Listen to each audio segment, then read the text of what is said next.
Why do we gather? What's the point of all this? Is it simply to crown the fittest?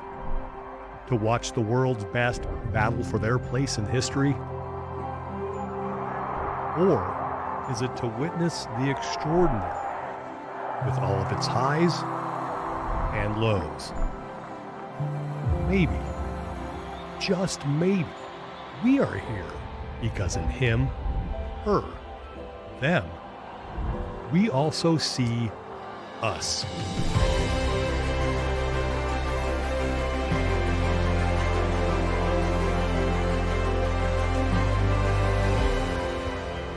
Maybe we gather because every single person can do great things, can reap the benefits of hard work, and inspire the world.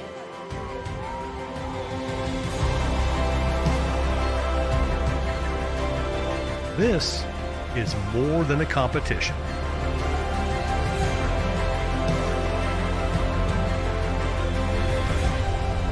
This is CrossFit.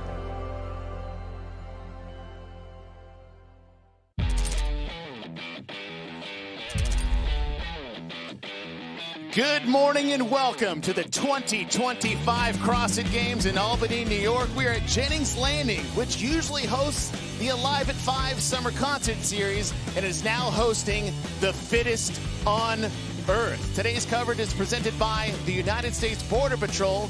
Be an agent of strength. Happy Friday, everyone. I am Chase Ingram. Along with me is Adrian Conway, Bethany Flores, and Mike Arsenault will be on site as we are getting set to kick off event number 1, Run, Row, Run.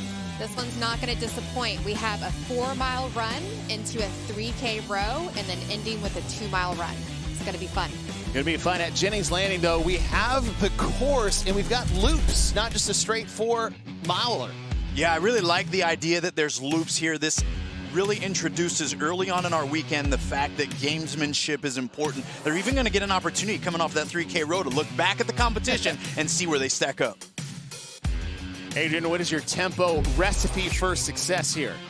This is a long event, but they have to know their road pace sandwiched right there in the middle of these 2 long runs so that they can be disciplined, and they're going to be able to dictate the outcome in the workout more based on that run effort. And like I mentioned, discipline is important. They've got to have it very early. There's a lot of emotion tied up in the start of the CrossFit Games, and they want to save the desire for that final 2-mile stretch where they bleed out all they got. Well, with this start, let's talk about start order in the start list. There are going to be 3 waves of 10 for the women and 3 waves of 10 for the men, and they're going to be seated by their open finish. Now, one of those athletes who you think is going to do well, Haley Adams, is actually in the back row. Yeah, that's right. It's interesting. We got a lot of chatter about, hey, does the open matter? The open matters even here at the CrossFit Games. And Haley's going to be towards the back of the pack, but we like her. We watched her grow up within the sport of CrossFit. She's a 2019 Rookie of the Year, and she's got a pedigree and a history, Chase, that shows us she's a high-level performer at a test just like this. And she performs well in event 1, but someone who performs well all the time, Tia-Clair Toomey. We know her. We love her. She's going for her 8th title, and of course, she's one of the most dominant athletes in the field. Let's go down to Mike Arsenault. That is event number 1, run. Well, Chase, 16 times in CrossFit Games history, the men and women have competed in the same event with the same specifications, often at the same time. And in 6 of those instances, a woman has been the overall winner. Why do I bring that up? Well, 7-time champion Tia Toomey is arguably the best endurance athlete we have in this field, but she finds herself in an unfamiliar position. The men are first, then the women, and they're ranked by their open placement. And Tia had an uncharacteristically weak open performance, so she's currently ranked 56th out of the 60 athletes. So she has quite a bit of ground to make up if she's going to be female number 7 to win at dual events. Thank you, Mike. Let's talk about some athletes that are going to be looking over their shoulder for Tia-Clair Toomey. That one of those is Jeff Adler. Yes, Jeffrey Adler. He is going for his 2nd title. No man has lost the title and then got it back, so we're excited to see that. Another one of those athletes who does well in the endurance, but will the jitters be there for him? And that's Ricky Garrard. That's a really great question, Chase, but here's what we know about Ricky. He had a sub 5-minute mile last year. He's going to come with ferocity, and we'll see how it plays out.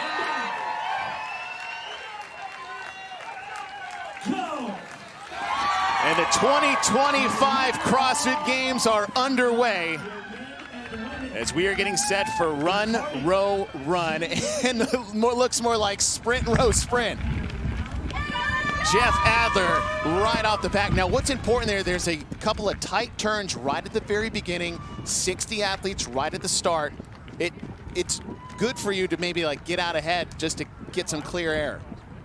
Yeah, there's no doubt about the fact that Jeff had thought about this opportunity early, Ricky coming in right on his tail. These athletes identify from not only their own training paces, but also the history within competing against each other, where they want to settle to start a race like this. But Chase, you nailed it. It's tight positions. You want to get yourself in a position for success early so that then you can just stick to what you plan to stick to throughout the race. Jeff Adler. Tia, did I just see Tia Toomey right at the front of the pack? Know you did. Yeah, of course you did. She's right there at the front with the guys. That's why we know her and we love her, right? She's right there. Who is she behind? Jeff Adler and Wow, Ricky Garrard. that's It's almost impressive. like you guys set this up so well for athletes to look for. Well, Jeff not Adler shocked. and Ricky Garrard are definitely looking over their shoulder. Tia Claire Toomey, your 7-time CrossFit Games champion, right there with them. And it took all but 300 meters for her to get to the back of the pack to the front, amongst all the traffic. Yeah, all the other women are just saying, well, see you on the other side, Tia. Yeah, and that's a bit of a consideration from a competitive standpoint, right, Bethany? Like, there is a strategy in which, of course, you show up with the desire to maximize your points and the outcome, but you also have to run your own race. That is the #1 rule in life, know thyself. So with this, it's easy to get caught up in the race, but you don't want to burn out in the first 4 miles. And that's a very good point, because we have a long way to go. We're just 2 minutes into event number 1, and the speed at which these athletes came out, obviously they're not going to keep that pace right from the beginning. But Adrian, how do you keep calm with the chaos first event of the CrossFit Games, all the buildup, your entire year has led up to this single moment, and all of a sudden everybody just starts sprinting right from the start?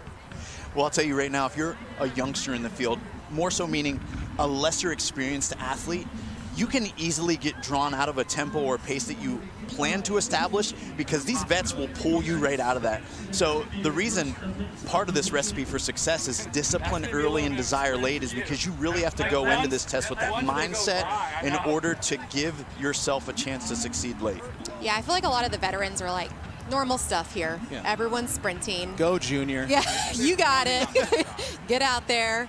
But I think a lot of the veterans are thinking, okay, I want to stay with the pack, but I don't want to get caught up in the race. And so got to find that middle ground of not getting too far behind, but staying right there with the pack. I mean, you guys have been competing for a very long time. Event 1 traditionally has been a little bit longer. It could be a bike. We've seen runs, we've seen swims, we've seen the crit race and everything like that. But looking at this landscape here, we're running along the Hudson River. It's 50 to 60 degrees.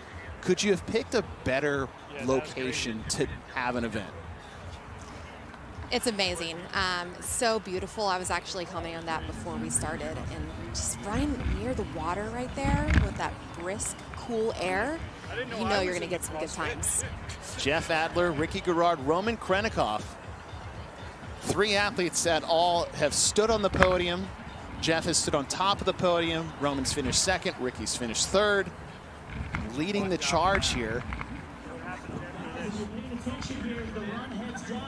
Tia Toomey has fallen off the pace a little bit from these top men. We got a pack of 4. As we pass the 4-minute mark. As we're just 4 minutes in. Now, we mentioned earlier there's a 2-mile run loop. So they'll be doing this loop 3 times. In a longer run setting, what do you guys prefer? Do you prefer an out and back, a loop, just a quick 4-miler? What's the benefit or downside here of having these loops? You know, to me, especially as we watch the leading pack, of course, I think it's a huge advantage to running loops. And I think it's because it gives you that opportunity to see where other competitors are, and also be able to throttle up or throttle down appropriately. We think about the CrossFit Games, and you're thinking about your durability through a series of tests, not just this one event. If this lead pack gets an opportunity to see, oh, the next group is 10 seconds back, 15 seconds back, they can throttle down and be able to gamify essentially the efforts that they're putting into this. Yeah, I'm going to have to agree. You're going to see most of those athletes look down at their watch to see their paces.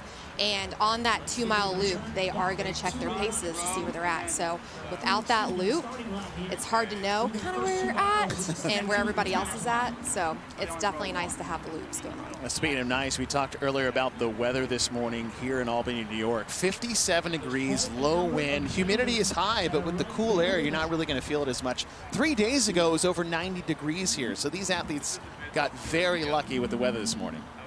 They did, and even as on our way to the facility this morning, it was like we're going to see some really fast run times with these conditions. It's a perfect recipe for some PR running times. Now, is that a perfect recipe for a trap? It could be. It's definitely, Adrian pointed this out before we got on the air, but you're going to get a little sore by running a little faster than you normally do. I tell you what, if this is a 2-mile loop, that's 6:05 for the turnaround point. That is fast. Now what's Well, Chase, I got to call this out real quick. We looked literally, we said 6:15 at the turnaround mark. Jeff Adler looks at his watch, immediately throttles back the pace. Ricky's like, whoa, what's going on? He slows down with him, right? Oh, like, yeah. and this is part of the gamification of a run like this and the endurance side of things where you're like, okay, let's check, let's keep each other accountable. We know what's about to happen. This last 2 miles, I'm running away from you. But right now, we got to check ourselves and make sure that we're sticking to this plan. Yeah, Bethany, what's Got that feel the- like? You hit the mile marker. I feel great. You see Yeah. the time, you're like, whoopsie. Been there, done that. I think 2018 was like that as well. The 800-meter runs that we did, we were like, oh, no. But High School Musical's coming in. We're all in this together, so Nice. stay with your pack. If someone else starts slowing down that you know is fast, well, you should probably follow suit. You see your top three. You've got Roman, Ricky, and Jeff. Is Roman getting a little 5K callback from 2023 in this moment? You'd like to think so. You would like You'd like to think so. Chase is referring to a wonderful rivalry that we saw take place between Jeff and Roman back in 2023. Unfortunately, we watched Roman have to withdraw due to a foot injury and didn't really get to finish the CrossFit Games the way that we had hoped and aspired to watch that throwdown turn into. But him and Jeff were still going neck and neck at that point of the 5K run. So this is an opportunity here for Roman to step up and see what he's got. Athletes are working their way back, about a mile out and a mile back again. We said the laps are 2 miles long. They'll do 2 of those as we start with this 4-mile run. As Jeff Adler's looking over his shoulder at Ricky Garrard.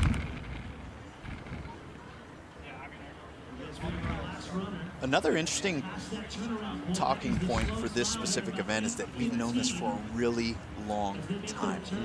We've known what this would include, the distances. Of course, the athletes didn't know the details on the route itself. However, when you have that much time, Bethany, how many times have you done this event?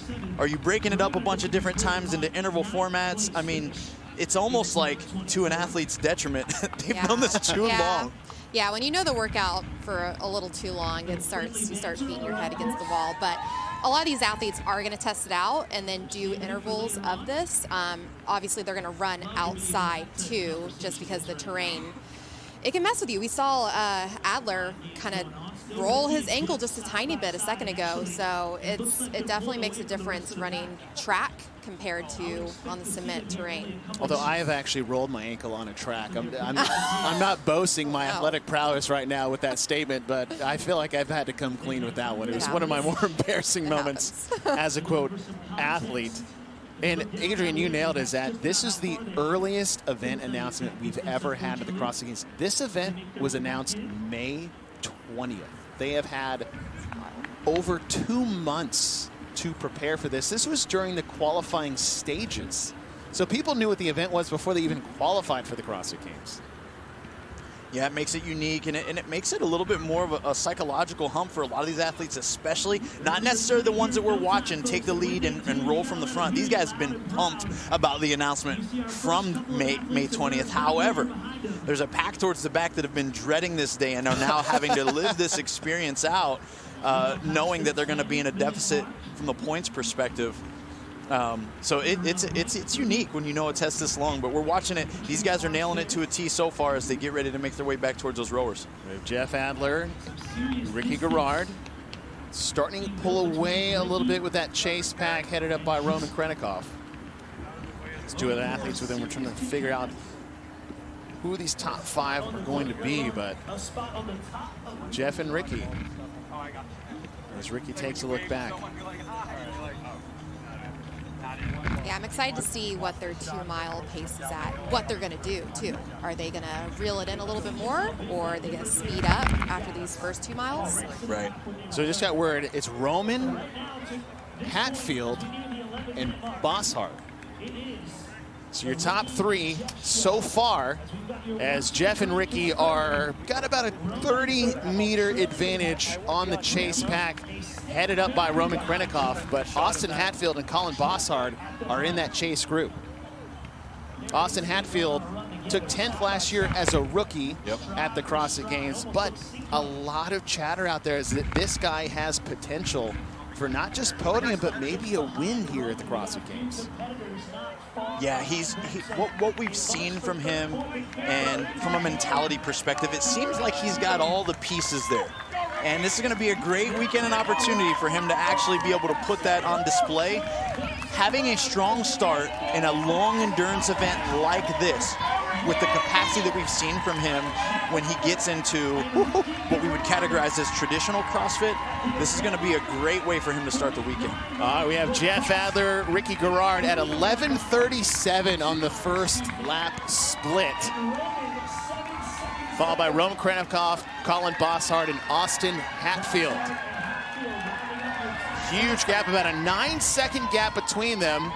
They have Jay Crouch and Tia-Claire Toomey, so training partners, proven crew, fellow Australians.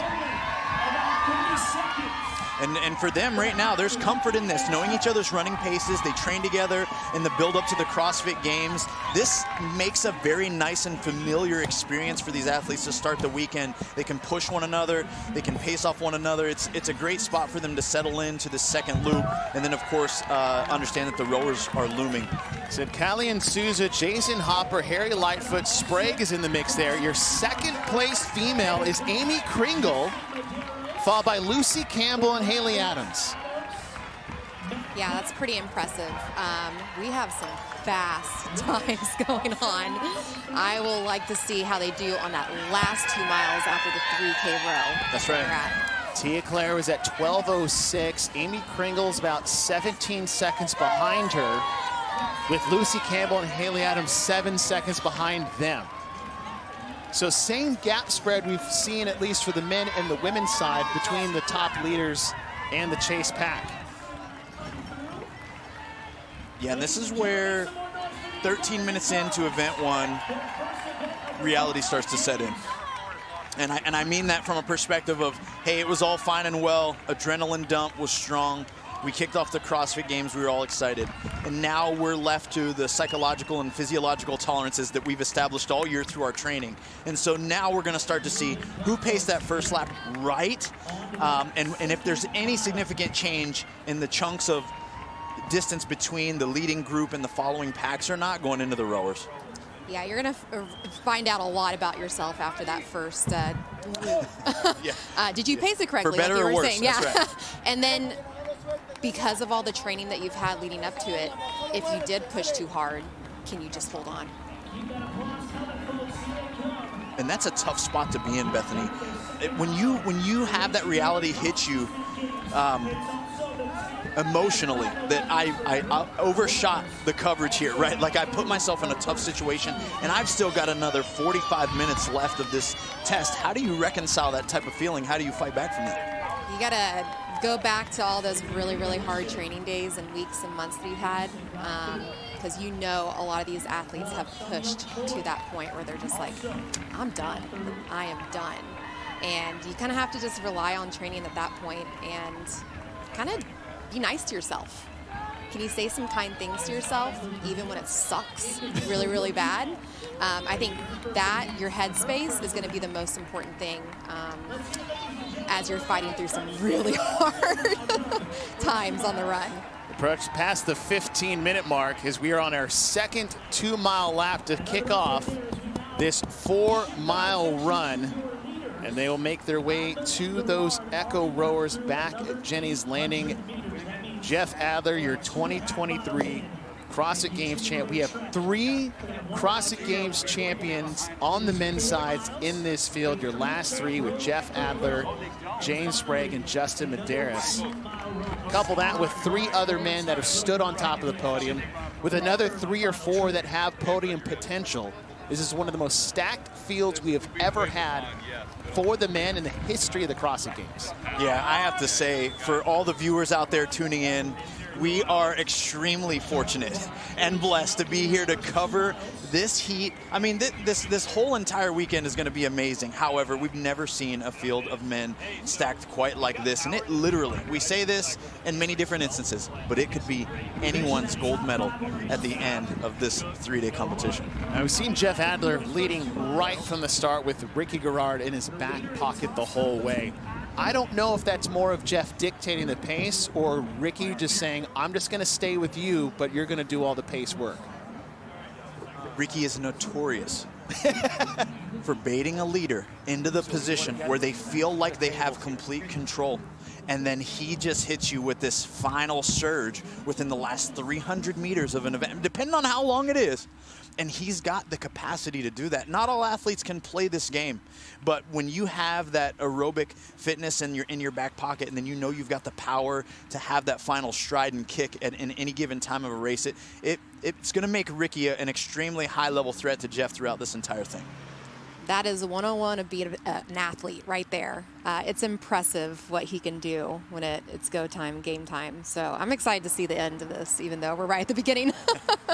Still a long ways to go. And Chase, you brought up Justin Medeiros, and we know that in the years past, there's almost been a shift in mentality for him coming into this year, where he's openly and publicly stated, like, I'm kind of letting go of my expectations. I'm having fun competing.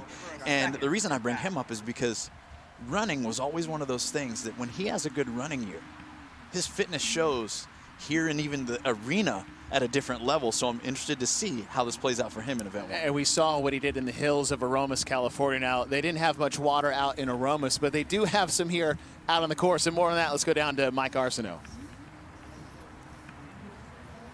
Yeah, these athletes need to fuel with a long event like event number 1, 6 miles of running, 3 kilometers of rowing that will be coming up very shortly. So we have a couple tables set up here with a selection of drinks. We have one athlete is going to take down some baby food as we move throughout this event. But Bethany, I'm curious, you're a great resource to have as an active professional CrossFit athlete. What would your strategy be? What would you be consuming during event 1 to keep yourself fueled so your performance level stays high throughout the duration of this event?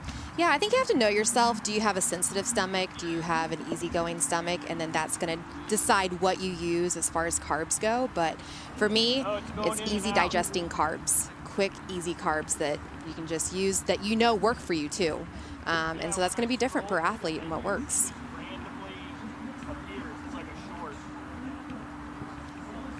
Yeah, I like that. I love to use the same kind of strategy. I think it's really important for us to consider, a couple things like, is there electrolytes in those drinks that they're taking down?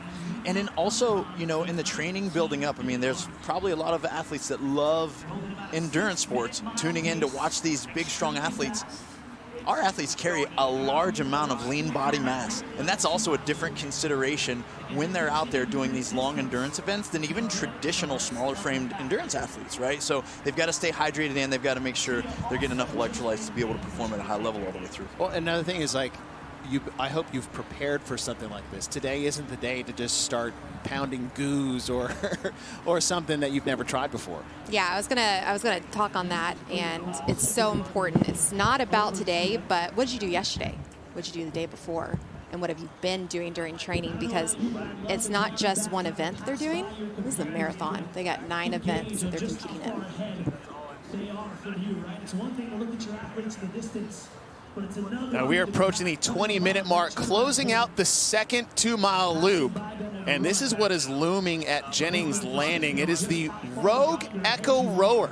And is built for anyone looking for a reliable, smooth ride, whether you're just getting started or chasing your next PR.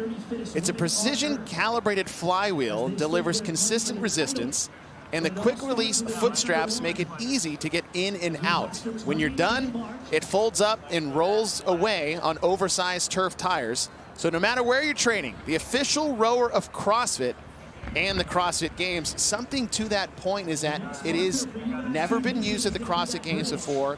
It's a very recent thing that has been created by Rogue. Have either one of you guys tried the Echo Rower itself? I got to be honest, I've never used one. Not yet. So definitely something is like, hey, listen, if you're not used to this piece of equipment, they say it's very close to what the Concept 2 rower has been. It's been at a traditional, a staple piece of equipment. Not just here at the CrossFit Games, but in CrossFit affiliates all over the world. And, if you've never been on one of those, it may play a little bit into how that 3K goes under. I think that's a part of the CrossFit Games and the beauty of it, right? You have to be an athlete. And if you've never used it before, you got to figure it out on the fly. Personally, I've never used it either, so I would be very intrigued by the rower and how it works. Ricky Garrard and Jeff Adler still in the lead. The chase pack had Roman Krenikoff, Austin Hatfield, and Colin Bossard. But it looks like Roman has separated himself from that chase pack as Jeff Adler basically wearing Ricky Garrard for a backpack this entire 4-mile run. And now the discussion is, hey man, what are you going to row? How hard are we really getting after it here? We know what Roman's going to row, and that's fast. Regardless of what everyone else is going to choose to do on that rower, Roman Krenikoff has been built for things like bike ergs and rowing. Listen, you don't row a 2:48 1K and just accidentally. Right. And even your slow is fast. So at that point, when you sit down for a 3K in the middle of 6 miles of running, you're going to pose a threat to a few men who are only 4 to 5 seconds ahead of you. Now, the question we had earlier is that there's a 6 miles of running. It's the 3rd longest distance of running we've had on the individual side of the CrossFit Games. But we have this 3K row. When the race is this tight, Roman Krenikoff's already catching up to Jeff and Ricky. How much is this row going to matter when we're talking about maybe getting a win here at the CrossFit Games versus just having a successful run in the first event? For me, I don't think it matters too much. You're not going to make up a ton of ground on the 3K row. We might see Roman get off first, but that 2-mile run is where the money is made. So that's going to be the most important part. You want to stay up. The good thing is they can all see each other's monitors, and they can kind of look over if they want to take a little sneak peek and see where everyone's at. But it's not going to matter as much as that 2-mile run at the end. Yeah, I agree. I think when we watch these athletes settle into the row, and any CrossFitter watching this is going to understand this. The juice is not always worth the squeeze, folks, when you sit down on the rower and you're going 5 seconds faster of a 500-meter split than someone sitting beside you because of all the more time that it provides as an advantage when you exit the rower. One pause, one miscue on your run, just slightly too fast on the rower, and you're going to drop off that pace, and we're just getting way more time on these running efforts. Your top 3 athletes coming into the rowing transition area. And it's first come, first serve. However, the men, Ricky just had a misstep there. My goodness. Now, another thing is that the rowers were preset for all athletes, meaning the damper was at a 5 and the foot pad holes were at a 3. Ricky didn't change anything on the foot pad. Obviously, for a 3K row, Bethany, how much does it matter to have that set up for what you're comfortable with? I think for me, it's not going to matter as much as what you think. You can kind of adjust as you go. We saw Ricky, as he started rowing, kind of adjust that damper up a little bit. But I think the most important thing is it's a veteran move. Just get on the rower and start rowing. Speaking of veterans, Tia-Claire Toomey is the first woman in. She's 4th overall. Kalian Souza looks like he's 4th for the men, followed by Colin Bossard. So Tia-Claire Toomey on the rower here right at the 25-minute mark.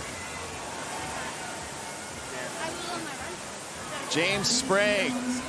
Looks like Chris Ibarra and Jason Hopper are for the men. So Tia, we've said this before, alone on the course right now for the women.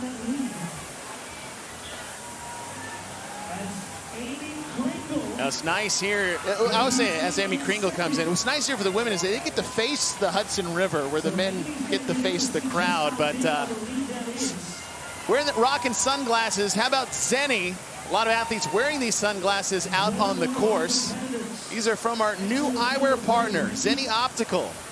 Makes performance eyewear that is lightweight, impact resistant, and built to stay put. Even allows through sprints, rows, and all the sweat that comes with it. Zenny offers a ton of customizable options. So whether you're on the competition floor or out for a weekend run, they've got something that fits your style and your face. Use the code CrossFit for 10% off.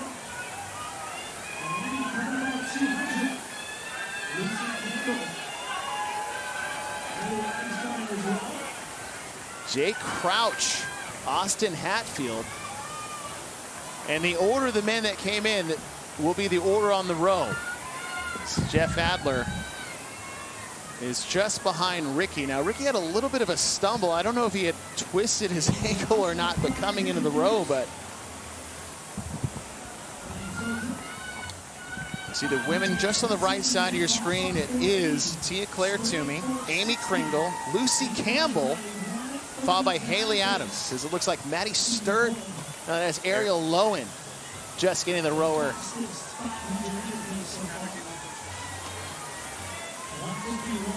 Adrian, we spoke earlier about the depth of this field on the men's side and the number of champions we have.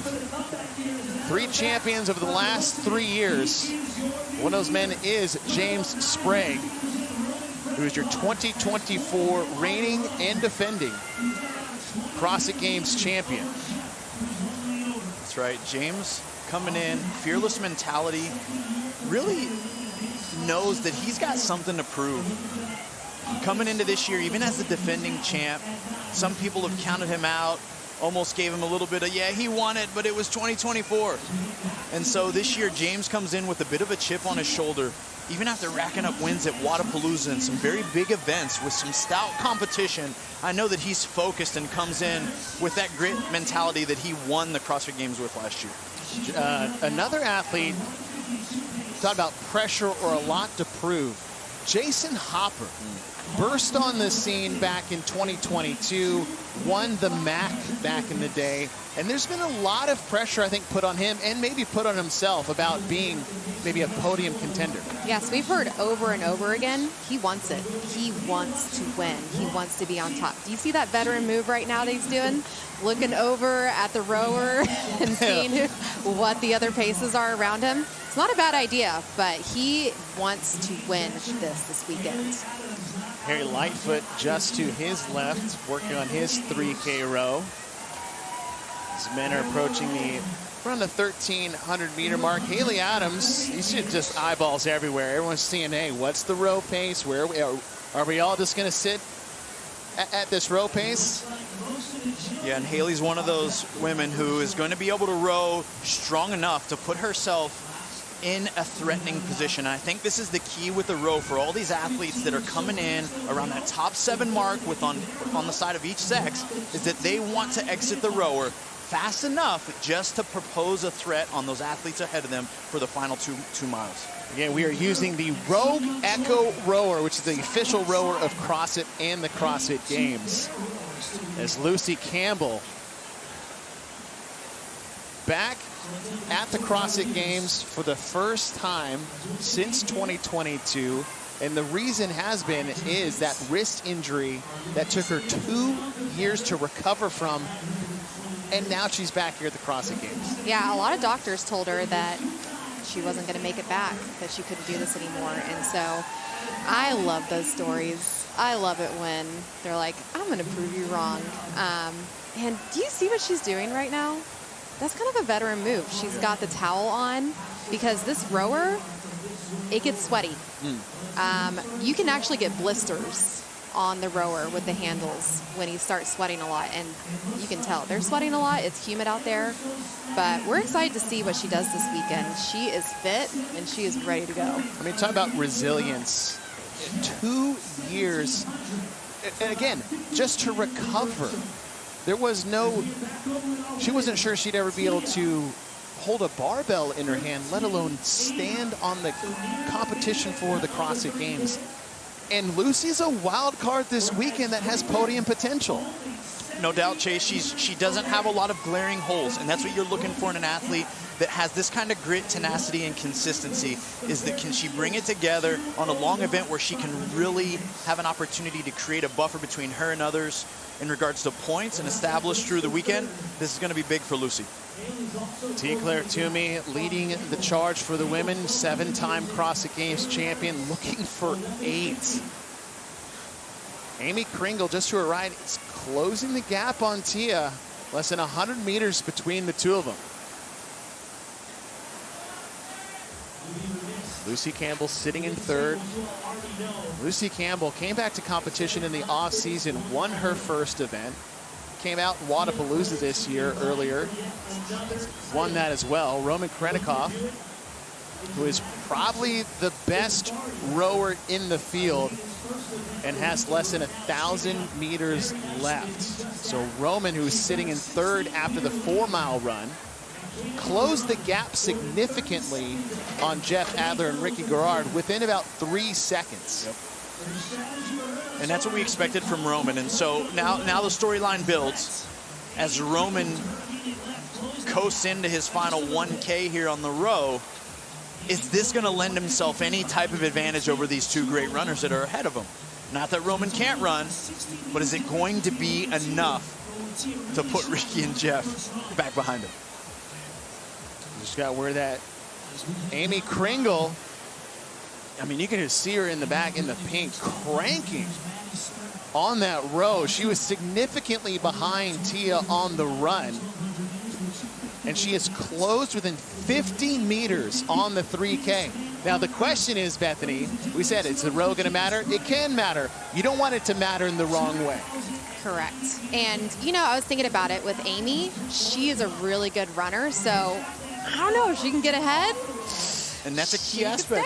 And that's a key thing to consider. It's like the rich get richer in some circumstances where a good runner can risk it more on the rower because they trust themselves and they've proven to themselves time and time again, not just in training but in competition, that they can run well under fatigue. So that could be something as an advantage for her. And Amy's fearless, too, when it comes to just going out and kicking butt. So I'm excited to see how this 2-mile run ends up. We've already started with a 4-mile run, 2 2-mile loops. So going out for the third time, you start to pick up. For you guys, you go out there, it's like, I now get an idea of the elevation changes, maybe the turn, that puddle of water on the left at that stop sign. Are you using those markers out there to help pace you out on the competition field? Oh, absolutely. You're going to be much more familiar. Even as they came back into that second loop of the first block with the 4 miles, you can see a different composure, a relaxation from the athletes. Now, as we get ready to exit the rowers, though, it's the consideration of this hill that they've got to climb, and they got to get ready to see where the rest of the competition is as well. See some athletes looking left and right, but that poker face and maybe wearing the sunglasses so you can't really see what I'm looking at. Enter to win one of 10 pairs of eyewear from Zenni Optical. Customize your style and get the frames that you need. Jeff Adler on the right side of your screen, your 2023 CrossFit Games champ. Roman Krennikov took second that year. Was wearing the leader jersey when he broke his foot on the third to last event on Sunday. And Roman Krenikov's hand in the air with 50 meters left to go. See, it looks to be the first athlete off the rower. And Adrian, you said, look, it goes uphill right away. You take the turn over the berm, but you get to look down and see where everybody is at first. Yeah, and so Roman's going to try to gather himself, build some speed up and around this turn, because he's going to run into an incline that he's actually got to climb, and it's going to give him some advantage to doing that, but then he's going to get a clear shot and a view of who's still on the rower. Well, there's clear shot, and then there's being able to see who you're clearly chasing. The advantage a lot of times in foot races, especially on a course like this, is to get out of eyesight of the person trying to chase you. Yeah, you want to get as far as possible, as quickly as possible. It's called the heartbreak. Yep. And you want to break some hearts right away. So building that gap between you and your competitors is super important. Roman Krenikov, your leader for the men, past the 35-minute mark, a 2-mile loop left to go, with Jeff Adler now trying to chase him down. And they're getting a little bit of a decline right now. So they're running down, being loose with their running. That way they can be ready to go on that flat. Krenikov has basically the biggest lead we've seen out here on the course. Obviously, you're going to pace a 4-miler out buy-in than a little bit more than your 2-mile finish, but we still have that turnaround point, so not only you're going to get a better idea of where people are at, who's chasing you down, because at the moment, you just got to hope you've got enough in the tank to keep that lead. Yeah, and this is where we're really starting to see the recipe to success come together, right? Like, did they stick to the disciplined paces early in the race? Was the 4-mile to plan? Was the road to plan? And now this is where desire simply sets in. Roman Krenikov, far right side of your screen, about a 30-meter gap between him and Jeff Adler. A bigger gap than Adler had on Roman on that first 2-mile loop. And Roman closed the distance on the second one. Hand in the air for Tia and Kringle. So Kringle has made up almost 10 to 15 seconds on the row as Justin Medeiros gets off the rower. And look, I know you said Amy's fearless, but man, it's different than not being afraid of a nurse shark and a great white shark. So, you know, you're off the rower with the 7-time CrossFit Games champion with a 2-mile race to the finish line. You just got to go. It's time. It's go time. This is your time to shine out there, Amy. So you got this. You could take it one of two ways, right? You could take it as it's like, oh, this is, you know, I'm racing the best and this is intimidating. Or I have an opportunity to do something very few people have done in this sport, and that's beat Tia Claire Toomey in an event. At anything. That's right. Yeah, beating her at anything is a statement at large, and for her to get off the rower with this intensity and, of course, the audacity to think like, okay, hey, here's the champ. I'm trying to run her down. I'm going to make a statement here in event 1. It's a wonderful thing to see. We're here to watch athletes compete, and that's what they showed up to do. Hand in the air for Lucy Campbell. So Lucy still holding on to that 3rd place position as the hand in the air goes up right for Haley. You're watching that body language from some of these athletes. Lucy getting off, trying to find her foot stride and foot strike. Tia has, on the right side of your screen, Tia has pulled ahead of Amy just a little bit, but we still look, 2 miles is a long way to go after 35 minutes of rowing and running. Haley Adams off the rower. 4th overall in this event for the women. And on the left side of your screen, Roman Krenikov making his way to the turnaround point. That's going to be huge. You get a real good idea of who's chasing him, how far away they are. And depending on how close or how far, it might be a boost of energy for you at that turnaround. Absolutely, and this goes back to that heartbreak that Bethany alluded to earlier. That distance between you and the person ahead of you, if you get an opportunity to get around that loop just ahead enough, to prove that, hey, I'm out of your distance. You'll have an opportunity then to be in complete control of the race outcome. Run, row, run. We've already done a 4-mile run. I say we, the 4-mile run, 3,000-meter row.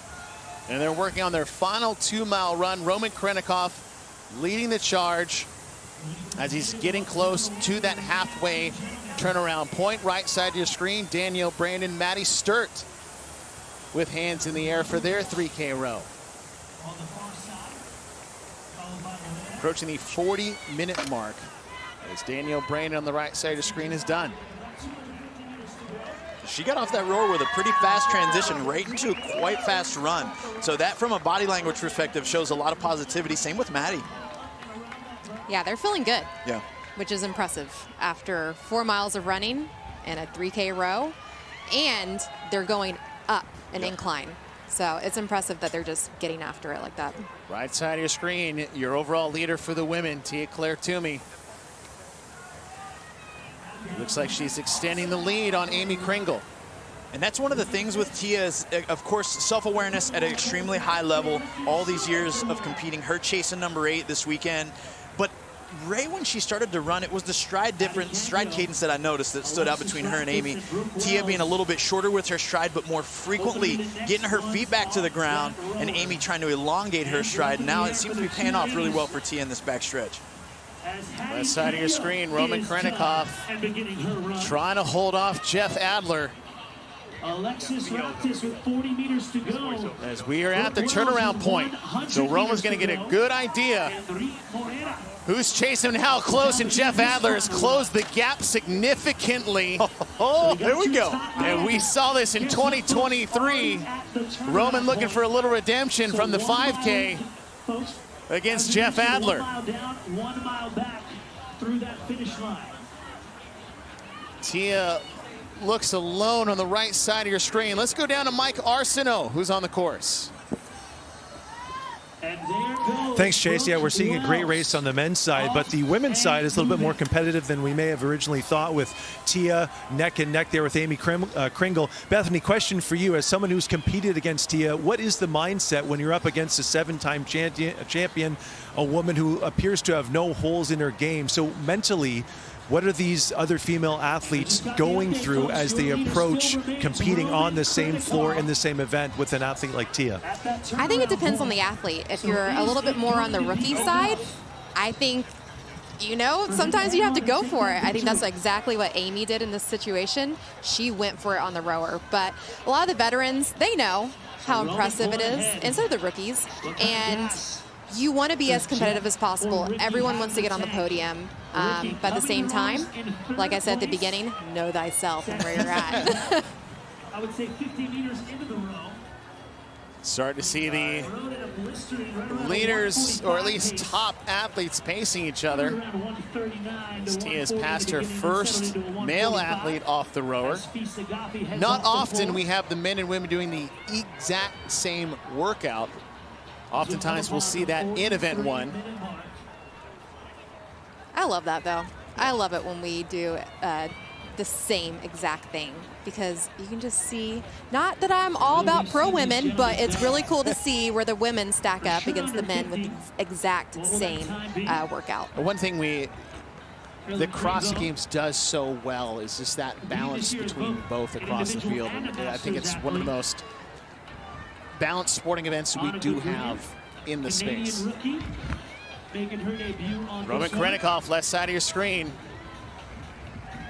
Jeff Adler trying to chase him down. Now, what might be interesting is that this double back course is not a lot of room.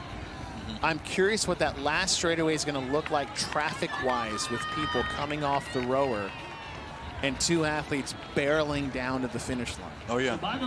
Yeah, I mean, we can even start to get a depiction of that right now as we start to see athletes passing by side. There's not a ton of room on that sidewalk. And if Adler's not careful and cautious enough to have that awareness in the final stretch and what that'll look like, he's going to have to make his push earlier than he might anticipate if he plans on passing Roman. Looks like Roman has stretch that lead just a little bit since that halfway point. Amy really recovered some ground there. Tia had about a 30-second lead to the But rope. Jeff Adler, I mean, talk about a guy that has transformed since he first came on the scene. You couldn't tell me back in 2018, 2019, Jeff Adler would be one of the best runners in the sport. Yeah, and a lot of that is, of course, his coach and partner, Carol Lambre, and then also working and partnering with Chris Henshaw through his years and his development of his running as a skill and also the development of his aerobic capacity. Yeah, I think that was pretty impressive to see when he started getting a lot faster and running a lot more. And there he goes. Uh-oh. Wow. Jeff, oh man, that is not only did you just pass him, but pass him with speed. Oh, yeah. Almost as if Roman decelerated. That's how fast Jeff accelerated around him, which at this point in a race, to have that kind of kick, control, and power in your stride, that is practiced and predicted. Can Roman respond? Jeff Adler takes the lead. Not a lot remains distance-wise for these athletes. We're just past the 45-minute mark. Adler has passed Roman. You can see Roman's got someone chirping in his ear, trying to run with him on the sideline, try to stay with Adler. The real MVP there, whoever that is, just supporter, coacher, cuer, whoever that is. It's like we're getting a great mix of some fans and some coaches along the path, giving people shout outs, giving people times to hit and splits, saying, hey, so-and-so's behind you here, so-and-so's there. That's a great help when you're out there in the middle of a grind. Jeff Adler makes his move. And leading the charge, Roman Krennikov does not have enough room.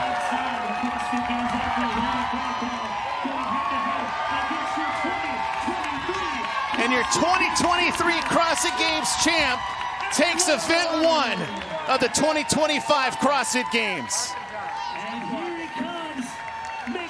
We're impressed, but we're not shocked. Roman Krennikov takes second. Ricky Garrard will round out your top 3. And we may be seeing this and saying this all weekend long. Garrard will take third. What a pass by Adler. Just a cat and mouse game out there. Yeah, it was phenomenal. Literally, like we mentioned, it was practiced and predicted. He knew exactly what he needed to do to end up in first place. Tia Toomey leading the women. What a gap between your top 3. Tia is making her way. It might be the last time we see her in a color other than red and white this weekend. As Austin Hatfield is trying to hold off Jake Crouch. So Jake Crouch has made a bit of a move on the second half of this event. Great start for Austin Hatfield. He started very, very slow last year at the CrossFit Games, a place outside of 30th. And to take a top 5 in an event that usually gave him a bottom 5 is huge for Austin Hatfield. Absolutely huge, even for he and Jake Crouch coming across the finish line now. But for Austin Hatfield to understand what events are known, what is coming up in the Coliseum, this is a great way to start the weekend for him. Kalyan Souza. Wow. Look at a top 6 finish. James Sprague looking over his shoulder. Your 2024 CrossFit Games champ. James Sprague just did a half Ironman a few months ago leading into the games this year. Great way to prepare for a long event just like this, which we know, hey, at some point, we're going an hour or close to an hour at the CrossFit Games. It's important to test these long time domains outside of the scope of what we normally see in that 12 to 15 minute range. And that's a great way to prepare for James. Jason Hopper.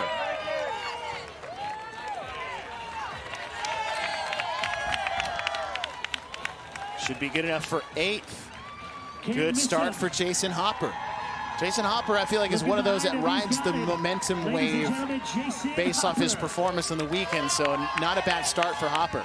Yeah, I agree. I think through the ups and downs of the weekend, and this is something that high-level competitors can control very well, but Hopper tends to ride that high if it can be established, and this should get him off on a good foot, too. Chris Ibarra will take 9th. Good start for Chris Ibarra. Harry Lightfoot makes his way to the finish line. And there you see Tia Toomey. A long one. Doing some cheers. Huge gap between her and Amy Kringle. Crazy. Harry Lightfoot will finish. Tia Claire Toomey, her 10th year at the CrossFit Games, has won a third of the events as she's entered and add another one to the list. Your 7-time CrossFit Games champion on the path to 8 takes event number 1.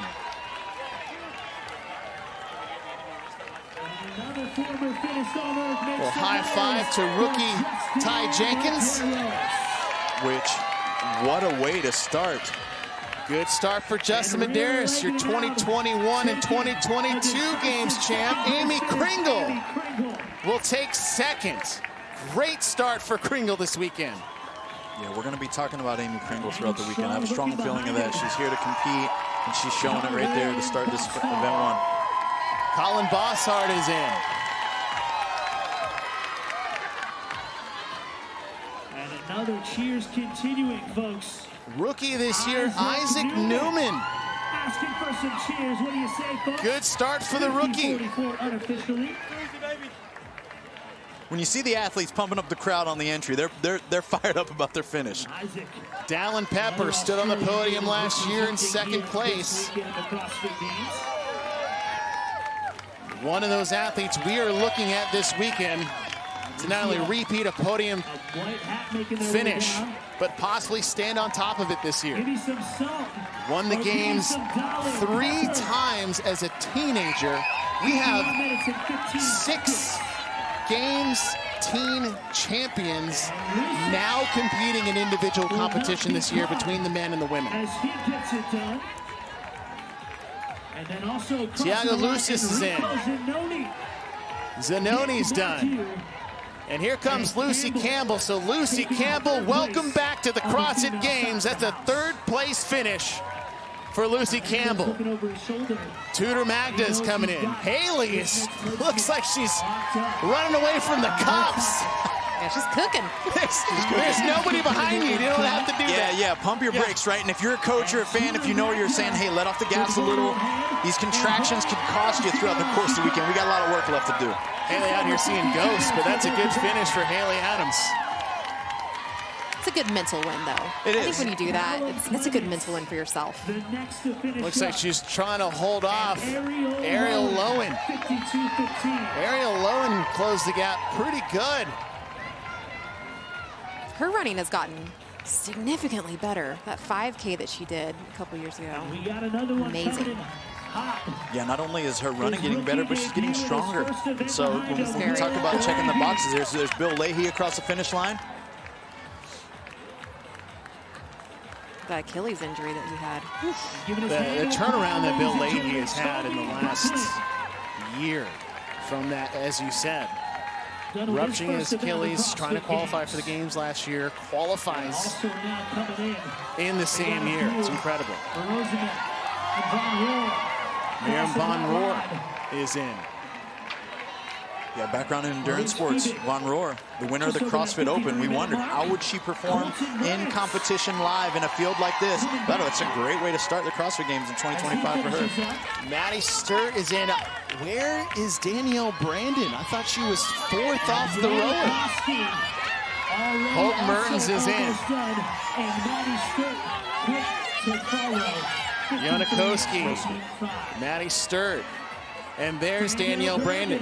Legging it out, Abigail Dolman and Gracie Walton. Jenny Muir, Abby Dolman. Staying in that 1, 2, and 3. The next 3 to finish up. And Mert, Jen, no one around her. She will close it out with a time of 53:47.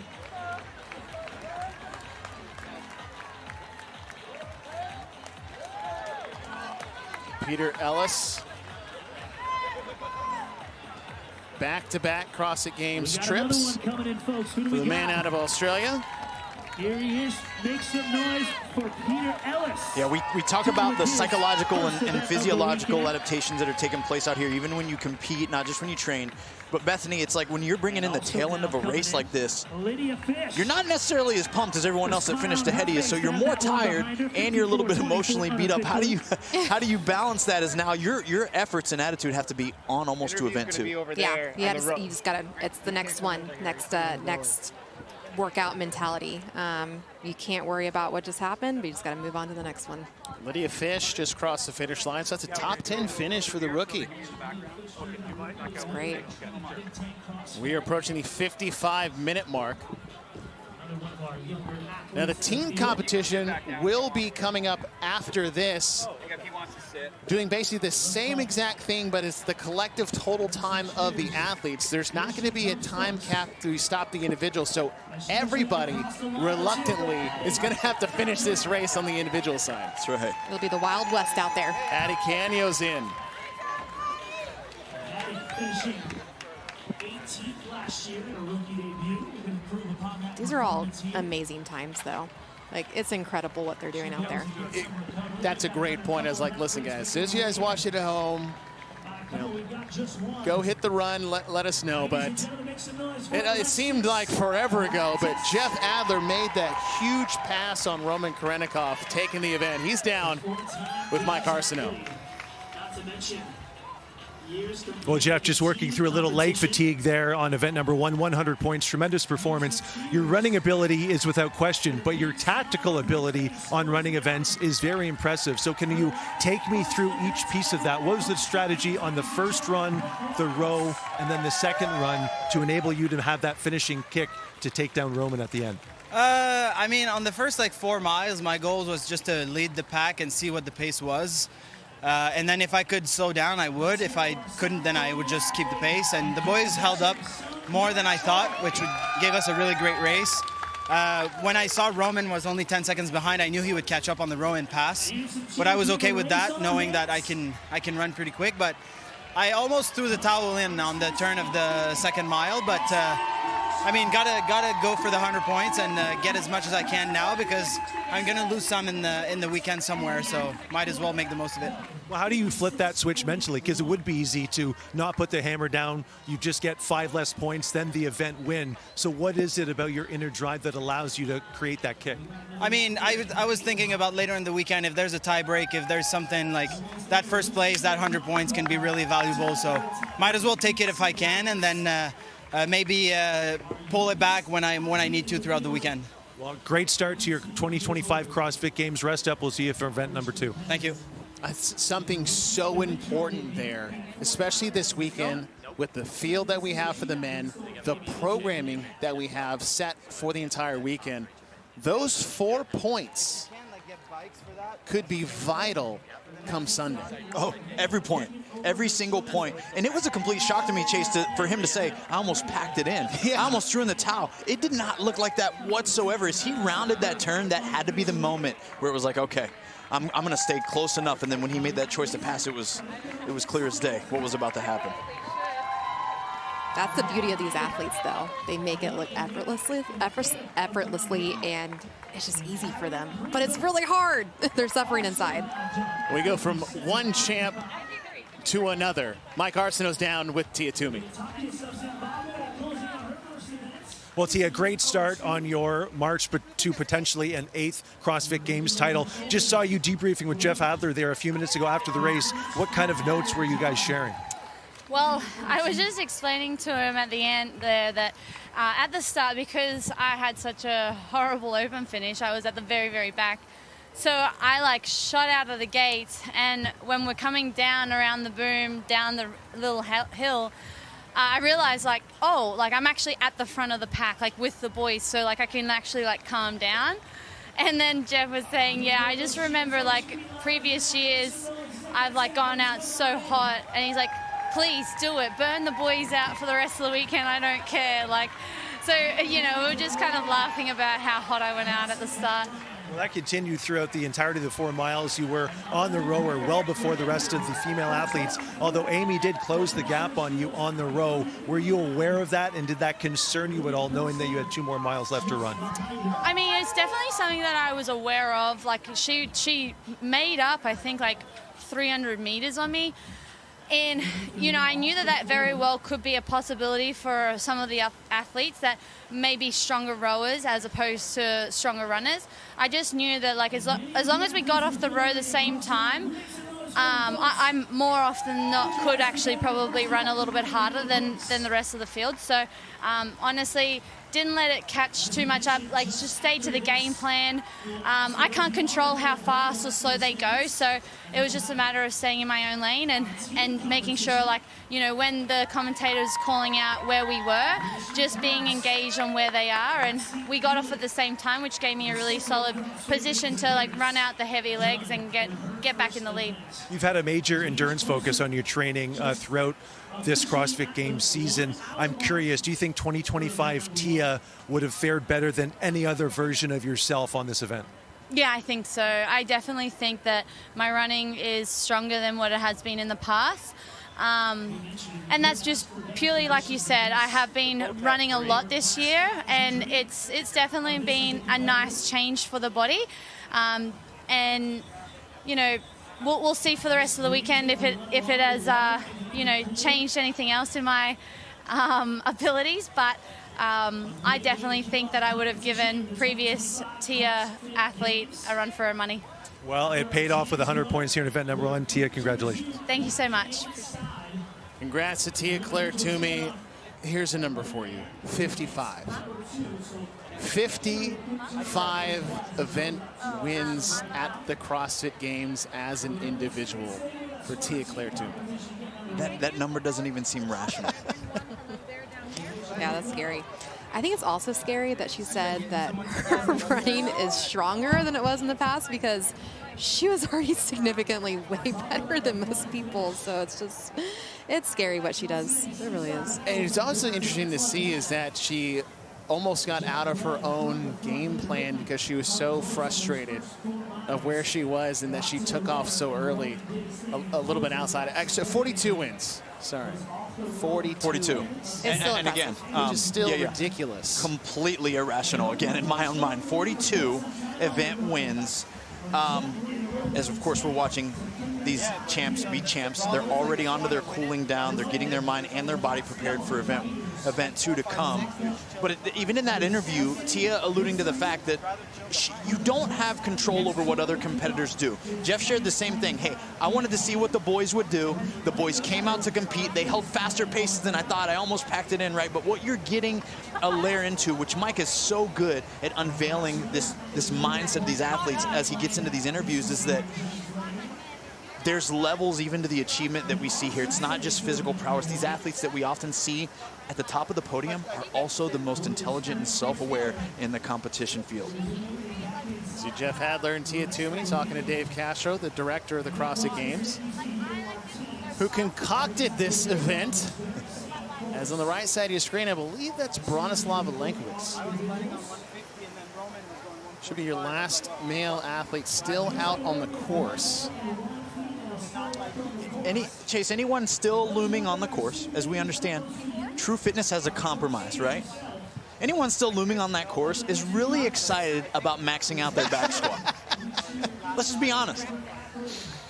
Let's just call it what it is. Yeah. Right? It's give and take. It's a little give and take. And a little take. And anyone that's still out there is likely really excited about the back squat. Oh, yes. And they knew this wasn't going to be their cup of tea. But Bronislaw got some of the best-looking calves I've ever seen in sports overall. And so he's happy to get that run all wrapped up. Big Bron is in. Qualified earlier this year. 36 years old. He's competed in the Masters division as well. It's amazing. Amazing to have that qualification under your belt to be in the 35 to 39 age group category in the pursuit to be the fittest on earth, and then be able to still punch your ticket here in this division. It's phenomenal. Now, You can see the teams on the left side waiting in the wings. Probably looking at body language and posture and just, all right, how bad was it? Oh, yeah. Oh, yeah, if they know anyone that's coming off the field, absolutely. Yeah. We're doing that with every heat that goes on, every workout. We're like, what do they look like? What's going on? People will tell you, too. They're like, that one sucked. Or, no, that was great. It'll be easy. You ever Which walk is off also and be scary. like, oh, so bad? He's like, it was fine. I was just fine. You can't always trust them when they say it's easy either. Yeah. Last athlete on the course.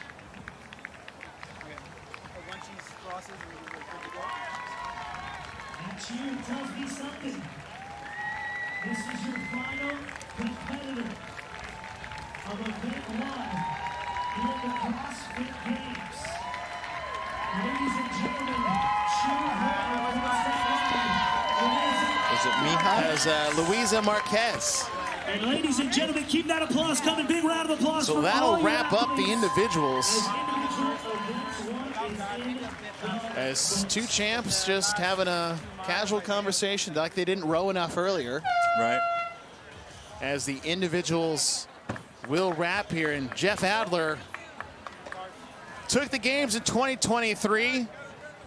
Did not compete in 2024. And he is back on top. Jeff Adler, first place. Should be Roman taking second overall with Ricky in third. And what a way to kick things off. It was an amazing way to kick things off. People look at this event and they're like, oh man, this is gonna be long and arduous. No, it was exciting all the way through. Even seeing Ricky stumble there into the rowers. This was a competition, even who could get settled into this row pace in the 3K right in the middle, the most efficient and effective way.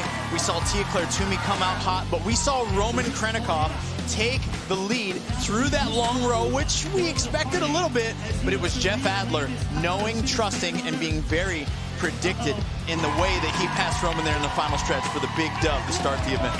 And Adler takes it for the men, but on the women's side, we thought it would be a much bigger gap, but it turned out to be a pretty good race. Yes, we had Amy Kringle right behind Tia-Claire Toomey once we got off the rower, but the champ being the champ, and she got to the rower first after those 4 miles of running. And are we impressed? Absolutely. Are we shocked? No. But we see right here as Amy Kringle gets off and starts passing her just for a second. And then Tia's like, not in my house. Absolutely not. And we see she comes right through the finish line, walking through. Give a little high five to rookie Ty Jenkins. As you said earlier, Tia-Claire Toomey gets her 42nd event win here at the CrossFit Games. The next closest individual female is Annie Thorstadter at 14. That is the dominance we see here from Tia-Claire Toomey. We are not done with Jennings Landing. The teams will be up next, but the individuals are done. Stay tuned for team action here for the 2025 CrossFit Games.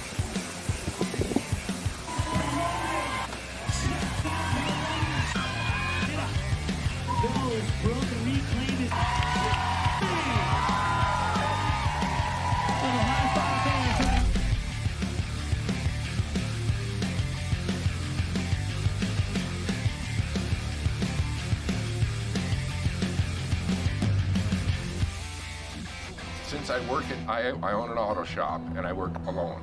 My wife works the front desk, I work the shop. CrossFit is my social time. And I think that is true for a lot of the people that come there, because it's, they're my friends, they're my family. And, we welcome everybody. Our wall in the front is, you come and visit, you're gonna come and see us, and you're gonna get to sign your name on the wall. CrossFit is family. It is. It's one of the side effects. You get in good shape. My wife signed me up without me knowing. Oh, by the way, you got level 1, 1st of November. And I'm like, we got too much going on. She's having SI surgery next Wednesday on her back. And I'm like, we got too much going on. I says, tell them no. She says, oh, no, I already paid for it. It's not refundable, so you have to go. Okay. And then when Coach heard, you know, well, this is good. He says, because, you know, you're one of our older participants here, been here forever. He says, this will encourage more people to come. It'd be nice if everybody in the gym was a level 1 and then just keep going up. You know, I read the bios on our instructors down here last night. That's incredible. Makes me jealous. I wish I was 20 years younger. It doesn't matter what you do in life. You learn. If you go through a day that you do not learn something, I don't care what it is, that day is a waste. That is my philosophy of life. Every day you have to learn something. I've done automotive repair for 51 years, and I'll have somebody come in and say, well, I did this way. You look at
It is team time here at Jennings Landing in Albany, New York, ready to kick off the team competition at the 2025 CrossFit Games. My name is Joel Godet, joined alongside the former CrossFit Games athletes Bethany Flores and Adrian Conway. Bella Martin, our eyes and ears down on the competition floor, or the competition course, as we get set here for event number 1. It is the Run, Row, Run, and it is the longest run, Bethany Flores, in team competition history. Yes, it is. They are doing a 4-mile run into a 3K row and then a 2-mile run to finish it off. This is the exact same course we just saw the individuals compete on. What did you learn? What did you glean from what that path looks like? Well, you're going to have to pace those first 4 miles. It is a long, long race, and then find a nice even pace on that meter, or the 3K row, and then you got to go on the 2 miles. It starts with that 4-mile run. That is 2 miles out and 2 miles back on our Jennings Landing running course. If you keep running, by the way, you will go straight to Buffalo, New York, right across the upstate. Then the 3K row, you'll go back out for 1 more mile out and back before you finish for your first event at the Games. All right, a recipe for success that's brought to us by Tempo Meals. Bethany, what's the key? The first one is pace to race. If you're not pacing it at first, then you can't race at the end. And then the second one is time to shine. This is the Wild West. You do not have to stay with your team on this one, so the endurance athletes, it's time to shine. And with that Wild West, we have 20 teams competing here at the 2025 CrossFit Games. And it's a little bit of a different look and feel. Super teams, yes, but it's got a little bit more of a local flavor. CrossFit Oslo is the favorite coming in, and it is made up of a team of people from Norway, with the exception of Tola Maracanyo, but we'll get into that. Camp Rhino CrossFit, the group from Las Vegas, Lane 15, Camel City out of North Carolina, and then CrossFit Proven, the Young Guns in Lane 11. Let's go down to the fourth member of our crew, Bella Martin.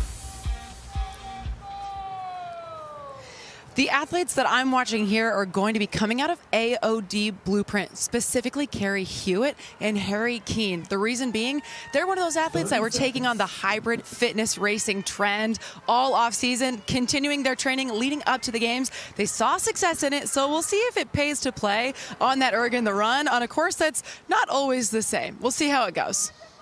Bella, thank you. Our coverage today presented by the United States Border Patrol. Be an agent of strength as we get set to start things off. Quick. Athletes stand by. Tola Maracanyo, right side of your screen with CrossFit Oslo. Good. Butcher's Lab right next to him, and then CrossFit Undivided in the middle, right at the front of the pack. That's an interesting crew to keep an eye on out of Long Island. But Bethany and Adrian, right off the start here, this is the first time ever that an entire team has run simultaneously at the CrossFit Games without being tethered. What impact does that make? I think it's a little bit more fun to watch. It's the Wild West, like I was saying, but it allows those endurance athletes to finally shine out there. And so they're going to take advantage of that and take what's theirs. Adrian, how does it impact you when usually you've got somebody tied to you with a rope? You can encourage the athletes that are behind you. Right now, you're leaving them behind you. Yeah, it's tough, and two things can be true, Joel. I think that the athletes who can shine are going to take full advantage of that and set a strong pace. The athletes that are going to find themselves toward the back, however, sometimes are now absent of that encouragement or that accountability that helps them push that threshold that they have to sustain in order to give their team an opportunity at success. So we're going to see how strong is the mental fortitude for those athletes that are carrying, no pun intended, the heaviest weight of the team by bringing up the backside. Yeah, it's definitely a give or take with that, because I'm sure when they're tethered, there's like a dreading thing. They're like, oh my gosh, stop pushing me along. But at the same time, there's that mental side too that's like, okay, I have to stay with my team the entire time. This is a 4-mile run to begin. 2 miles out, 2 miles back. And at the turning points, it gets a little bit difficult to make some passes because you will have competitors going in opposite directions on both sides of this course. Kind of have to pick and choose your moments. yeah, with a lot more people on the field of play, it's going to be interesting to see what happens when they have the turnaround. There's definitely a lot of water out there as well. Bethany, let's talk about the amount of people that are out there, though, because you love drafting when you run. So are you finding some bodies to get behind here? Absolutely. I love drafting. It's definitely something that comes from my running background, but use people around you. Use a group. So if you see people that are kind of running the same pace, why not get behind them and just kind of use them a little bit? Adrian, you all talked about during the individual competition that this event was announced back on May 20th. Before some people had even qualified on the individual side, semifinals were still going on. So teams have had a lot of time to train this, game plan this, strategize this. We talked about the fact that you're not tethered to your teammates, so you can kind of release the hounds here at the front. If you're a team, you've qualified, you've known this event, how do you go about training this from the standpoint of bringing up the people that might be at the back and how you encourage them, how you get their minds trained the right way when they might not have a teammate right next to them?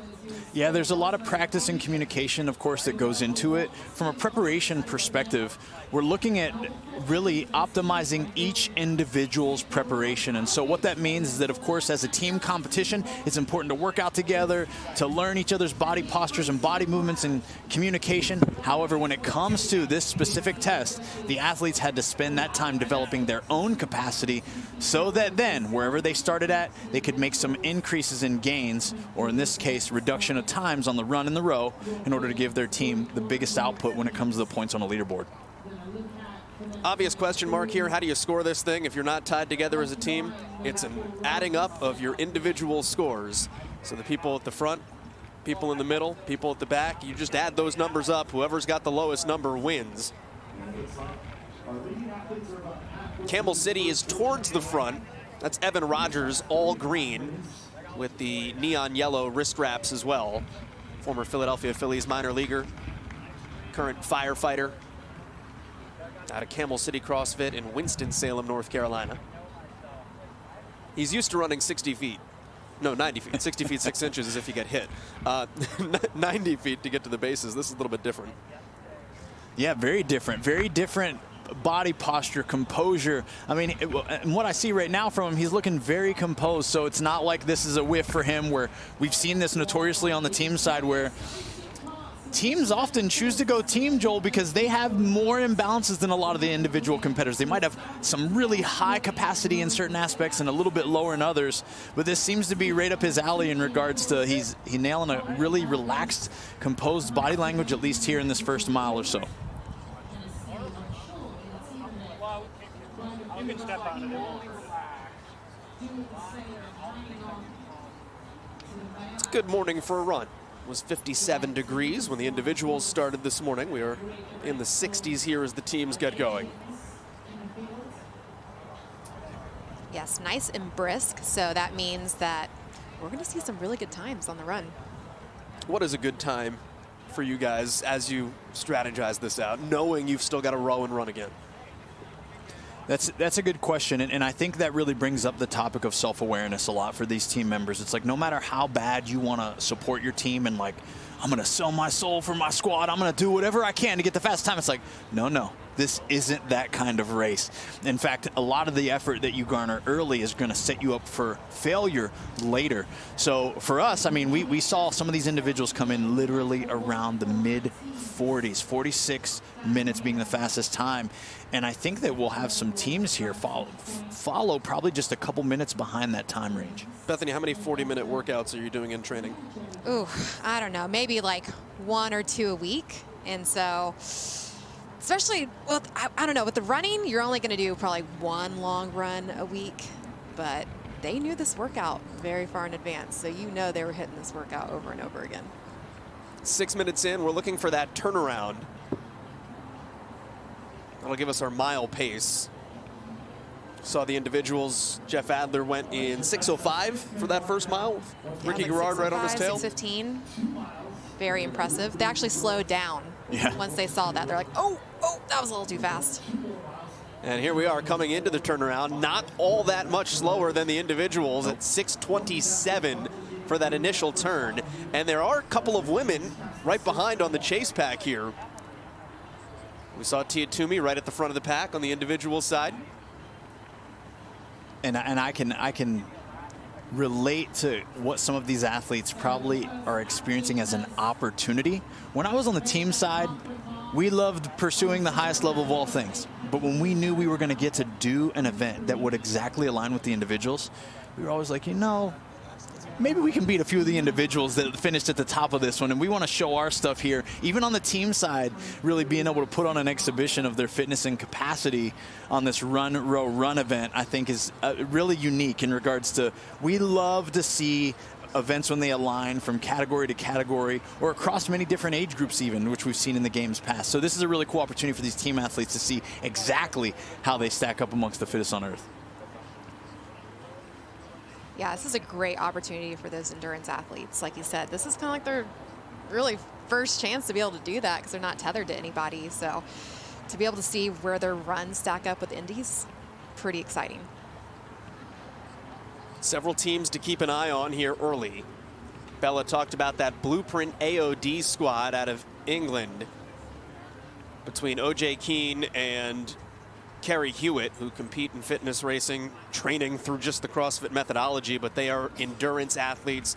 Invictus is an interesting one to keep an eye on, especially on the women's side, because Emily Rethwell was an All-American middle distance runner at Point Loma Nazarene, a Division II school out in San Diego. She's always been one of the better runners as a team's competitor in CrossFit. And even on the indie side too. Like, she has always done very good with the runs. So I'm excited to see where she stacks up by the end of this race. A little bit of a check over the shoulder here, as Evan Rogers has now pulled himself in front from Camel City. Can you game plan a little bit? If you know you're a better runner, how much of this is I have to run my own race, and how much of this might be, okay, I'm faster than some of my teammates, our score is our total. If I've got a couple of teammates that might be towards the back of the pack, yeah, I'm good, but I need to be better than good today because I need to make up for something. That's definitely something that you're talking about beforehand, your game planning. And I'm sure a lot of his teammates like go for it, especially with Evan up there in the front. If you're good at this, go. Get us as many points as possible. Rack it up. Get some good times. You're not pulling that trigger, though, until probably the second run. Yeah. Yeah, for sure. Because again, still you have to stay in your own little window, right? But that threshold for everyone. So competing on a team, there's a lot of times you're going to take the floor, and you're going to feel like you can be the relaxed portion of the team because you're so fit that you know, oh, I'm going to have to slow down a little bit for Adrian. Oh, I'm going to slow down a little bit for Josh or Emily, right? Like, you're considering the fitness of your other athletes, and you're like, for me, I'll just need to pace so that they can succeed. In this instance, everyone took this field with the highest level of urgency possible because, Bethany, I really need you to get your personal best so then I can do my personal best, and then we're going to see where it all settles. So, Joel, that was a great question and a great way to tee up the topic of all these athletes are going to come down to selling their soul at the end, regardless of clearly what everyone else is. So even these two men that were watching the lead, it's like, do they want to win and beat each other? Yes, but also if you're the leader and you can win by a minute, you got to try to win by a minute because every second counts. Evan Rogers continues to be the lead man here out of Camel City. I do believe that is OJ Keene drifting behind him. And that was one of the people that Bella Martin highlighted off the top out of Blueprint AOD in England. OJ Keene is 35 years old. He started CrossFit as a methodology, not just competing, at the age of 30. Wow. Didn't set foot in a gym until he was 25. It's never too late. Never is. And his teammates say that he looks like a Greek god. Which, come on. That's right. Yeah, I think that's amazing, and I think we see that a lot on the team side. We hear these different stories. I mean, of course, we get it on the individual side as well, but we really get a really beautiful depiction of our community when we look at the team side. Athletes from different backgrounds, different ages, different ethnicities, all coming together for a common goal, and I think it's a great way to fire people up. And Keene's plan, by the way, is to compete in Columbus at the age group CrossFit Games in a couple of weeks. He's one of several Masters athletes that have qualified both here on teams and to go to Columbus later this month. Yeah, there's also 6 women from the 35 to 39 Masters, which is so impressive. So impressive. We love to see that. Yeah, we talk about, of course, in our methodology, we're trying to build our fitness through our years, right? And that's how we measure health. It's fitness through our years, not just our current state and status. So while we want to build as much fitness as we can right now, we want to sustain it. And I think all these athletes that we're talking about that are into the 35 to 39 and, of course, beyond in our age groups are a really great example of that. And for them, a lot of them psychologically, this might just be a touch-up opportunity for them to go and win the CrossFit Games in their age group here in the next month or so. Dylan Hamming is third here, wearing 303 with the red hair pulled back in a bun. He's out of 8th Day CrossFit, veteran teams competitor. 17:07, Keene and Rogers, they are in a dead tie coming off of that first loop. Then Hamming at 17:08. Nikita Yundov out of the Rhino CrossFit team trains out in Las Vegas. Yeah, and I got to saw Nikita throw down a good amount as an individual in some competitions this year at the semifinal level at NorCal and also at the TFX. And what a tremendous amount of fitness. You're seeing some of these athletes that are certainly still some of the top athletes in the entire world just choosing to go team instead of pursuing it on the individual side. I think he ranked 33rd in the worldwide ranking for the Open this year. Nikita, that's pretty impressive. And the way the season was structured this year allowed for a lot of individual athletes to wind up going team. Nikita Yundov was one of the people that said, I'm in this as an individual, and if I don't get my individual goals, I'm on a team. And a lot of teams had alternates that were ready to go if somebody qualified to the individual side. Yeah, I heard a lot of those stories at the semifinal level. It was like, hey, I'm here. I'm going to go all in as an individual. Of course, if I get that opportunity to be a top 30 men or women in the entire world at the CrossFit Games, I'm going to take that. But also, my eyes and my mind are also with my team if that opportunity doesn't present itself. And that's what we're seeing here at the CrossFit Games. Is this was some of these athletes' backup plan, and now they're all in trying to get their team on the podium at the CrossFit Games. Well, and Adrian, you're a former team champion. Team is a great way for a lot of these athletes that maybe have not qualified individual to gain games experience on their route. Yeah, I tell athletes that are coming up in through our space to look for any opportunity you can to get on the biggest stage possible. And for many, it is teaming up with others, whether it's locally or regionally. Of course, this year they were allowed to create, quote unquote, these super teams. And these athletes are garnering not only competition experience, but they're getting a behind the curtain perception on how are these elite individuals preparing? What do they do? What is it like? What is it like when you show up in an event 30 minutes early and you got to stand in a corral and then just 3, 2, 1, go for a 6-mile run in a 3K row, right? Like all of these things, Bethany, you recognize this, but when you're a CrossFit Games individual as a rookie, it's all so brand new. But if maybe you get a year or two of experience on a team, it might lend itself as a bit of an advantage in that competition field. It definitely helps. We've seen a lot of athletes do that over the years, go team for a couple of years and then switch over to Indy, and they always have a really good rookie season for their individual years because they've had that experience. They feel more comfortable. They don't feel less than out there. They're not scared. They're ready to go. Rogers, Keene, and Hamming, or Rogers, Hamming, and Keene across your screen are the top 3 here. That is from Campbell City, Blueprint AOD, and 8th Day. Leading the way to come back to Jennings Landing, where they will hop on the rowers. Every athlete will do their own 3K row. So you're responsible for 12K as a team. Not great at math. I think I got that one. Nailed it. Yeah. Got it. My whiteboard briefs are always interesting. I feel like everyone's whiteboard briefs are pretty interesting. This is the introduction to any class. You get up there in front of the whiteboard and you're trying to be descriptive. Maybe you're adding in how many pull-ups are going to be in the workout total or how much they're going to run. And we've all whiffed a time or two with our math there at the whiteboard. You can see Evan Rogers checking over the shoulder. He's trying to keep OJ Keene a little bit behind him. Quick checks of the watch. Always watching pacing. For being a baseball player, Yeah. this is amazing. He's been working hard on some long-distance endurance running. Evan Rogers played 4 years at Division II Mars Hill. My man hit 19 homers as a senior. So he doesn't even run the bases. He just jogs them. He trots. That's why he's got the endurance. He's flexing. Yeah, and as we settle into this second lap here, I think this is, again, where we talked about this with the individuals, but this is where the rubber meets the road, for lack of a better example where experienced runners are really showing, and these guys that have, in the top 3 that have really broken away from the rest of the pack, have clearly settled into a comfortable yet uncomfortable pace, right? When I say comfortable, I mean it's manageable, but of course they're all at the top end of their threshold, looking to come back to that rower in a really strong position to row their, hopefully, what is a very predicted pace.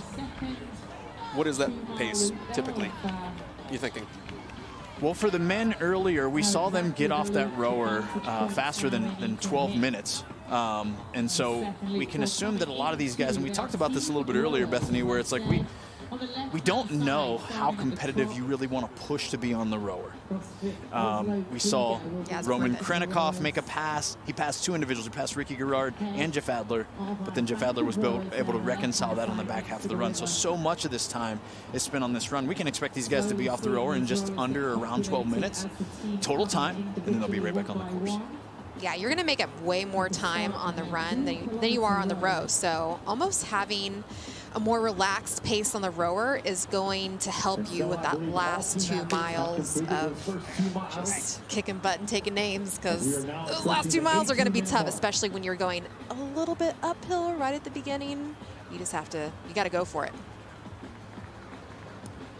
18 minutes in here to this first 4-mile run.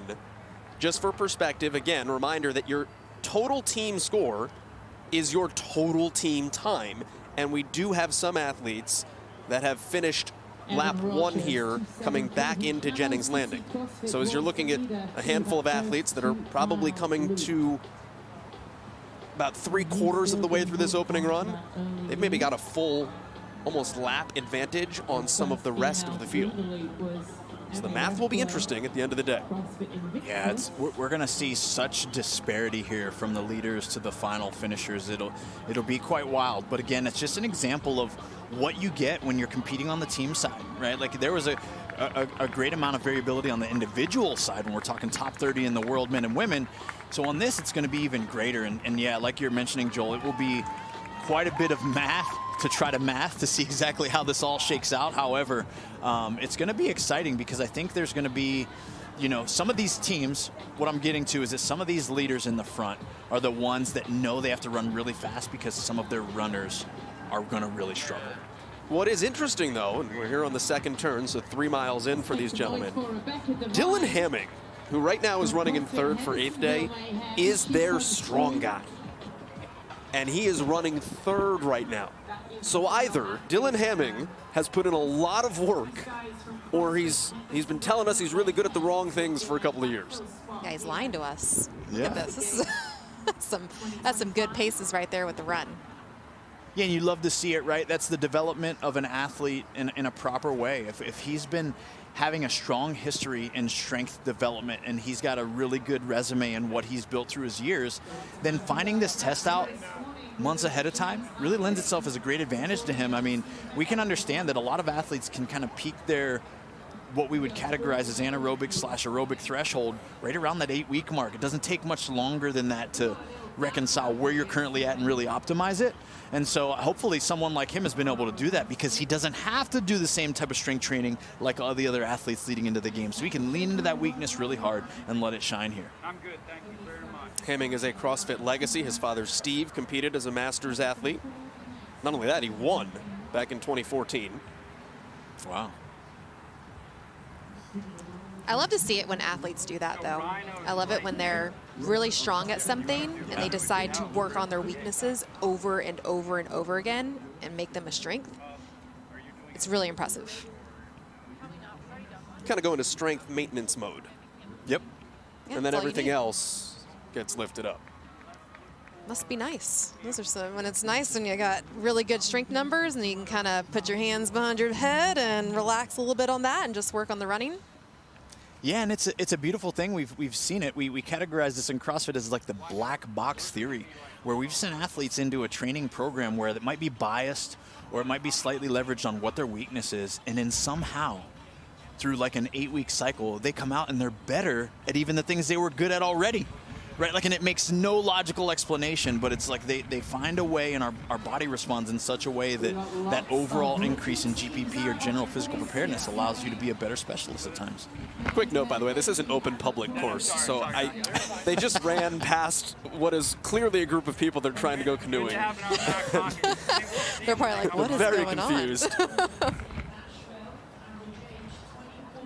But to your point, Adrian, that's some good genetics right there when that happens. Really good genetics. O.J. Keene in the green bottoms on the right side, no shirt, out of Blueprint AOD. Blueprint is the affiliate in Worcestershire, England. AOD is the training program. Adapt or Die is what AOD stands for. And you might not know a whole lot about CrossFit Blueprint. They are one of the most well-represented gyms at these CrossFit Games because they've got a team. They have an individual male and an individual female, Amy Kringle and Harry Lightfoot. When you get a camp like that shows up at the CrossFit Games, it's amazing to see. But what you've known then is that every day leading up, all year long, they've had opportunities to look each other in the eye, compete head-to-head, right, to develop this type of not just fitness but competitive nature that really tends to shine at the biggest stages because they're so conditioned to those circumstances. Like, oh, they know how to lead, they know how to follow, they've gotten their butt kicked in training, but also, hey, they hopefully have taken some dubs as well. Well, and what's interesting is it's a second-year Games team, half of it. Back in 2021, Harry Keene and Helen Nutter competed at the Games, and they had a phenomenal first event. And they wound up in the final heat, and they said, oh, we have arrived, we've got this, and then they got smoked.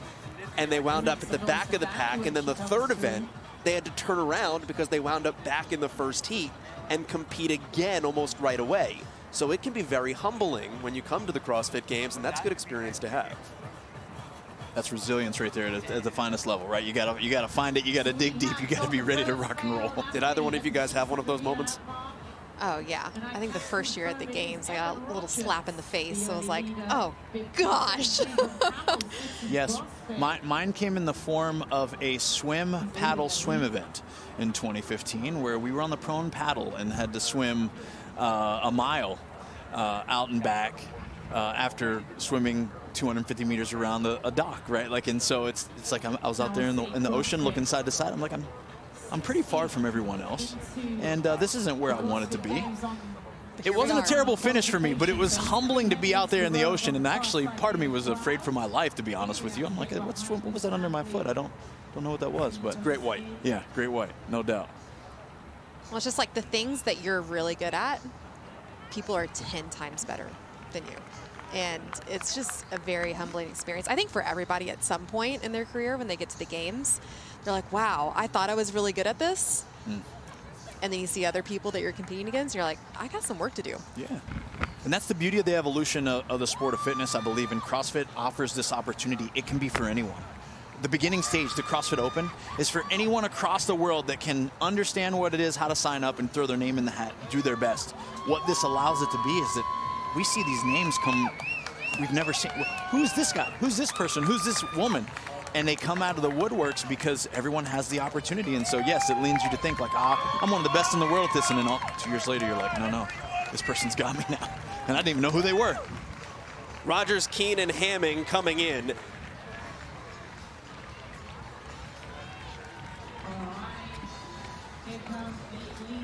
So 25:06 for Rogers and Keene, 25:07 for Hamming. Quick note on the rowers, different than the individuals. Yep. Individuals was first come, first served on the rowers, all set to the same damper and the same foot settings. For the teams, these are all pre-assigned rowers, which means they had the opportunity to adjust their settings ahead of time, give or take a couple extra seconds saved. They all are on Rogue Echo rowers here, and those are built for anyone looking for reliable, smooth rides, whether you're just getting started or chasing that next PR. It's got a precision-calibrated flywheel. It delivers consistent resistance. Those quick-release foot straps make it easy to get in and out. When you are done, it all folds up and rolls away on oversized turf tires as well, so no matter where you're training, that official rower of CrossFit and the CrossFit Games, the Rogue Echo rower, is there for you. I think another note, too, is that they got to set their damper and their foot settings, not like the individuals. Individuals had to just come in and just make do with what they had. So that's kind of a nice setup. All right, here's the question, guys. You knew it was coming. What is the right damper setting on these rowers? How are you doing it? Well, here's what I'll tell you. Roman Krennikov rode about a 10 damper when he sat down and adjusted that thing. He was the first one off. So you can go by what we saw. That's what I like to learn from. I'm personally a pretty high damper rower. I row about an 8.5, almost a 9. Historically, what works for me is fewer strokes and a more powerful cadence. What about you, Bethany? I think it's changed over the years for me. I used to be at like an 8, 9, 10, and then the last couple of years, because of some back issues, I've actually rode at a 5, and it's worked for me. Emily Rathwell is the first woman to arrive Invictus. That was to be expected. We talked about her All-American running pedigree. Sean Early on the right side is one of the men from Invictus. Anthony Yim on the left side is from the Young Guns of Proven. Now, Invictus is one of those interesting teams here because Emily Rathwell, best runner in the field. Sean Early is clearly back. We saw Phil Muscarella return as well. Danny Spiegel has a ton of strengths in CrossFit. Running is not one of them. So this, for her, is how much damage control can I tackle, although my team is going to help make up some slack. I will say, though, she was looking pretty good this year. I saw her picture on the team. She was looking pretty lean, so she might surprise you today. Yeah, that can certainly help in preparation. Of course, we understand that. And here, again, this is what I really love about Event 1, and its structured scoring, is that these athletes are dying for all the seconds. And also, from an individual to a team perspective, Danny Spiegel could pack it in, quote unquote, as an individual and say, you know what, hey, I'm going to take last on this because I'm going to go win the back squat, right? In this circumstance, she can't do that because it's total math. She's not just taking a placing. She is accounting for dead time. So it's not like she could just coast in and be okay with where she wants to be. So I love that element that it's really constant pressure for all these athletes that are in the field. Bella Martin is down by the rowers. Joel, there were a couple things that we watched in the individuals that I'm seeing here on the teams that might play to their disadvantage. So we were looking at their paces on the rowers. The top guys were anywhere between 145, 147 throughout the entire 3K on the row, but they could see each other. They were right next to each other. They could pace off of each other. But for us, we've got some of our teams on one side, some on the other. So they're luck of the draw here if the person next to them wants to hold on to that 145, 147 pace, which is exactly what we're already seeing for those first guys on the rowers. Bella, thank you. Or if you're in a team that maybe you're a faster runner and there's no one else around you, you don't have another monitor to look at. Yeah, we saw that a lot with the individuals. They were peeping over with the girls and the men. They wanted to see what their competitors were doing. So yeah, run your own race. No. Not this time. They do have their other teammates, so if they have similar rowing paces, maybe they can use each other for this. Yep. You're looking at maybe the favorites coming into these CrossFit Games. Victor Helsinghoff is in the front, Tola Maracanyo right behind him with the Zenny sunglasses on. That is CrossFit Oslo Krieger. The two women just behind them on the right side of your screen. That's Oda Lundekvam and Kristen Holta, the oldest in the field, and she's been on the team since Tuesday, subbing in for Ingrid Hodenmyr because of an injury. But Kristen Holta competing at the CrossFit Games after a couple of year break. She had retired. She was the alternate on this team at 39 years old. Not a bad substitute to call up. Hey, what are you doing next weekend? Can you come with us? And I think we got a good shot at winning the CrossFit Games, by the way. Holta's on the far left side of your screen, in front of that Zenny flag. Yeah, pretty stacked team. They're going to overall really have a great output here from this specific event. I mean, I expect them to do very well, of course, this weekend being one of the favorites, but they're gonna have a very impressive overall and total time. It was funny, right when we saw Tola come on the screen, I noticed him look at his heart rate monitor and his row pace, and then he kind of gave almost like a confused look. I'm thinking his heart rate's probably higher than he anticipates, and maybe he still feels fine, right? But we've all run into that at some point. There's a look at Kristen Holta. If you're new to the CrossFit competitive space, first appeared at the CrossFit Games in 2012. This is her 9th appearance, first on a team. She was 2nd worldwide in the Open, 35 to 39 years old this year, 7th overall of everybody. It is her first appearance since 2021 here this year. Can I just say that's pretty wild? That's impressive. She has a child. 2 years old. That's 2 years old. Full-time job. Full-time job. And for her to come back and do that during the worldwide ranking of the Open, that's scary. Yeah. It is a beautiful thing that we've seen through our sport too. The development of it is that there's a time and place where you need to put in a lot of hours and accumulate a lot of volume to build the fitness needed to compete at a high level. And then once it's there, there's this beautiful balance of like living life, training less, peaking at the right time, where it's like, this is elongated athletes' careers, and I think she's a wonderful example of that. Is like, she's probably honestly still shocking herself at the fitness that she's able to sustain through her years and through the changes in life. It's awesome. It's a good description of less is more at the end of, or the, you know, tail end of your career, and we're seeing that right there. 4-mile run, 3K row, and then a 2-mile run to cap this. So everybody will get back off of the rowers and do one more out and back before they hit the end of this event.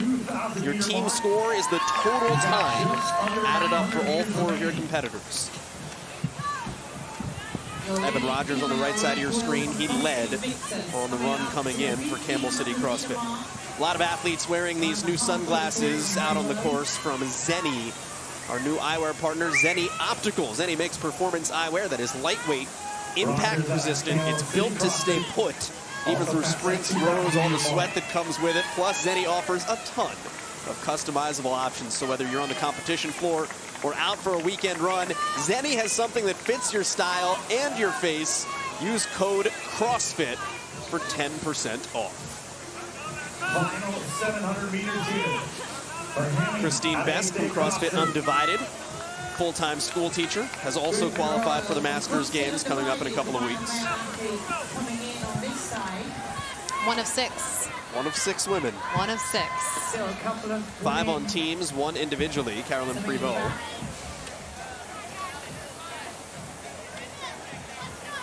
That is Sydney Smith from a team that has a lot of expectations coming in. 11-24, 2nd consecutive year competing. The gym out of Marietta, Georgia.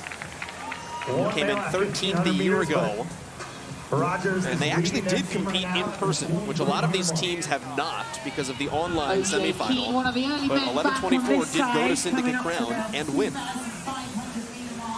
And I think that can be a huge advantage when you come to Albany here to show up and compete in person. If all year what you've done was online and you punched your ticket online, and while it's still team competition, it's a very, very different vibe when you got a judge and you've got the circumstances and situations that are going to appear here at the CrossFit Games live and in person. So I think that's great for them to have provided that for themselves, that more experience together on site to throw down. You really can't replicate that in-person competition feeling, so for them to have that, like you said, it's good. I mean, your heart rate just goes up differently, doesn't it? Yep. Push harder. Yeah. Push harder. You get Dwayne Johnson goosebumps. Speaking of slap heart that rate, forearm. We got Nicolette Torrigiani right here in 172, eyes closed. Is that normal? Bethany, do you eyes closed on your rower? Personally, I do not, so that's a little scary. Scaring me right now. Getting a look at Camel City here. Again, Evan Rogers in front of us, Lee Sherrill just behind him. I will say this, you are the 2 CrossFit Games athletes. I'm just like a Joe CrossFitter. I do sometimes just push my monitor down because I don't want to see it and I just want to run. Coaches think it's nuts. Listen, I'll be honest. I've wanted to do it. I just can't. Right? I can't. We think about it. We think about it. Yeah, you think about it, and the reason it's important is we're watching all these athletes hit their threshold paces that you really have to still be in tune, and it makes it more uncomfortable when you see what's happening on the monitor. Maybe your time drops, maybe your rises. Oh, here we go. Dylan Hamming first off of the rower for 8th day CrossFit. And he did the old towel trick to keep his hands from getting too sweaty on the handle, yeah. Off he goes. Yeah, the reason they're going to do the towel is you can get rips on your fingers from doing that. And it's a long weekend, so you are going to be on the bar when you come into the arena. And if your hand's already ripped up, it's not going to be great.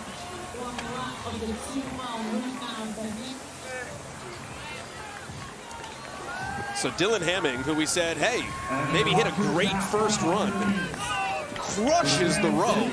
And that, as a powerful athlete, while this is a monostructural test, this is about cardio, if you're a power output person, that row is really going to play into your favor. It's similar to what we saw from Roman Krennikov in the individuals on the men's side. And then we saw the same thing even with the women. You know, Tia sat down and got to what we assumed was a pretty blistering pace on the row, only to watch Amy Kringle really make up significant ground up to 300 meters on her. So yes, it does pay off, and it is a very high power output expression on that rower. That was an 11:10 3K row for Dylan Hamming.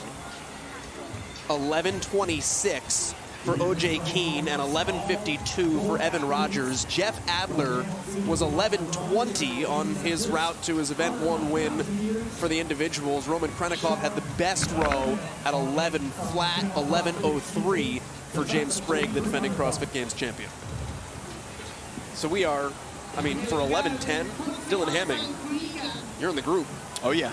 Yeah, he's right there. And again, we'll see that throughout the team competition. You guys are going to be covering it all weekend, but you're going to see some of these single modality movements like the back squat, opportunities where athletes can compare themselves to individuals. You're going to see some of the capacity on these teams is right there with the individuals, and it's that well-roundedness or that polishedness of their overall fitness that sometimes they lack in comparison at that highest level.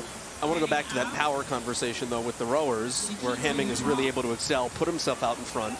Why does the power output and the strength come into play more so than it just being a strictly monostructural test? Say that in so where the power comes into play versus just your cardiovascular engine. Yeah, I mean, well, here's a great example of it. They already ran 4 miles, right? So they're already very much in what we would categorize as an aerobic state or under fatigue. So when you get to that rower, a lot of times it's not about just even strictly the power you can express or your conditioning. It's like what you have left in reserve. So these athletes that are already strong, if they pace that front run very well, that's when they can really express their power at the highest level. Because what we'll see there too, Joel, is that there's some strong athletes who by the time after a 4-mile run get to the row, it's not a strength for theirs anymore, even though if it was 500 meters per time, it would have been. So much of that is that we're watching Hamming put on a huge exhibition of excellent pacing for his own capacity right now.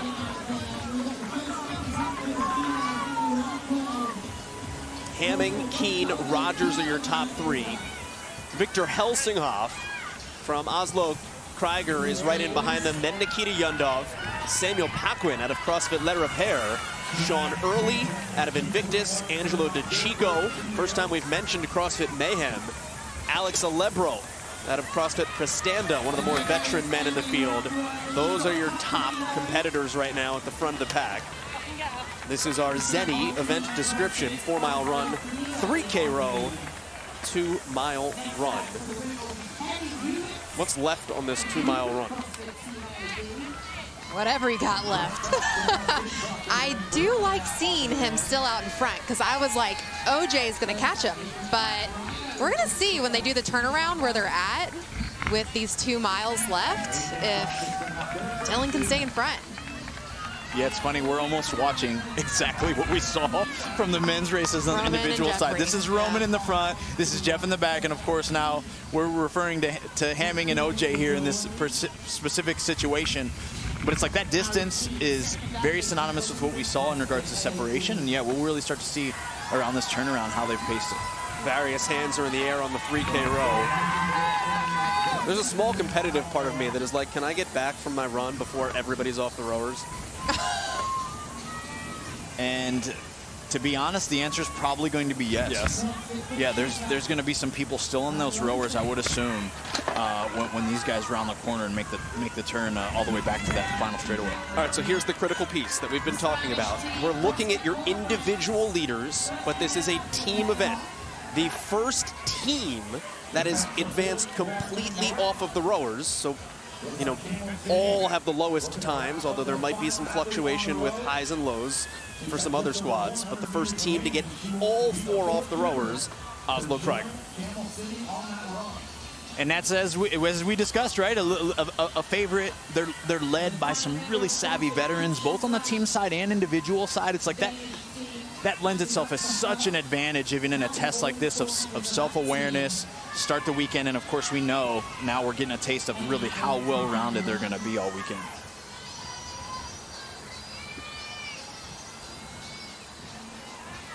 Hands are in the air for various rowing athletes coming to the end of their 3K, with another 3,200 meters of running still to come. Here's one of the biggest advantages to competing on a team, is that when something really starts to suck, and I mean painful, is that you got 3 other people leaning on you, and it's different as an individual, right? Because it's like, it's 4 points here or it's 3 points there if you're really falling down the leaderboard. But in this circumstance, the situation, you're like, nah, my 3 closest people are relying on me to sell my soul on this run, regardless of where I am, because I know every second counts and it's all being added together. So that is an advantage that you get on the team side. It can push you to some amazing physical feats. That's how you won the games. Yeah, honestly, that's part of it, is that the camaraderie and the leadership and teamwork that all come a part of what we're going to watch this weekend. It's a huge aspect of the training and, of course, everything that we see on the competition floor throughout the weekend. And it'll show in different ways. But, yeah, that's a huge part of it, Joel, and that's what always drew me to competing on the team side. Yeah, I really like that aspect that you don't get in the indie side. People are counting on you. They need you to do well on these events. And in your mind, you're holding that burden on your shoulders, which you can use as fuel. Use it as fuel. Don't see it as a bad thing. Use it as fuel. And hopefully we're seeing Dylan do that right now. Final mile here. Dylan Hamming goes for the water cup and half ingests it and half wears it. Got to stay cool out there. I mean, pull your body down. It's crazy, though. OJ is legitimately putting the Jeff Adler strategy into play here. Like, he's just sitting back right now. He's already closed the gap, and now it's like, okay, I'm going to go ahead and let Dylan take a lot of this lead and then probably try to make a move here within the next quarter to a half mile. And with that last turn, we now know exactly how much room is left. They are on their final mile, so you're looking at a 47-ish minute finish for these guys if they can hold it. Wow. Rachel Klausing is on the left side of your screen, one of the 2 women for this 8th day club. Danielle Dunlap would have been on the rower to her left, so she's already back out for her run. And then Jordan London is their 4th member that Klausing recruited from South Carolina's CrossFit Rhapsody team of years past. And again, your score is your total time, so this is where elementary math checks in, mean, median, mode, right? You can have everybody finish around the same time and get 1 score. You can have several outliers and even get a better score than that other team. My brain just melted. But that one got me. But here comes Keen with the pass. Yep.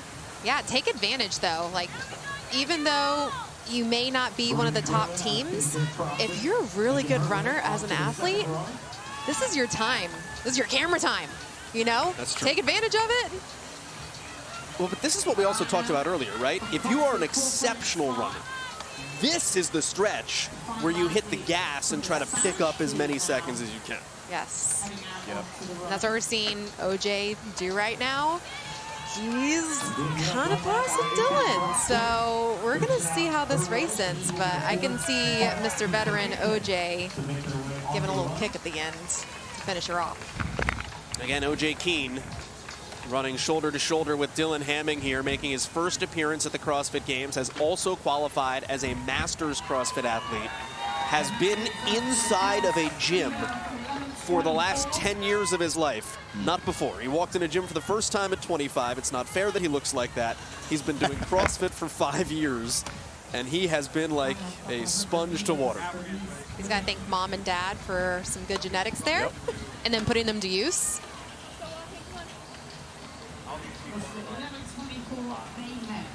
But a veteran in the sense of he's a runner. Yes. He's done some other races and qualified at a high level. He's competed in the World Championships of some other competitions when it comes to endurance racing. So he's not shy to all this running. It's a walk in the park for him, or a sprint in the park. Almost had a collision between Keene and someone going the other way. He's not small. He's not small. You know, O.J. Keene does not skip shoulder day. Neither of them. No. Neither of them. There's some big dudes out in front, let me tell you. And that's part of the beauty of CrossFit and what it is, right? It's like we want you to be a great runner. We want you to run fast, but only fast enough that you're still gaining strength. And we want you to be really strong, and we want you to be big and strong, but only big and strong enough that you're still PRing those 1 mile time trials or 5Ks in this instance. Half mile left for these two gentlemen. And we'll see when they start to really hit the switch. I mean, does Keene even pull away further? Does Hamming say, I've been playing a little bit of possum and try to hit some gas late? Although it looks like he's starting to lose a little steam. Keene is stretching. Yeah, he's starting. He's already starting to kick a little bit. He's like, bye. Jeff Adler won the individual side, men's and women's, 46-15. So that time has come and gone. But you are still looking at team competitors that are going to finish individuals. It could have been in the top 10. Yes. Yeah, for sure. These guys are going to be close to top 10 times. I mean, we got Harry Lightfoot that came in at 49.36 at 10th overall on the men's side. And so these guys are looking at an output where, wow, that would be extremely impressive even if they were going to be on the individual side. And then Tia Toomey was the best woman at 49.48. That sentence was unnecessary. Beyond is the best woman. And look at this absolute kick that we're seeing here. I mean, this is phenomenal. He's accelerated his pace as of the last 150 meters in a ridiculous format. Just getting faster and faster. Looking behind him, looking over his shoulder, making sure Dylan's not in his sight. And it doesn't seem like he is. Got a pretty big gap. How did that even happen? I mean, he just stepped on it. Yeah. He is a football field ahead of Dylan Hamming. Football pitch, he's from England. It was once you started to mention the times, Joel, he heard it. He had the earpiece in. He's listening to the commentary. O.J. Keene, 35 years old, a Masters athlete, is going to put up the best individual time of all the teams, and in 48.57, he puts up a top 10 individual time at the 2025 CrossFit Games. Great start for Blueprint. Good start for 8th day. Hamming will come in second. And like you said it, people still rowing. Here comes Hamming officially in 49.23. That's still a top 10 time. Still an impressive time.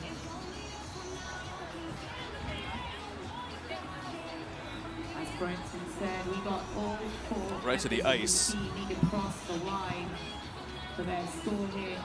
Yeah, even though it's cool out there, those bodies are warm after going for 50 minutes plus. So cool the body down as quickly as possible. 8th day is trying to have its best finish ever in its 4th trip to the games. They were 5th last year. And a true affiliate team. They are Michiganders, with the exception of London. But over the last 4 years, it's been a local bunch. And Joel, to your point, maybe the competitive mindset set in, who knows, but you got someone on the rower still. Someone's still on the rower. Now this is interesting. I mean, Hamming is clearly walking to cool down. And here comes Rogers, who is at the front of the pack. Helsinghoff is on the right from Oslo Krieger. Do you kind of cool down by walking and look, nice push? And it will be Harry Lightfoot saying, not today. Not only does he beat Rogers, he leaves him in the dust. 50-47 for Helsinghoff. Do you do your cool down by walking in reverse here and maybe trying to go find your other teammates on the run course? Do a little encouraging. I absolutely would, and that would have been something on my mind even in the return of the run. Like as I'm heading back to this finish line, I'm like, hey, I'm spotting where my team is. I might be giving them a gesture, a nod, or a yell like, hey, let's go. You got this. Push, push, push. Like, whatever that communication might look like. And then once I finish, I'm searching the course. I'm going back to try to find where my squad is. And I don't know if there's, rules. Of course, there's certain limitations. The athletes are going to be held in a specific area, of course. But gosh, if they get that chance, I'm going back to root on my dogs, no doubt about it. Kristen Holta is the top female. As Angelo DiCicco comes in, he'll be 4th overall.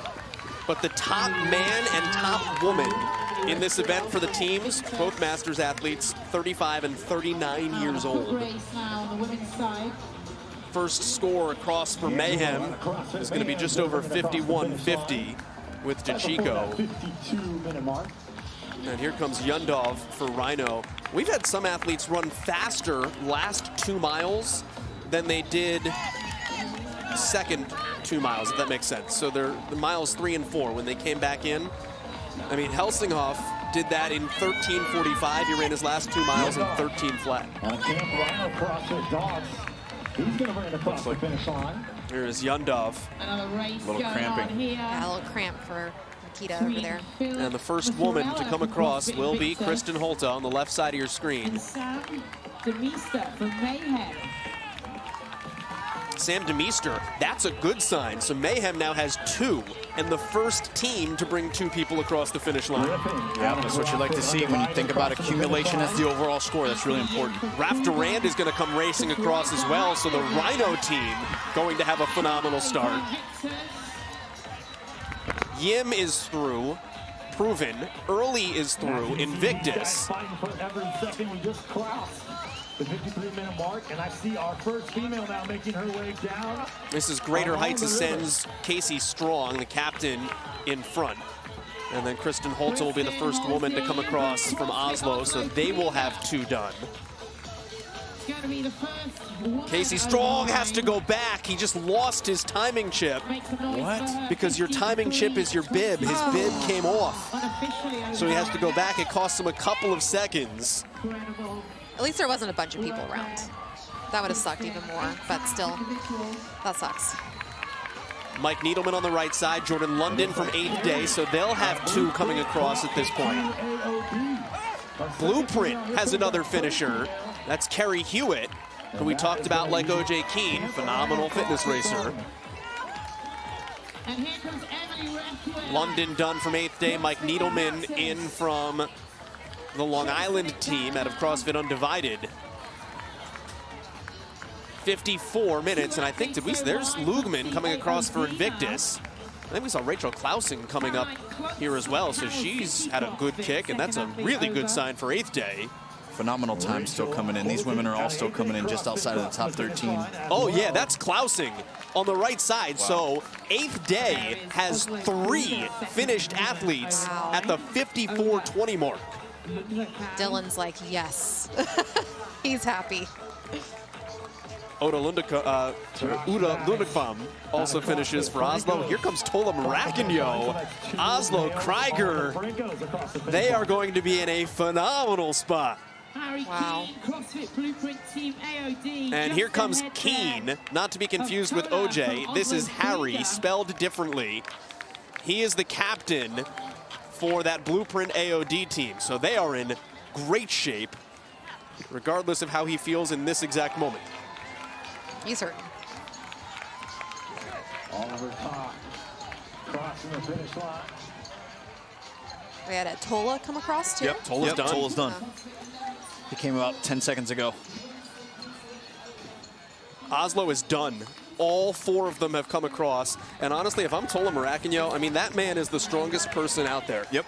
And he just did that Good on finish. a run. That's a good finish for him. He used to run with Tola all the time. He was behind me. I'm just kidding. Does that impress you? It does. It really does. He started working on it in 2021 in Vegas. He was working on his endurance because he knew that was a weakness of his. Figure one of these teams is going to work out for Tola eventually. He has been Mr. Ringer in recent years, competing on Peak 360, Iceland, CrossFit Reykjavik, East Nashville Proven, Back Bay, This is his 7th appearance at the games. The most veteran male in the field. Yeah, he's tied with another athlete. Alebro. Yes. From Prestanda. The cup evades him. A lot of medals. Can he hold it? It's the best thing, the cup. You win the cup, you keep it for a year. Drink out of it, have a bowl of cereal out of it. I've done all those things. I was gonna say, is this experience? Oh my gosh, yeah, absolutely. That's why you win it. Got to bring it to the party. Bryn Curlin just ran off of your screen from training Think Tank. And that is Christina Agerback, another one of our Masters athletes from CrossFit Butcher's Lab. Agerback is an OG in Denmark. She competed at the games back in 2018 on a team. There are people that are competing in these games that in 2018 were in middle school, probably. Ivan Gaitan from Q21. Competed against Ivan, he's been around for a while. And that 262 is Omer Reshev, the 24-year-old for the Rhino Dogs. So they have at least 3 finishers. I didn't see Lena Mantika come across, but the Rhino Dogs have 3 scores in the books. As we close in on an hour, there is no time cap for the teams. Training Think Tank's Gustavo Enrico. All of this matters. It all becomes math. The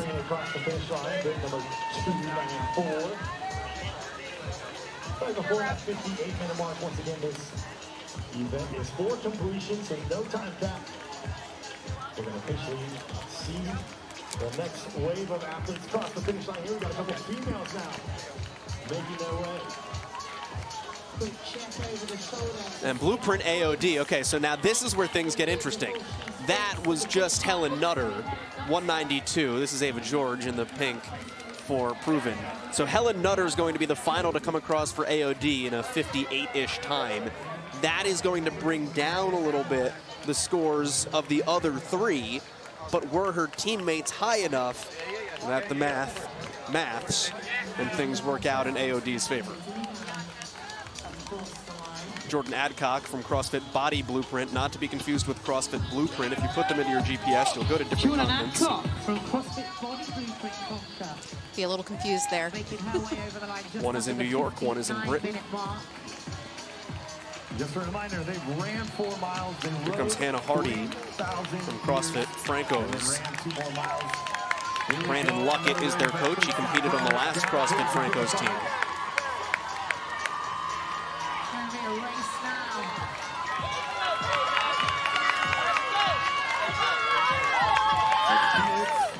We're starting to get to that point where we're starting to see these athletes who have already felt that internal pressure of knowing, I'm going to be one of the slower athletes on my team. And they're bringing up the back half, really having that internal drive of like, I've got to finish fast to give us a good chance.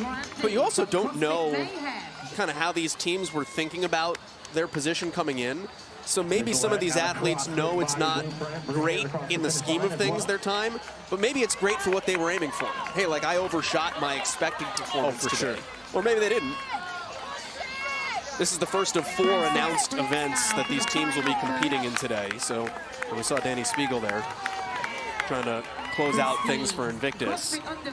4 announced events that these teams will be competing in today. So you got a long one in right under your belt. You got to get back to work. And this is where we'll really start to see fitness, right? Because they're not just going to run 6 miles and then row a 3K and be done for the day. These athletes are going to have several events looming to follow where they're going to have to be asked to recover very quickly, fuel up, get their core temp down, and be ready to rock and roll in just a short while after this. All right, so this is still up for change based on how scores impact things while people finish. But at the moment, CrossFit Oslo with a total team time of 3:33.32 is in first. Blueprint is in second at 3:35.58. So that 58-minute time by Nutter does pull the score down enough that Oslo is able to sneak in. Maracanã had their slowest score at 54 minutes. Camel City Best time, Evan Rogers, 50-54. They're in third. Camp Rhino is in fourth. Awesome start for the Underdogs crew. And then Butcher's Lab out of Denmark, 3:43. Their total time is in fifth. Sprinting her way now to the finish line, putting it down. It's Danielle Dunlap from 8th Day CrossFit. And Invictus just jumped. So Rhino actually got pushed down to fifth. Invictus is now in fourth at 3:39. Phil Muscarella, 52:29. Sean Early just behind him. Emily Rethwell, we talked about her running prowess at 54. And then Danny Spiegel finishes in just over an hour, which again, as we talked about, like for Danny Spiegel, good race. Yep. Here we go, ladies and gentlemen. I mean, I did say that at the beginning that she was looking good. So that's a good finish for her. And a fourth place finish, if that's what holds to be, is worth 85 points. You're going to take that. Nice. 100 for first. And we drop things down by 5. Following up that hot foot race. Got about 4 athletes sprinting to the finish line. Gotta love it, medical team there. 1:02. Watching everyone's body language even as they finish across the finish line, like they're right there for people who are showing signs of like collapse or that they can see or might be suffering from heat exhaustion or dehydration, whatever it is. We've seen people cramping, they're there to grab them. It's just refreshing to watch them see, okay, someone needs attention or someone doesn't, let the ones that don't pass on by, but it's great. That was Dr. Sean Rocket on the left side of your screen, the official CrossFit team doctor as well, and affiliate owner. Yeah, people are, they're pushing hard. That's what happens at in-person competitions. You do things that you probably, those gears that you can't get into during training. You get into them at competitions. Yep. It's a superpower, but it also hurts. It's a devastating. lot. Yeah. There's a pain cave. Arms driving to try to come across that finish line here in 63:22 is the unofficial time for Anne-Sophie Taschereau, who is looking forward to the lifting this weekend, any kind of it. She is an Olympic level lifter, running damage control. And training think tank is now a complete team as Faith Stewart comes through.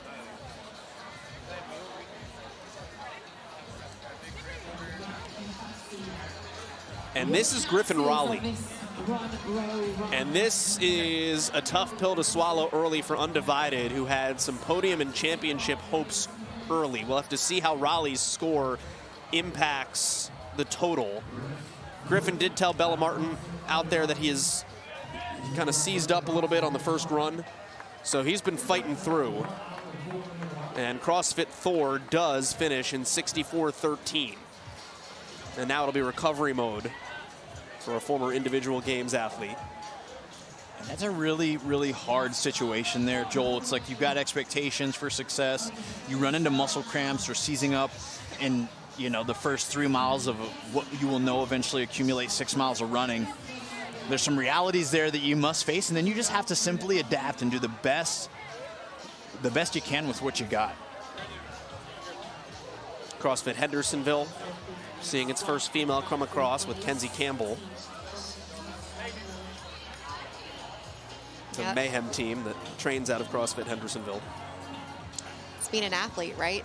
If things go wrong and they don't go to plan, can you adapt and can you overcome? Athlete 101. Some might say adapt or die. That's true. Yep. AOD.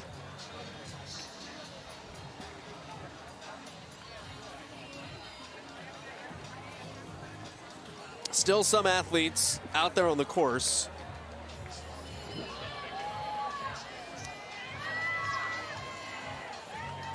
As CrossFit Prestanda will get a finish here from Angelica Bengston, who was a late replacement for the former Olympian Lisa Anderson after she was hurt. So Bengston, one of the Masters athletes competing, 6 women Masters athletes competing at the games. She's met by Antonia Kotolinski, and Prestanda is a team with podium aspirations.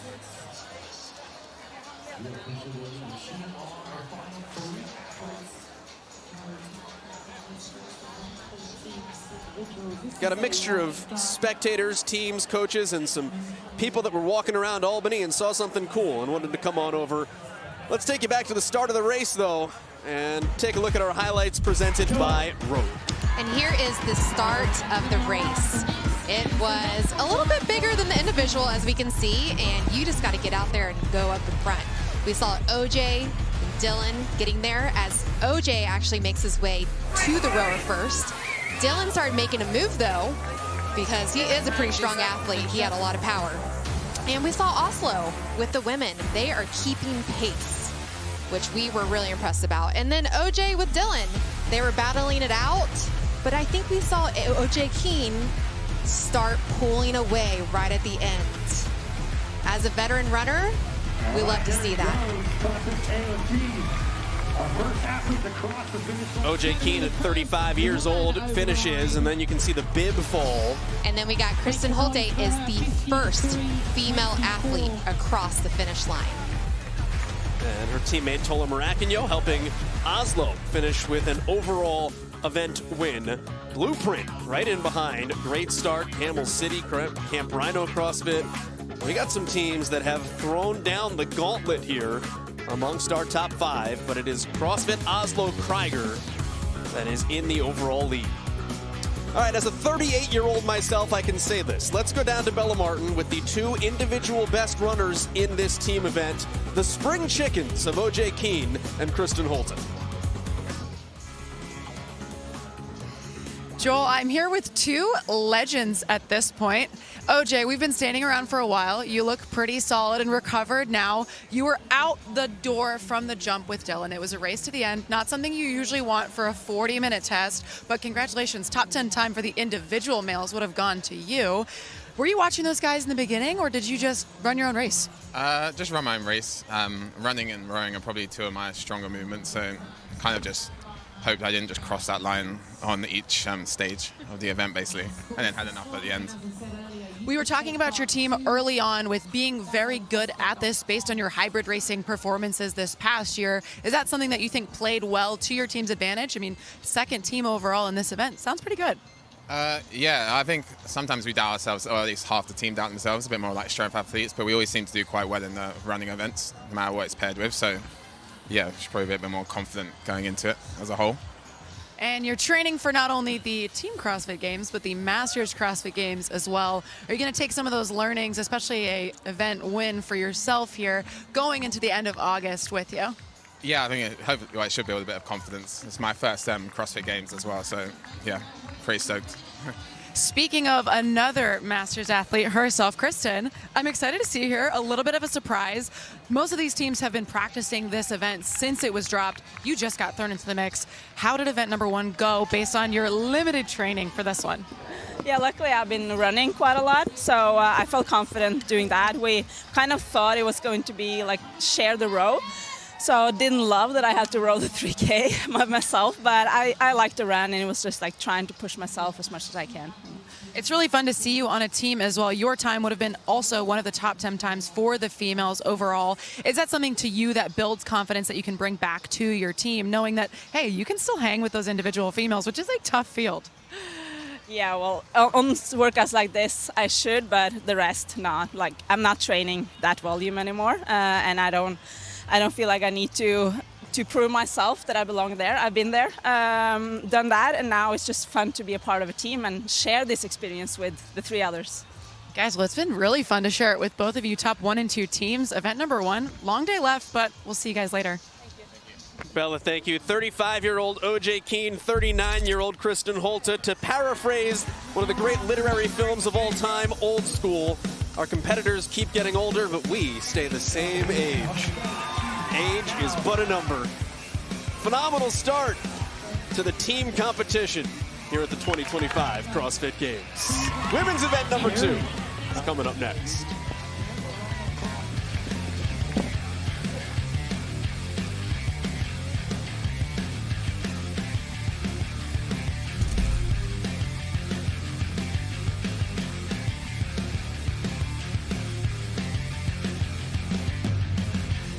The 2025 CrossFit Games are brought to you by Rogue.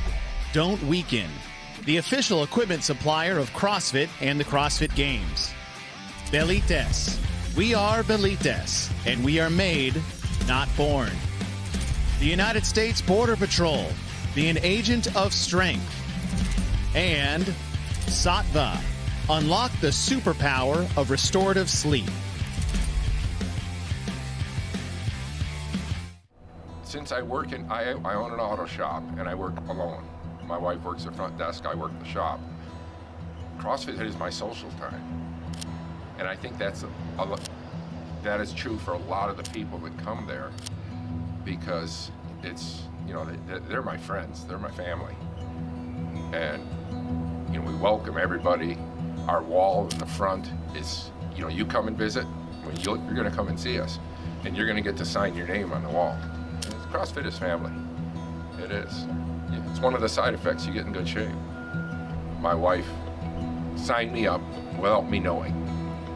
Oh, by the way, you got level 1, 1st of November. And I'm like, we got too much going on. She's having SI surgery next Wednesday on her back. And I'm like, we got too much going on.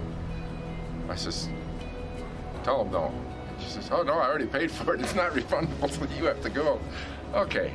And then when Coach heard, well, this is good. He says, because, you're one of our older participants here, been here forever. He says, this will encourage more people to come. It'd be nice if everybody in the gym was a level 1 and then just keep going up. I read the bios on our instructors down here last night. That's incredible.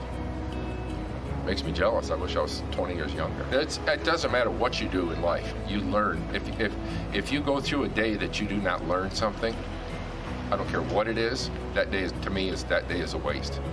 That is my philosophy of life. Every day you have to learn something. I've done automotive repair for 51 years, and I'll have somebody come in and say, well, I did this way. You look at it, well, that's a better way to do that. You learn something. I really liked the way they broke things down here. They break it down. Cal is an incredible instructor, but they broke things down even at a greater level. Andy, widen your stance. Good. Michaela, push your knees out and lift your hips up a little bit. Ready, go. That was way better, Dave. Good job. But the way they broke things down yesterday, it was very interesting. The front squat was amazing. The way I have never cleaned a front squat because I have bad shoulders, no rotator cuffs, no bicep tendons. A lot of times in a front squat, I'll come off the rack and I'll set it on my shoulders and I can balance. I can lift 200 pounds doing a front squat that way. I can't do 55 this way. But the way they broke it down, I was like, man, I could do more. I could, learn something. And that's cool. So yeah, I'm not apprehensive anymore. Everybody should take this course. You'll get something out of it, and I sure as hell have. My folks made it to their mid-90s and never did nothing. When Dad was my age, he was on his second pacemaker. I'm not. I have lung problems. I used to smoke when I was young.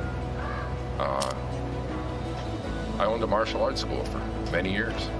I should have done this instead of that. I wouldn't have bad knees, plates in my feet, pins in there, plates in my head. I don't need that. It's more controlled fitness than going out and, say, beating the hell out of somebody. That was fun, but this is fun as well. So, yeah.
Welcome back to the 2025 CrossFit Games. We are in Albany, New York, which has been the site of a qualifying stage 5 times. But for the first time, we are in MVP Arena as we get set for individual event number 2 for the CrossFit Games. I'm Chase Ingram. Alongside with me is Adrian Conway. Mike Arsenault will join us shortly. We've already had one event down, but outside that one event, there's a lot that's happening this weekend. What are your overall thoughts coming in for this weekend? Gosh, man, 2 that come to mind is the parity on the men's side of the field. We have got 3 previous champions. However, we've got a Dallin Pepper, a Jason Hopper, a Roman Krennikov, an Austin Hatfield. The list goes on of men that could potentially stand on the podium this weekend. And then, of course, Tia chasing number 8. And the question is coming up is like, not necessarily is 8 even in contention, is 8 going to be the final run? Is 8 enough? Is this it? Is 8 going to be enough? I hope the answer is no. I'm sorry. I love what you do. But the men's standings, we said it's tight at the top and some familiar names that we will be seeing all weekend long. Your 2023 CrossFit Games champ, Jeff Adler, takes the win. Roman Krennikov in second. Ricky Garrard, look down the list. Jeff Adler, what a start this morning, but it wasn't the smoothest run from start to finish. No, it wasn't necessarily the smoothest run in regards to a prediction like overall leader from start to finish, but it was what we expected. We had some men come out really fast. Jeff Adler openly admitted he was testing the field. He was going to see what the boys were capable of in regards to a pace they could hold and tolerate, but it was Roman Krennikov who overtook the lead and then was out to a substantial 50-meter lead at some point, and Jeff just started reeling them in, and it was right there at the turnaround where it was obvious that it was getting much closer than Roman might prefer, and then it was very predicted and practical the way that we saw Jeff take the lead in the final stretch to wrap it up. Now, what we saw on film is different what was happening in Jeff Adler's head, and he spoke more of that with Mike Arsenault. When I saw Roman was only 10 seconds behind, I knew he would catch up on the row and pass, but I was okay with that, knowing that I can run pretty quick. But I almost threw the towel in on the turn of the second mile, but I mean, gotta go for the 100 points and get as much as I can now, because I'm gonna lose some in the weekend somewhere, so might as well make the most of it. And here is why Jeff Adler needs to make the most out of the opportunities that he's given. 3 CrossFit Games champions, your last 3 in a row. Justin Medeiros with 2, Jeff Adler and James Sprague are all in the field. And as you said, Adrian, you've got 3 more podium contenders. You've got 4 more athletes that are in the mix, the top 10. So when you can squeeze out 4 points, you better put it in the extra gear, because those 4 points might matter on Sunday. That's right. We talk in CrossFit terms. We're thinking like, hey, every minute counts in every workout. No. Every second counts from a very literal perception this weekend, and all these men are going to be fighting, clawing, and gnawing for every opportunity they can to maximize that point total. Now, as you shift from the men to the women, it was a foregone conclusion. We thought that Tia Toomey is on her way to her 8th CrossFit Games championship. She does take the win, but it wasn't as easy as we thought it would be, with Amy Kringle and Lucy Campbell hot on her heels. Yeah, it was an amazing race. Right out of the gate, we started looking. We noticed the athletes were going to be placed based on their open finish. I put Tia a little bit in the back. She notably got out to a really hot start, catching up to even the front of the men's leaderboard, but that's where she wanted to be. So she got to the rower with a substantial lead on Kringle, but then it was Kringle's continual effort on that rower that allowed her to close the gap on up to a 300-meter lead, and then she was right there on Tia's heels throughout until we got to about that 1.5 miles left. Tia put on the afterburners, and of course there was no looking back with that endurance background that she's got. Now we know that Tia has been focusing on that endurance background, and she spoke more to that and what that could possibly mean for her weekend with Arsenault. Been running a lot this year, and it's definitely been a nice change for the body, and you know, we'll see for the rest of the weekend if it has you know, changed anything else in my abilities, but I definitely think that I would have given previous Tia athlete a run for her money. Couple of guarantees in life: death, taxes, and Tia Claire Toomey winning the CrossFit Games. 7-time Games championship, consecutive as far as her time that she's been there. We had 1 year off when she became a mother. 9 podium appearances, 42 career event wins for Tia Toomey. There's a lot to be said for her career, yet she's still finding ways to talk about more things as we go in and year out. Yeah, I mean, it's an amazing career, what she's been able to build. 42 is a number that is absolutely astonishing. People not familiar with our space won't respect it and understand the fortitude and the consistency that's demanded through her years. And it's funny, she's already acting like she has more growth in her pedestal, or like to get where she wants to be based on maybe that performance and what's looming. But she's focused on endurance. And now we're going to get a test here to come shortly. We've got 9 more looming, of course, on how can she really encapsulate it all for the rest of the weekend. And we got a long weekend left to go. Here's what we have left on the docket for today. We have individual event number 2 for the men and the women, followed by teams. They'll take event 2, 3, and 4, and we're going to close things out here in MVP Arena with event number 3 with that popular, at least from the man behind the programming, pegboard until we got to barbell complex. Can Tia keep her win streak alive? Individual event number 2 coming up.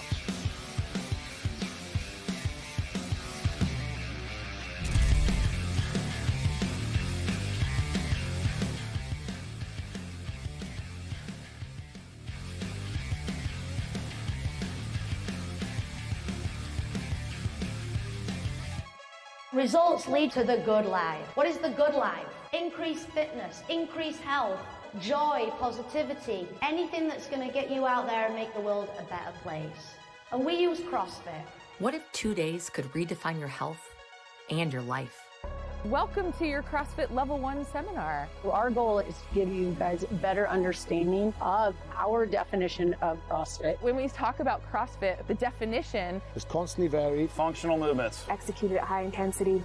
Forget fleeting trends and empty promises. This isn't a magic pill or a quick fix. This is the CrossFit Level 1 course. Why don't we take a look at Seth and see if there's things we can address? An immersive experience led by passionate, world-class educators, coaches, and trainers driven to empower you towards a longer, happier, and healthier life. What we realize is that true fitness is a compromise of skills. And that's what we're talking about, being generally physically prepared for anything. Over 2 transformative days, you'll unlock the power of foundational movements, understand the artistry of effective programming, and grasp the science behind lasting well-being. Everybody's journey is different, from the CrossFit Games athlete to the person like me who just started CrossFit 2 weeks ago. You'll discover how integrating sound nutrition and movement can be your greatest defense against chronic diseases. You'll learn to move with purpose, live with vitality, and truly thrive. What distinguishes it from other courses is the fact that people are watching how to make people better. This isn't just a fitness course. It's an initiation into a life of intentional health. It's not even necessarily about where you start or what you do when you start this process. It's, can you stick to it? Can you be consistent? Whether you're a seasoned CrossFitter or new to the journey, this course equips you to take command of your fitness and shape a healthier future. Own your health. We'll show you how.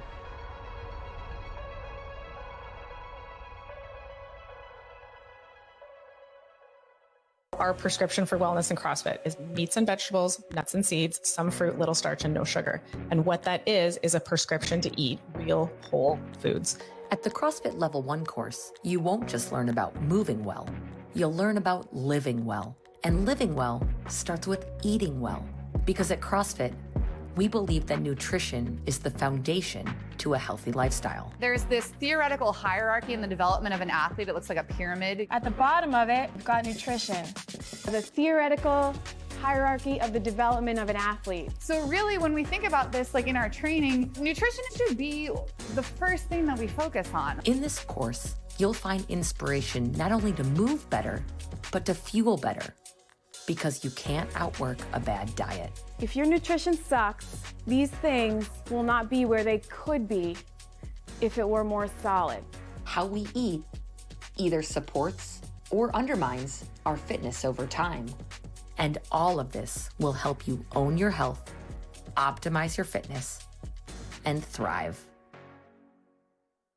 There's a timelessness to the message that's contained in the Level 1s. It's the unchanging heart of what CrossFit is. They really helped us out and gave us key ingredients to CrossFit. The learning progression and all that stuff has really helped me out. Since its inception, hundreds of thousands of people have taken the CrossFit Level 1 course all around the world. I got what I hoped for. I learned the movements, got some techniques corrected, learned some better coaching cues. And it will help you in your own individual journey, even if you never want to coach, in knowing really the methodology behind CrossFit and why it's so different than anything else that's out there. From teenagers to retirees, from doctors to teachers, coaches to students, the CrossFit Level 1 course changes lives, offering every single person, regardless of ability level, the opportunity to understand health, nutrition, movement, and CrossFit.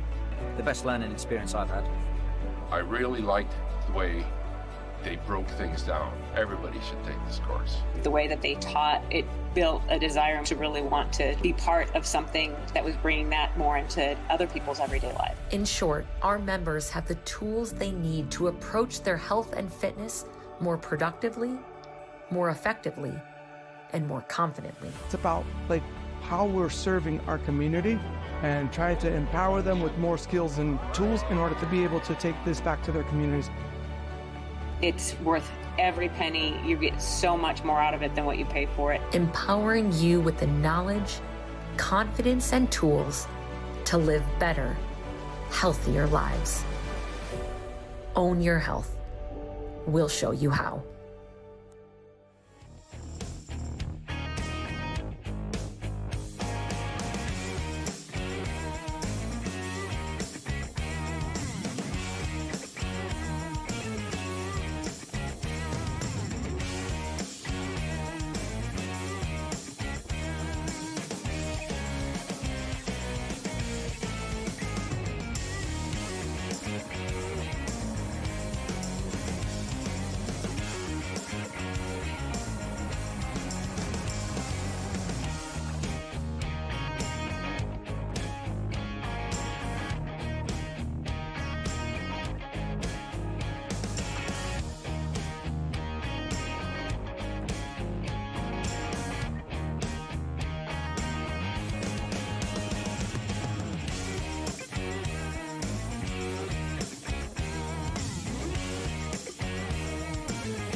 Welcome back to the 2025 CrossFit Games in Albany, New York. We are inside MVP Arena.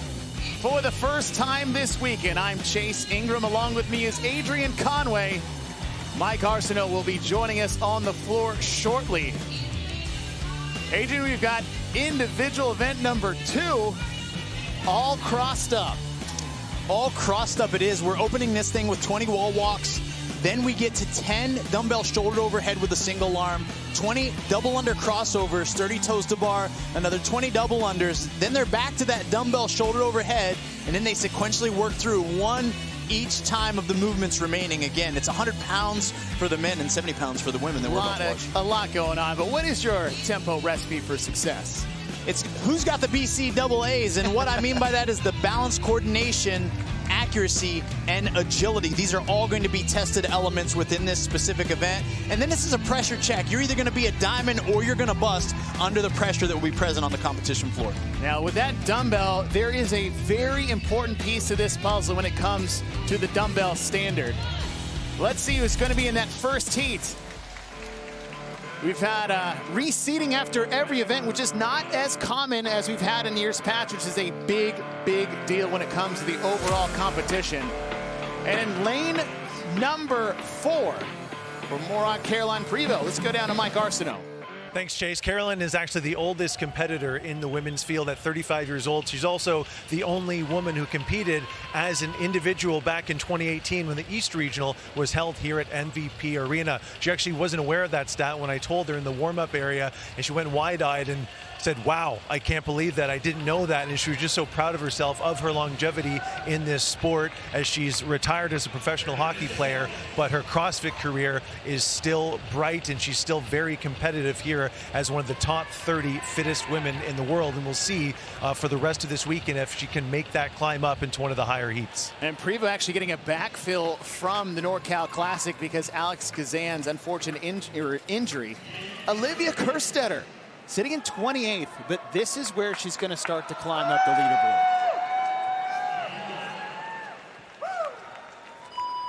Individual event number 2, the first time we'll have action inside MVP Arena as we were at Jennings Crossing earlier this morning with event number 1. Now that has 6 total miles of running, a 3K row. We're starting this off with a 20 wall walk buy-in. Yeah, and these wall walks, a very challenging movement we saw introduced into the CrossFit space all the way back in 2021 in the open. Very unforgiving. It is one of those movements that's often looked at as a scale. Hey, this could be a scale for handstand walking. No. This is a test all into itself as these athletes make their way from tape line to solidify one complete repetition. And it is a traumatic test to the midline and also the shoulders. Which we have a lot of after the buy-in. Claudia Gluck making her 2nd consecutive trip to the CrossFit Games is out early. They'll do 10 wall walks on one board, and then they'll advance forward for their final 10. And then once they're done, the race is on. And Adrian, there is not a lot of time to get the race done because this is a tight time cap of 10 minutes. Yeah, it's a tight time cap chase, and this is why there's a lot of pressure involved in this specific event. The way it's laid out and all crossed up is really simple. It's, can you get out ahead and stay out ahead? There's not going to be a lot of room for athletes to make up ground if they have a significant deficit coming off of the wall. Now, all those things considered, that crossover double under could be a problem, and we're going to see that executed at a high level when it comes to skills. That is the announcement that opened up everyone's eyes. As you said, the double under crossover has returned for the first time since 2022. As Claudia Gluck is off the wall along with Olivia Kerstetter. Kerstetter, one of the strongest athletes in the field. When she was a teenager winning the CrossFit Games, there was a 1-rep max snatch at the CrossFit Games. She had the highest total, more than the individuals that year. Yeah, her physical capacity goes beyond a lot of people's even imagination for a young woman, especially her age. And it's really going to come down to her learning to seize the moment, and we're going to watch her continually climb the leaderboard this weekend if she can. Now the question for everyone, have you learned how to do double under crossovers since they debuted in 2022? And the answer is yes. Claudia Gluck on the left, Olivia Kerstetter on the right with Annika Greer in the green. Your top 3. Gluck is done, and she will move to the rig for 30 toes to bar at the same time with Olivia Kerstetter.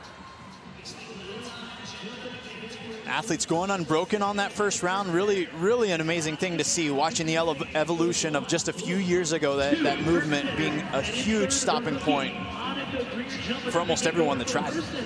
Annika Greer on the far left in the green. Her and Kerstetter had a very tough finish in event number 1. Olivia Kerstetter on the right got 28th. Annika Greer got 27th. But that's really the worst event on paper, at least, going forward that we know so far. We do know there's a 1-rep max back squat, and both of these ladies will fare very well in that event tomorrow. Kerstetter being one of the first athletes to break there, but then right back up to the toes to bar. I think this is important. There's going to be 60 of these in the workout. Some athletes will be able to do them in really large chunks, like we just saw Gluck do, drop down unbroken for 30, and others are going to drop down more often and take shorter breaks. Back to the second set of double under crossovers for Claudia Gluck. Built for speed, control, and performance. Whether you're chasing your first double under or crushing workouts like a pro, there's a Fittest rope for you. Grab yours now and level up your training. Gluck is done with her 20 double under crossovers as she will advance to the dumbbell. 70 pounds on the dumbbell. Now with this shoulder to overhead, there's a very important nuance when it comes to the standards of which they're being held to today. Yeah, you got to keep that other hand away from the working arm, which means once you get it up to your shoulder, the working arm's the only one that's able to really make contact with the dumbbell. Even re-racking it with the use of the other hand will result in the athlete having to bring it all the way to the ground. Claudia Gluck opting with the left arm. There is no mandate as far as how you use it, how many you do on each side, but if you do break, you must switch arms at the bottom, so that dumbbell has to come back to the ground. Kerstetter is done with her second set of 10. 20 more double under crossovers for Kerstetter and Gluck. Annika Greer at the top of your screen in the green, as Gluck will have her first miss. This is where we start to see that accumulation of fatigue in the grip and the shoulders, Chase.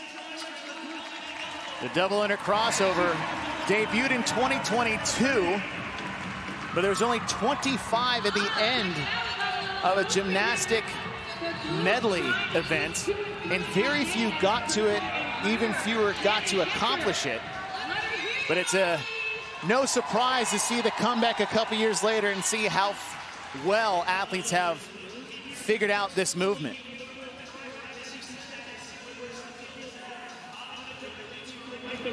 On the second set of toes to bar, 30 reps. Are you surprised to see more people struggle on this on the second round than on paper it seemed pretty benign? Yeah, I would say no. I understand that because of the intensity of especially the wall walks that really start this event, I think it's unique in regards to once that moment finishes, although you feel good for the next 90 seconds or so, that blood accumulation and workload really starts to accumulate a ton on your grip and your shoulders. And so, one, the breaking up of the toe bar was expected here on these final 30, but now we're really going to see how well did they manage their self-control early so that they could shine late. Claudia Gluck still holding on to that lead, had a few misses on her last set of double under crossovers, and there is another one. 20 reps here until we get to the final 10 shoulder to overhead. Annika Greer still holding on to that third place position. Now she's actually moved into second and could be fighting for a first place position as she is trying to track down Gluck. Huge opportunity here. Claudia Gluck, left arm on the last set. She may be going all right on the third, but Annika Greer is trying to chase her down. Whoa. And that's what we were talking about, Chase. You got to lower it to the ground. Gluck takes the heat at a time of 7:06.90. Greer will get second. And it looked like Greer was going to chase her down, but a little stumble, and then once that hand comes in and makes contact, that dumbbell has to come back down to the ground. Kerstetter is in.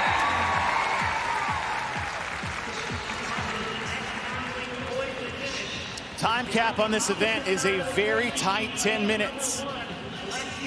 Lexi Neely, next athlete trying to finish.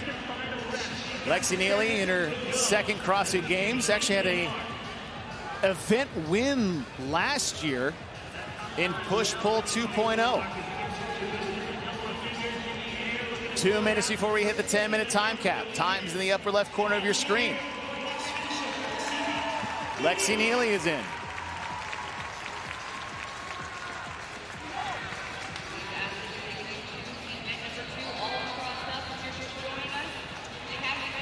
Christina Lividakis, qualifying out of the Rebel Renegade Games out of South Africa.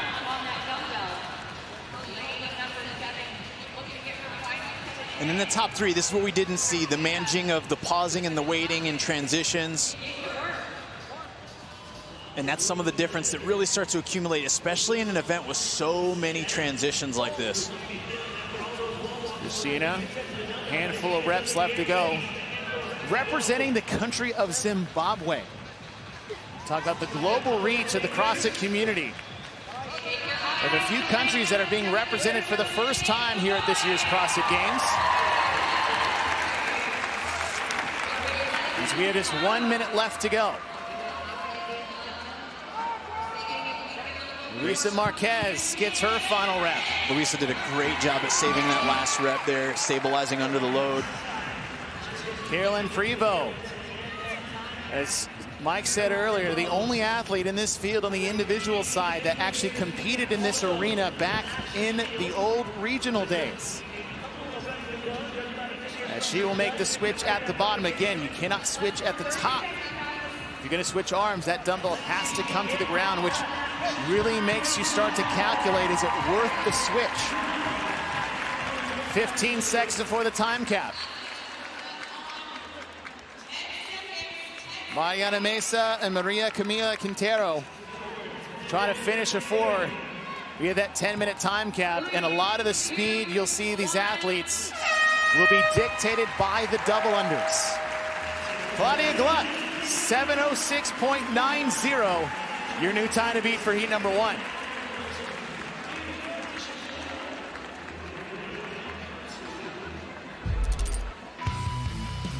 Well, we didn't know what to expect with this one. We knew it was going to be about pressure and execution, and that it was all the way out from the beginning. It was Claudia Gluck who was the first off of the 20 wall walks, made her way to the dumbbell, showed that it wasn't going to present much of a problem. In fact, with those crossover double unders, Chase, we only saw her break them just under a handful of times, and she made slight work of the toes to bar each and every round. For the 60 within the workout, she was able to regain her composure as Annika Greer really came up close on her tail here in the finish, but she held onto the dumbbell for unbroken reps and is now officially the Event 2 leader. Claudia Gluck, unofficial time of 7:06.90. 2 more heats to come. Heat 2 coming up next.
The fish heads are out here inside MVP Arena. As Heat 1 is done, Heat 2 for the individual women taking the floor. I'm Chase Ingram. Along with me is Adrian Conway. Mike Garceau is down on the floor as we get set for all crossed up.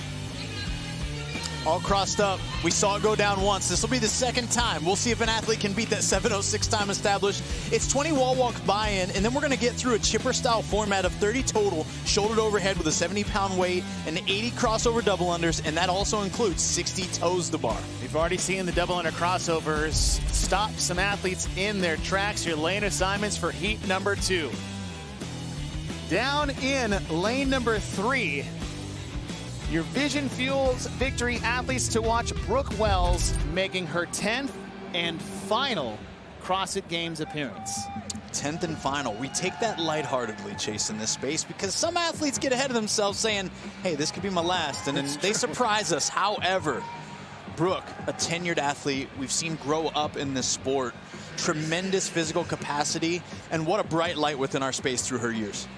Alexis Raptis got 14th in this morning's events of the run, row, run, and it does very well when things get inverted.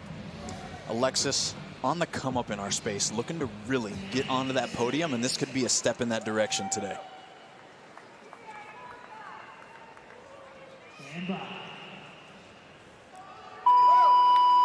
Heat number 2, individual event number 2 underway. 10 athletes chasing the time to beat set by Claudia Gluck. 7:06.90. We are starting with 20 wall walks. Before we get to the rest of the event, Claudia Gluck was done in 1 minute and 42 seconds. See Hattie Canyo and Brooke Wells.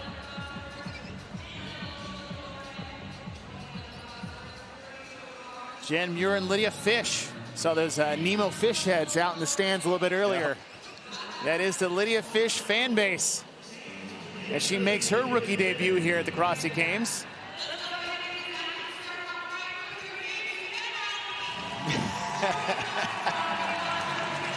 Fish is done. Athletes will do 10 at one wall, 10 at a second wall. Digital scorekeepers at the front of the lanes as Lydia Fish gets rep 12 just past the 1 minute mark.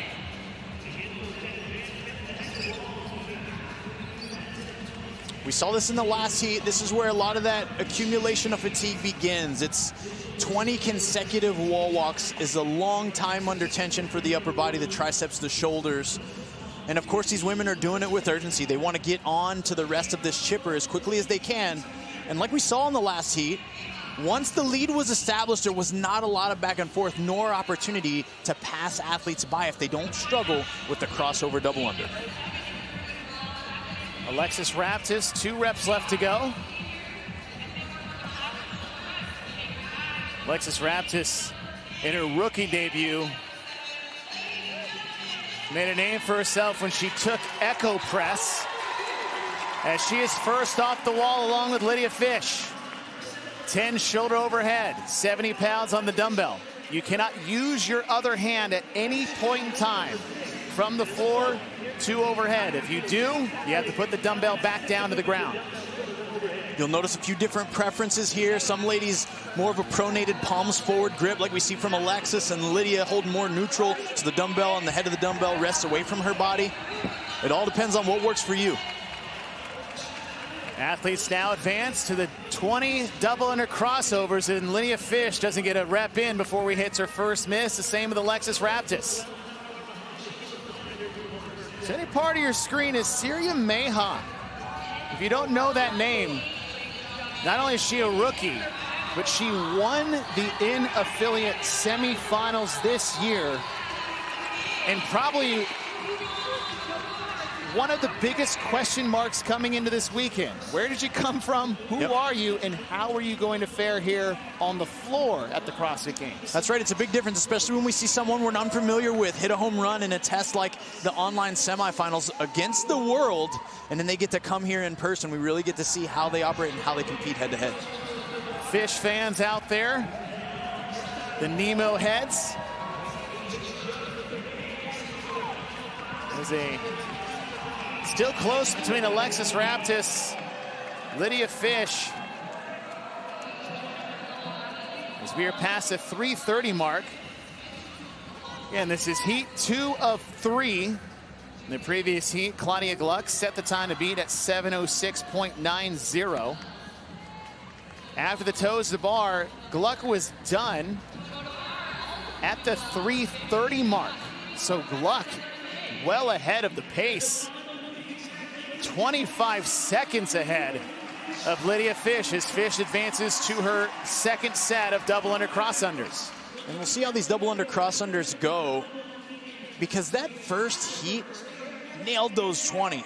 There were 6 athletes who made through almost completely unbroken, and here in this second heat we've seen even the top 3 leaders mess up once, maybe even twice in that first set of 20. Lydia Fish on the far right side of your screen has a clean run as she will advance to the dumbbell. Left side of your screen in lane number 1 is Lucy McGonigal, teen champion, making her individual debut on the left side of your screen. Now Lydia Fish, this is one of those events when you look at how to be competitive in the sport. All the boxes must be checked if you want to be on the podium or you want to be a champion.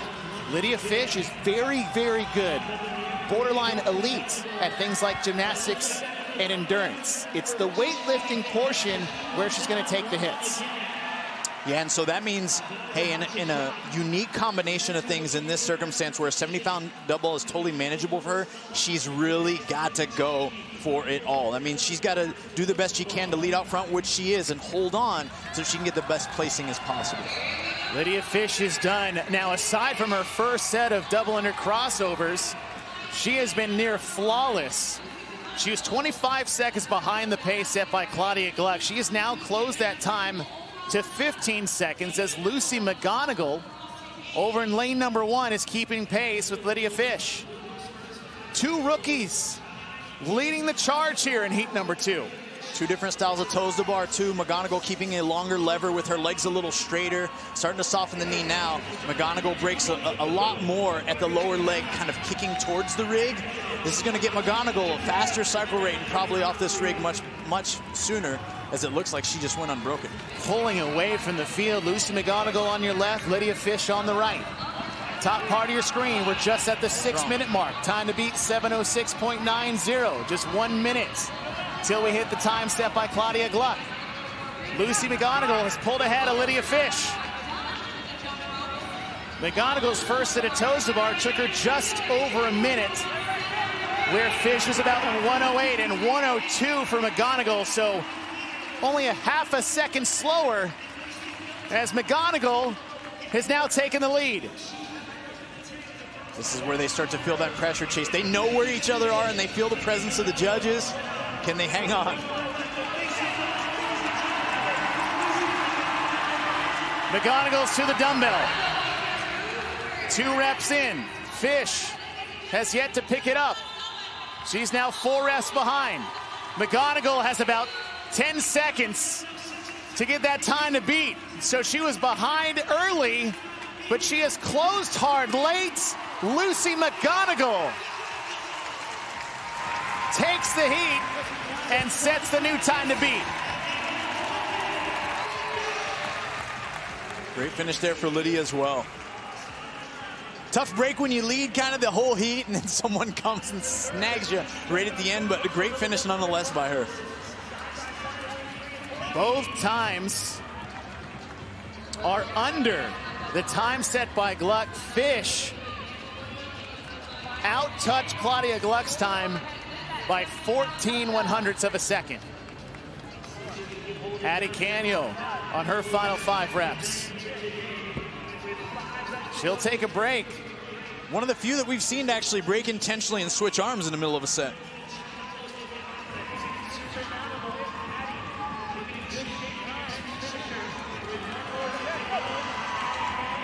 Canio is in right at the 8-minute mark. 2 minutes before we hit that 10-minute time cap.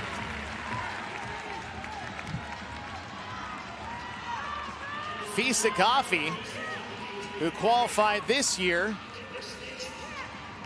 out of the Mayhem Classic, she will take a break, and that might open the door for Brooke Wells. And that's that unique part about the rule. Fee stabilized the dumbbell with 1 arm, and that forced her to put it all the way to the floor. Siri Mayhem on the right side is trying to sneak in, but Fee will stay just ahead of Brooke, even with the break. Able to hold on, responded well to that pressure moment. Mayhem is done.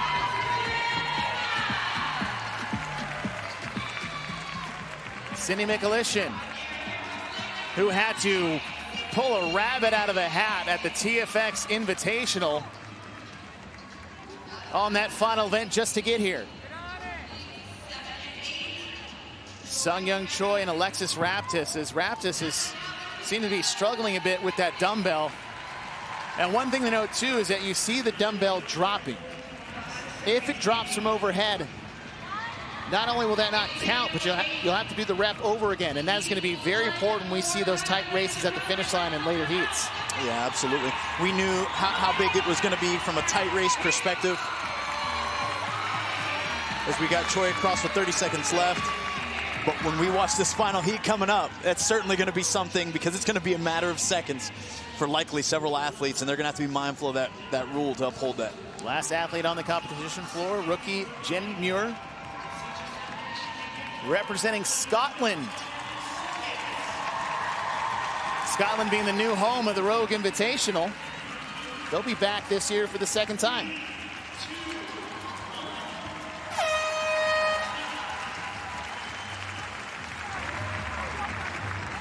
And Lucy McGonigal will take the heat, setting the new time to beat of 7 minutes, 0.19 seconds. Wasn't leading early off the bat, but seemed to get that rhythm later in the event. Yeah, she really did a great job, and it was a great showcase by both of the rookies. You know, it was Lydia Fish who held on to a lot of the lead early, but she was also led by a veteran. It was Alexis Raptis that was the first off the dumbbell. Lydia Fish was there side by side, seizing the opportunity on some snafus there on the first block of double unders, crossover double unders to be specific. But it was Lucy McGonigal who pressured her late and was able to hold on. Even with a slight miss of the lockout on that final push stroke, she was able to save it and stand it up and come across the finish line in first place. It was a great showing, great competitive heat by these two. Lucy McGonigal in her individual debut here at the 2025 CrossFit Games. 7 minutes, 0.19 seconds. Lydia Fish, 7:06.76. And Claudia Gluck's time of 7:06.90 will round out your top three. One more heat remaining, your top 10 after event number 1, up next.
Third and final heat of individual event number 2 for the women about to be underway as the 2025 CrossFit Games makes their way inside MVP Arena. I'm Chase Ingram. Alongside of me is Adrian Conway. Mike Arsenault will be joining us shortly as your top 10 after event number 1. Surprise, surprise. Tia Claire Toomey sitting on top of the leaderboard with 100 points. Amy Kringle sits in second, and welcome back Lucy Campbell as she rounds out your top 3. But what happened in event 1 can change drastically in event number 2. This event is presented by Fittest, the official grip and jump rope of the 2025 CrossFit Games. That's right, it's all crossed up, Chase. They're gonna open with a 20 wall walk buy-in into accumulation chipper style of 30 shouldered overhead with a 70-pound dumbbell, 60 toes to bar, and 80 crossover double unders. Have they done their homework? Have they done? You've got 3 years, and they announced it early. What is your tempo recipe for success? Hey man, we've got who's got the BCAAs, which stands for balance, coordination, accuracy, and agility. It's all gonna be tested with the dumbbell and the jump rope. And then of course, diamond or bust. We've seen heat times be within 6 seconds of each other, and it's gonna get tighter as the race continues. Now, we see the rope, but let's talk a little bit more about the dumbbell. Let's go down to Mike Arsenault. Every rep has to be completed with one hand. So from the ground to the shoulder, overhead, good rep, overhead, good rep. Anytime the second hand is incorporated, the dumbbell must be returned to the floor. You can't pick it up with 2 hands, it has to be one hand, drive over the shoulder, good rep. And again, anytime the second hand is in there, the rep counts, but the dumbbell has to be dropped to the floor. Oh, all right, Big Mike. Are you just tossing around the 70 like Come that? on, Mike. All right, I see you, Mike. Your lane assignments for heat number 3, your top 10 reseeding after the event after heat number 1. And we talked earlier about the comeback of Lucy Campbell. With our Vision Fuels Victory athletes to watch, This is a story that is going to be a thread throughout the entire weekend, as Lucy Campbell will be in lane number 4. She'll be right next to your 7-time CrossFit Games champ, Tia Toomey. Ariel Lowen is to her left, as Lucy Campbell on the right side in all green makes her return to the CrossFit Games for the first time in 2022. Lucy Campbell qualified out of Wadland Fest. She's really had a great year, Chase, as a whole, right? Like seeing her compete in major competitions like Wadapalooza in a very, very stacked elite field. That gave me some pre-games jitters for what she was going to show us this season, and of course she's here ready to throw down. And in her individual debut at the Games, she actually got 2 event wins. One in rinse and repeat and Jackie Pro. Though we haven't seen Lucy in a while, she is no stranger to competition and success on the competition floor. Tia Claire Toomey, as you guys all are used to seeing in the leader white jersey, as she took event number 1. Danielle Brandon. Another athlete we got to keep close on our radar. Chase, she's shown she's got the physical capacity and also that psychological tenacity to fight for a spot at the top. But the question is, can she put it all together? Can she hold it all together through the ups and downs of the weekend that's going to come? Can you take that tenacity and, as you said, funnel that into the right direction? Right. Because we've seen it bite her in the past, but we've also seen it drive her in the past. Danielle Brandon is done at the same time of Tia Claire Toomey. Toomey in the all-white leader jersey. Danielle Brandon will pick up the dumbbell first. And that's what you like to see, that bravery, that audacity to challenge the champ there. Danielle got off the wall slightly behind Tia, but she was the first on purpose to pick up that dumbbell. Time to beat. Upper left corner of your screen, set by Lucy McGonigal, 7 minutes, 19 seconds. And here is our first view of the double under crossovers for these women. She's keeping her arms close to her body. She looks composed. There's not a bunch of erratic movement taking place in her upper body or her legs, and that composure is what will pay off with the 60 reps left of that crossover double under movement. Danielle Brandon advances to the 30 toes to bar. There are 2 sets of 30 toes to bar in this event. Danielle Brandon in lane number 9 at the bottom of your screen, currently leading Tia Claire Toomey. Time split for Lucy McGonigal. She was done at the 3:53 mark, as we are just past the 3-minute mark here for heat number 3. 30 toes to bar. Danielle Brandon on the far right side of your screen takes a break. Tia Claire Toomey stays on. As in lanes 6, 7, and 8, you've got Amy Kringle sitting in second, Haley Adams, and Miriam Von Rohr. Miriam Von Rohr in lane number 8 in the green won the open, and Tia Claire Toomey went unbroken. And even with that unbroken, Danielle Brandon put herself in a position to be directly tied with Tia with an intentional break. Tia back on the rope. 20 double under crossovers. Back in 22 when these made these debut, it was only 25. The Fittest jump ropes are the official jump ropes of the CrossFit Games. Built for speed, control, and performance. Whether you're chasing your first double under or crushing workouts like a pro, there's a Fittest rope for you. Grab yours now and level up your training. Tia Claire Toomey on the left. Danielle Brandon on the right. 70 pounds on the dumbbell. You can switch hands, but you gotta switch at the bottom. Tia very methodical with her reps, showing good lockout and composure. Danielle being a touch more aggressive, for lack of a better way to describe it, in her cycle rate, which makes it close at the top. You've got to make sure the judge sees the lockout clearly, but it's allowing her to stay close and be rep for rep with the champ. This is where we see all those choices previous in the workout. How does it play out now? Can Tia hang on and go for 30? Was that a part of the plan? Can Danielle challenge her with one short break? Danielle Brandon, the first set of 30, got to the toes to bar ahead of Tia. Took one break. Tia went unbroken and got off at the same time.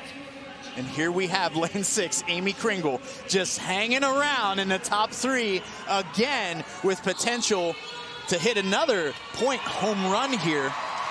Tia makes her first break. Danielle Brandon broke once already. Amy Kringle is still hanging on.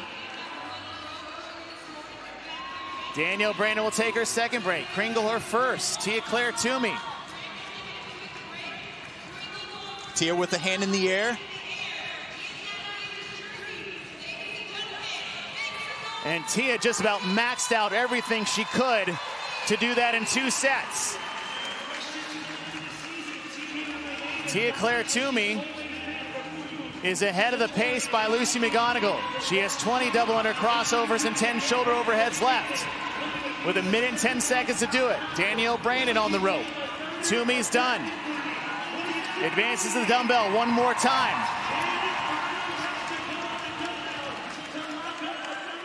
10 shoulder overheads with 70 pounds. 3 reps in for Tia. 50 seconds before the time to beat. Here comes Danielle Brandon. There's that cycle rate. Tia's gonna have to hold on because Danielle Brandon looks very strong overhead. And you've seen it year after year.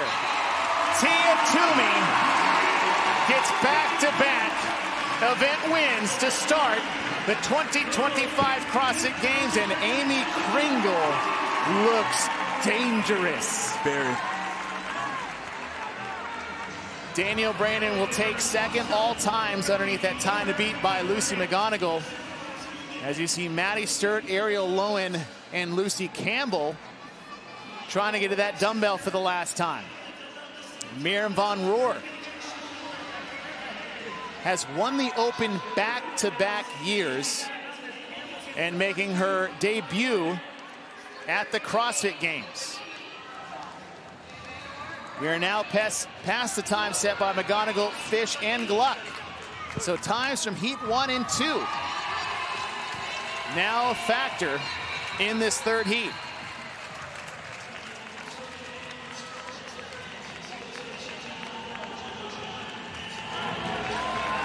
Ariel Lowen coming across here.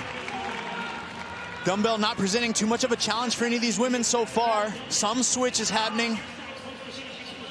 Gracie Walton.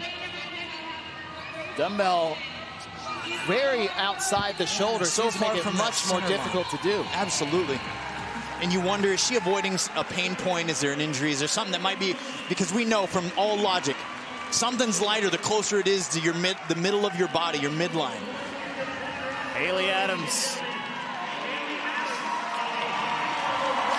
who is 4th this morning.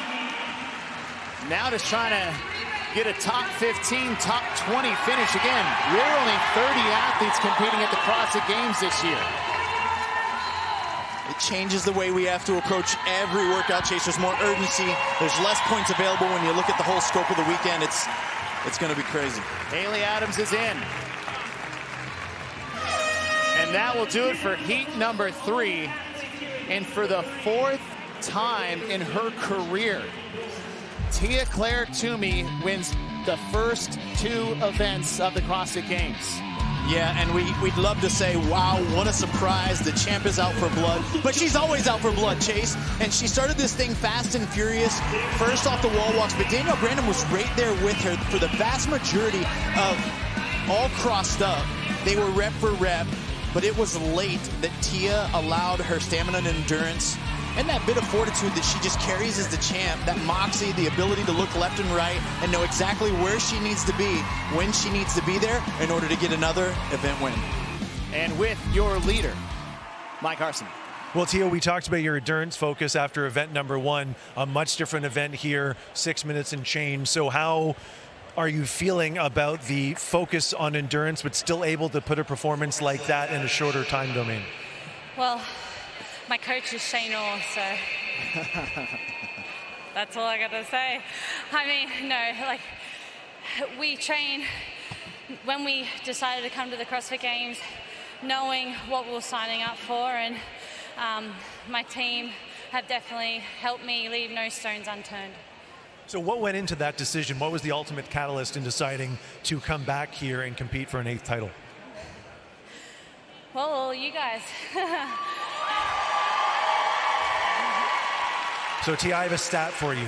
You have 43 event wins in CrossFit Games history, which is more than triple the second most winning female in CrossFit Games history. When you hear a stat like that and you add up all your accomplishments, what is your first thought? I mean, it's pretty cool, but I'm not about to stop now. All right, 2 for 2. Thanks, Tia. Congratulations. Thank you.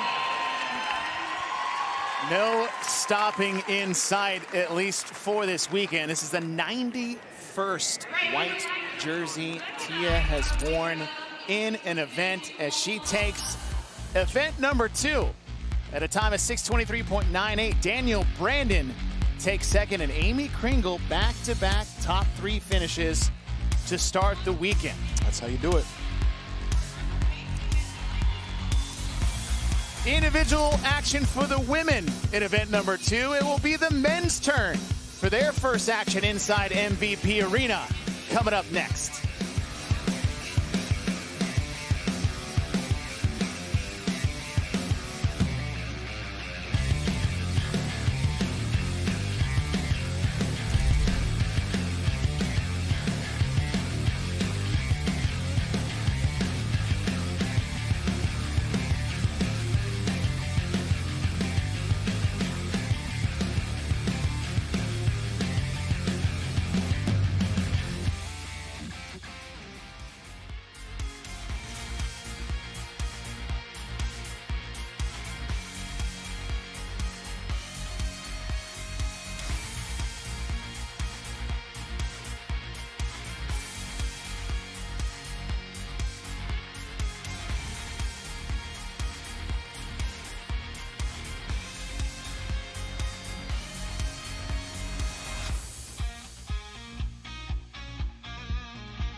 Welcome back inside Arena for the 2025 CrossFit Games. Today's coverage is presented by the United States Border Patrol. Be an agent of strength. I'm Chase Ingham. Along with me is Adrian Conway.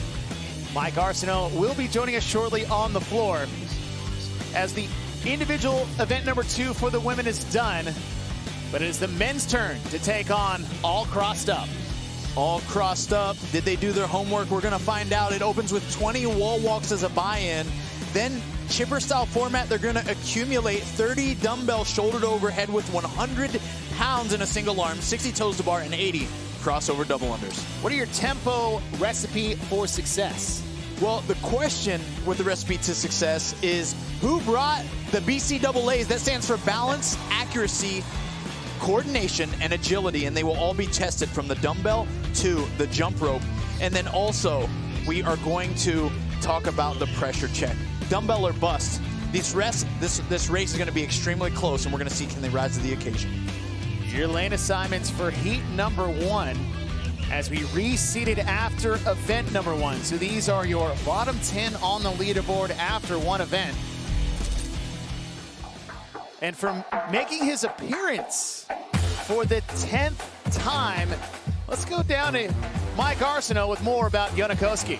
Thank you very much, Chase. Yes, his 10th appearance at the CrossFit Games, but Jona missed qualifying last year, and he told me going into last year, he actually felt like he was in the best shape of his career. He just chalked up his inability to qualify to a bad weekend in qualification. Now, this year, he trained the same. He didn't make any changes to his methods. However, he said he has competed a lot, so he only had 3 weeks to really ramp up his training and try and peak for this weekend. So we'll see if that impedes him as he tries to continue to climb up the leaderboard throughout the rest of the weekend. Our Vision Fuels Victory athletes to watch Colton Mertens, who has made a splash in the last couple of years, not necessarily for his performance on the floor at the games, but what he's done to get here.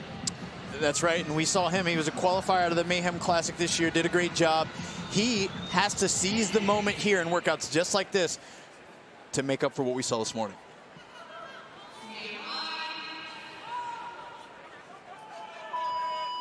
Heat 1 individual men's event number 2 underway. And Adrian, as you said, Colton Mertens got a tough 26th place finish in event number 1. As you see Callum Clements and Bill Leahy going head to head. Bill Leahy making his individual debut as Mertens is basically doing burpees up a wall at the speed at which he's doing these first 10 wall walks. It's truly amazing, and what we're seeing right here is his ability to stay firm through his midline, keep his belly firm, keep his belly button pulled in towards the spine as he literally, almost like a plyometric, bounces away from the ground, just like you described it perfectly, Chase, as a burpee up the wall.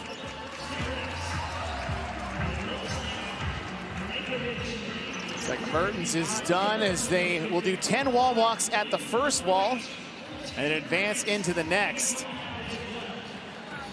And one of the fastest wall walk splits on the women's side was right around 142 as Colton Mertens has got about 6 reps left and he's just past the minute mark. Yeah, it's an amazing speed and albeit a little bit of a shorter distance to travel for a shorter statured athlete, but the question remains here for him.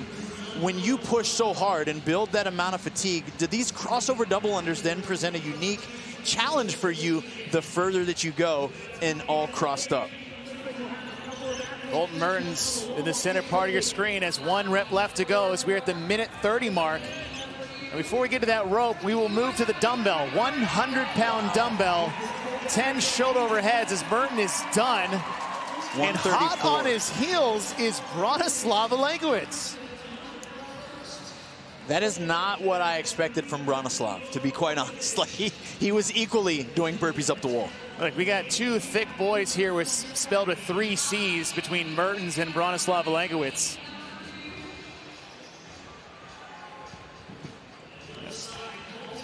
As Peter Ellis has moved to the dumbbell at the same time, Bronislav and Mertens are done. 20 double under crossos and Mertens' rope just broke. And this is why you take the floor with 2 ropes. The idea is that you always have that backup ready. On the first pass, Mertens' rope just fell apart, and I don't think he has a spare.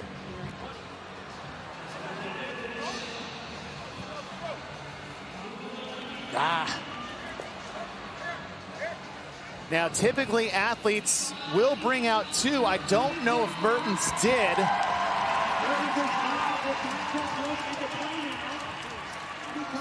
Now, Mertens, who unfortunately had put himself in the lead. Now, the problem here is that the extra rope that he did get is not his own personal one. So now he has to adapt to a new rope he hasn't trained with before. And with a movement like this that can be so finicky in regards to a centimeter here, a centimeter there, that is a huge disadvantage coming into the latter part of this event.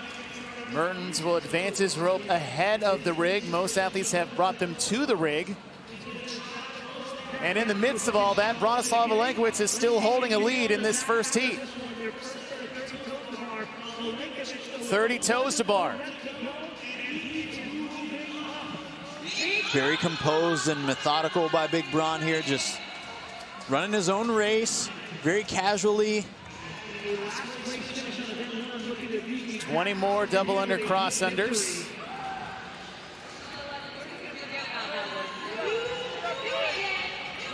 As we have 4 total sets of 20. Bronislav is done with that set, as they'll move to the dumbbell for the second time. 10 shoulder overhead at 100 pounds that Bronislav is making look like 10. It's just a push press for him. It's offensive. At home, if you're watching this, that's offensive. We've used historically 50-pound dumbbells in the open, and those feel heavy when you get tired. And he's just making slight work of 100 pounds in a single arm. Bronislav is the oldest competitor in the men's field at 36 years old.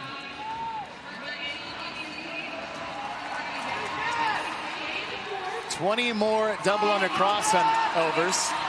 Now, Bronislav is known more for his size and strength than anything, but he's got some skills and some tricks up his sleeve. That's right, and that's the name of the game in our sport. We want to lean into our strengths and continue to develop our weaknesses. We want to be as well-rounded as we can. We mentioned those BCAs, that balance, coordination, accuracy, and agility. These athletes spend a tremendous amount of time not just training to build capacity, but practicing skills, and that is how they get to this level. It's a balance of both sides. Bronislav pulling well ahead of the rest of the heat. As we are just past the 5-minute mark, if you look at the top of your screen, that is the number of reps the athlete is on, followed by the number of reps the rest of the field is behind. As Bronislav is 17 toes to bar in on Callum Clemens, who's over in lane number 5. Colton Mertens, however, who had just the last thing you would want to happen in an event like this when you're currently sitting in 26th place, with his rope breaking apart, has moved back into 3rd. And when you see someone like Colton taking his time at anything, chalking his hands, he's got 30 reps unbroken on his mind. I was like, the word of the day is? Colton Mertens was leading early. His rope fell to pieces on his first dumbbell under. And I don't know if it's because he landed on it on the first rep or it just completely fell apart. Bronislav on the right side of your screen has his first miss of any set, now his second. As he takes a second to compose himself, and now a 3rd.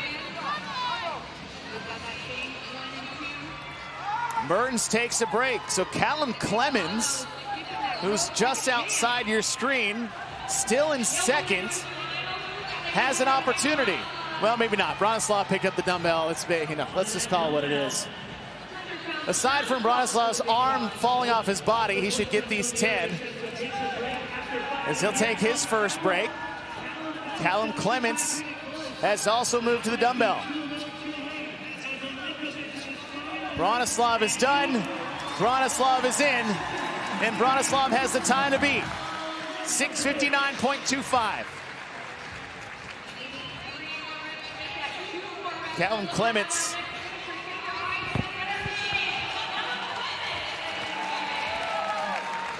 making his 2nd individual debut back-to-back here at the CrossFit Games, and the decade man, Jonakowski, is on the dumbbell. Colton Mertens has clawed all the way back with a chance to get 3rd. on the right side of your screen. Slowing down a bit for Janikowski. Can Mertens squeeze in?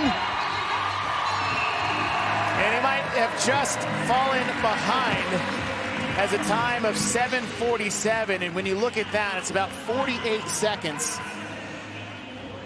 About the same amount of time or close to that he lost with that rope malfunction.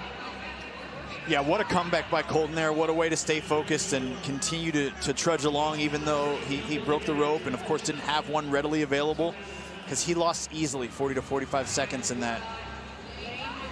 Peter Ellis working his final 10 shoulder overhead. Again, it's 100 pounds on that dumbbell.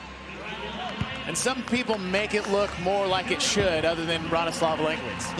Yeah, some people actually have to use their legs to jump it overhead.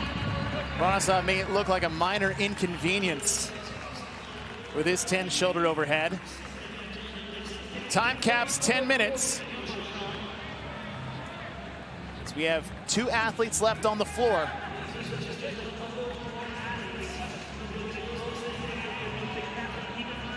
As Toby Buckland is working through his final 10 reps.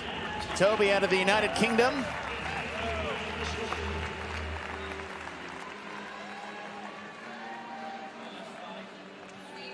Qualified to the Rebel Renegade Games, as Moritz Fiebig is still on the toes to bar, and to me that just screams trouble on the doubles. Yeah, trouble on the doubles. As you even watch him drop down, understanding that time's slipping away. The lack of urgency, folks, isn't because he doesn't want to try. It's because he knows what's still to come, and he's got to stay focused and fresh enough to execute that high-level skill and progress his way to the dumbbell. Moritz took 25th this morning in event number 1, and has 20 seconds as he moves back to his rope for the double under crossovers.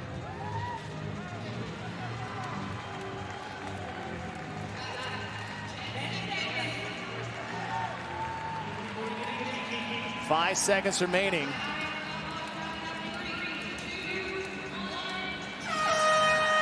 As Fiebig will get capped, Bronislav will set the time to beat 6:59.25.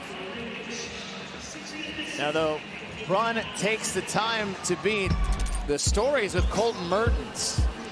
Yeah, Chase, it was all with Colton out the gate, especially. We watched him doing these wall walks as if they were burpees up the wall, as you appropriately described them. It was nothing but aggressiveness and speed out the gate. Even so, a very quick, almost push press, push jerk-esque. But it was here where the jump rope just completely fell apart. We wondered, did he step on it? Did he land on it? It was neither of those things. It simply just came apart as he began his third rep of those crossover double unders. Maybe a loose setting on his rope set this into action, but it doesn't matter. He was still able to regroup and have a solid finish. But it was Bronislav Alenkowicz that led the rest of the way completely, making very little work of that 100-pound inconvenience, almost strict pressing that thing throughout the workout.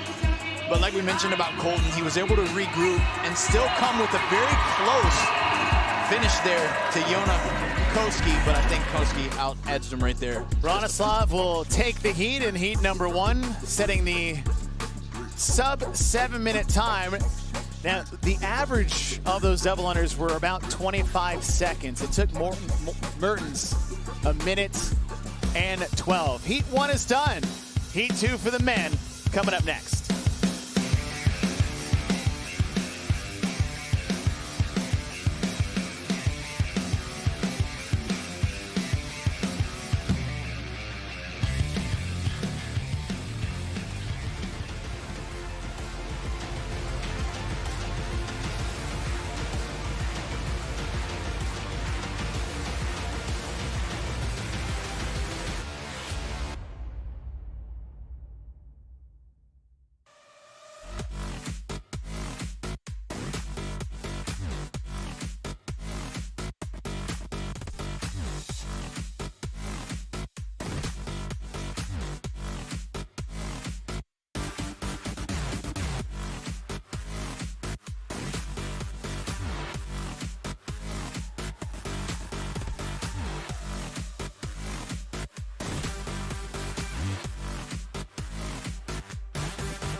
One heat down, 2 heats to go for individual event number 2 for the men as the 2025 CrossFit Games are inside MVP Arena here in Albany, New York. I'm Chase Ingram. Along with me is Adrian Conway and Mike Arsenault as we are getting set for individual event number 2 presented by Fittest, the official grip and jump rope for the 2025 CrossFit Games. All crossed up, Chase. It opens with 20 wall walks. They're going to buy in with that, and then they're going to get to the accumulation in chipper style of 30 shouldered overhead with the 100-pound dumbbell, 60 toes to bar, and 80 crossover double unders.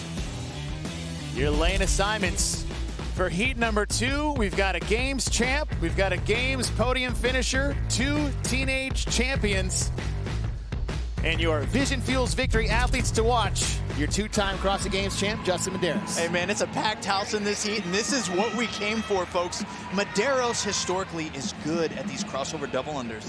This leads me to assume he's going to come out aggressive on these wall walks, and we'll see how it plays out on everything else. Justin currently sitting in 12th overall, and sitting in 15th is a man who was on the podium last year and a teen champ himself, and looking to be a champ overall, Dallin Pepper. That's right, he's got a winner's mentality and mindset, and we'll see it all come to fruition here as we enter the arena. High-stakes competition. Heat number 2 underway for individual men's event number 2. The time to beat, 6:59.25, sent by Bronislav Alekowicz in heat number 1. 3 total heats for the individuals as we reseeded after event number 1.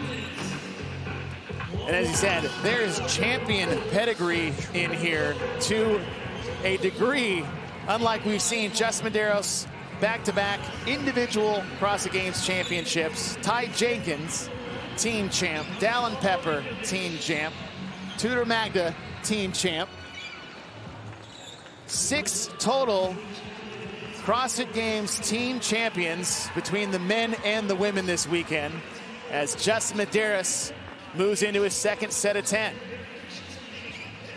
Yeah, and we knew here's what we expect. When we see athletes and we kind of have an understanding that they might have an advantage somewhere within an event, it allows them to freely move more aggressively within those other aspects of the test itself. So Justin, trusting that his jump rope will spin the way he expects it to, can be a bit more aggressive here on these wall walks. And clearly, he's not alone, as these other men right now are rep for rep with him. Tudor Magda over in lane number 10. We mentioned earlier, had won the games as a teenager along with 2 other athletes in this field. Tudor Magda just took one right from the top ropes as he still manages to get about 134 the same time we saw Colton Mertens off the wall. Tudor Magda, bottom part of your screen, working to his first set of 10 reps of shoulder overhead. Justin Medeiros in the center lane, no shirt, green shorts, along with Dallin Pepper. Dallin Pepper won the CrossFit Games 3 times as a teenager, stood on the podium in 2nd place last year, and is one of about 8 guys in the field that can win the whole thing.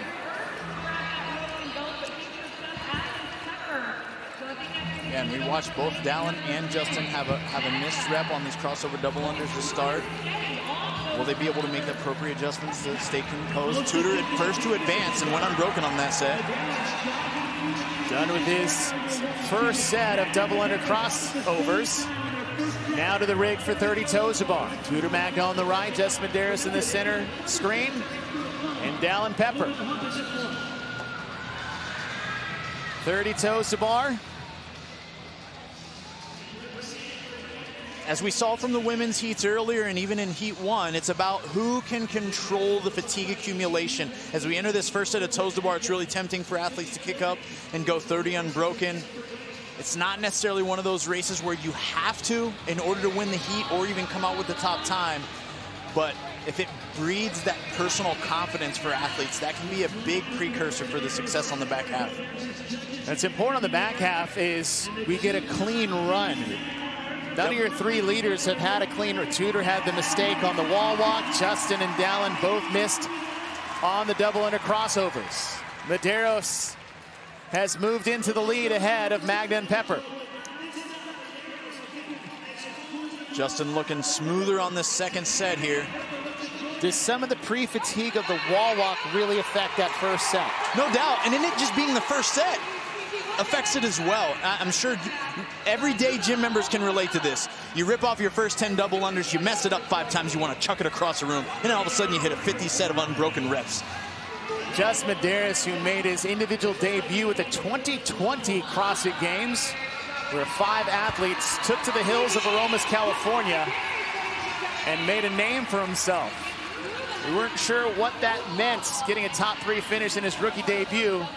Then he went to rip off 2 consecutive CrossFit Games champions, but since 2022, we have not seen the Justin Medeiros we thought we were getting back in those 21-22 winning years. And we talked about momentum coming in, his running ability as we get a great shot of his clan and family. What a support crew. We know the madness of the mullet brings to the CrossFit Games every year.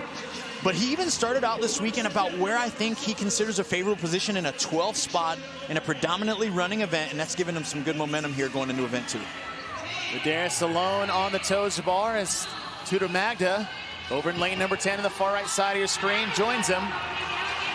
Dallin Pepper is done. Colin Bosshard is vying for a top 3 position in this heat as Justin Medeiros looks calm and in control as he takes his first break on his second set of 30.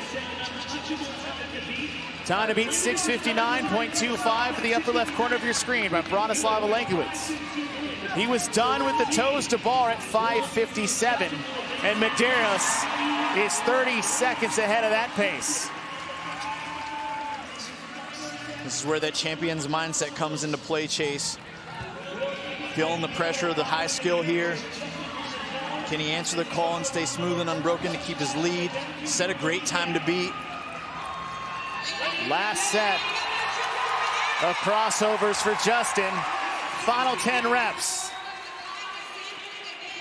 Not very many athletes have a strong overhead position like Justin Medeiros does. And Medeiros looks like the Medeiros of old. Justin Medeiros sets the new time to beat at 6:06, and we have not seen that tenacity from Justin for quite some time.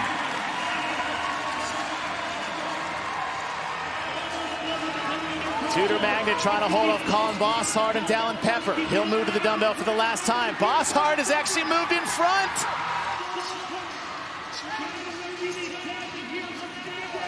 Colin Bosshard in the maroon, trying to hold off Dallin Pepper and Tudor Magda.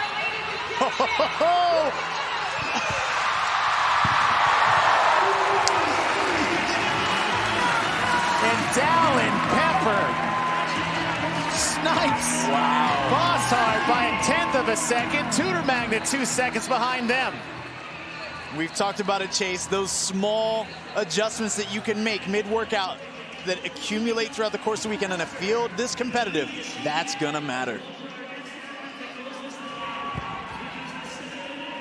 Enrico Zanone's in. Justin Medeiros, 6:06.81. 53 seconds faster than Bronislav's time. Important to know that they will reseed after every event, and Justin Medeiros, if he wants to try to get a 3rd, needs to be in that final heat going into Friday night. Nick Matthews in.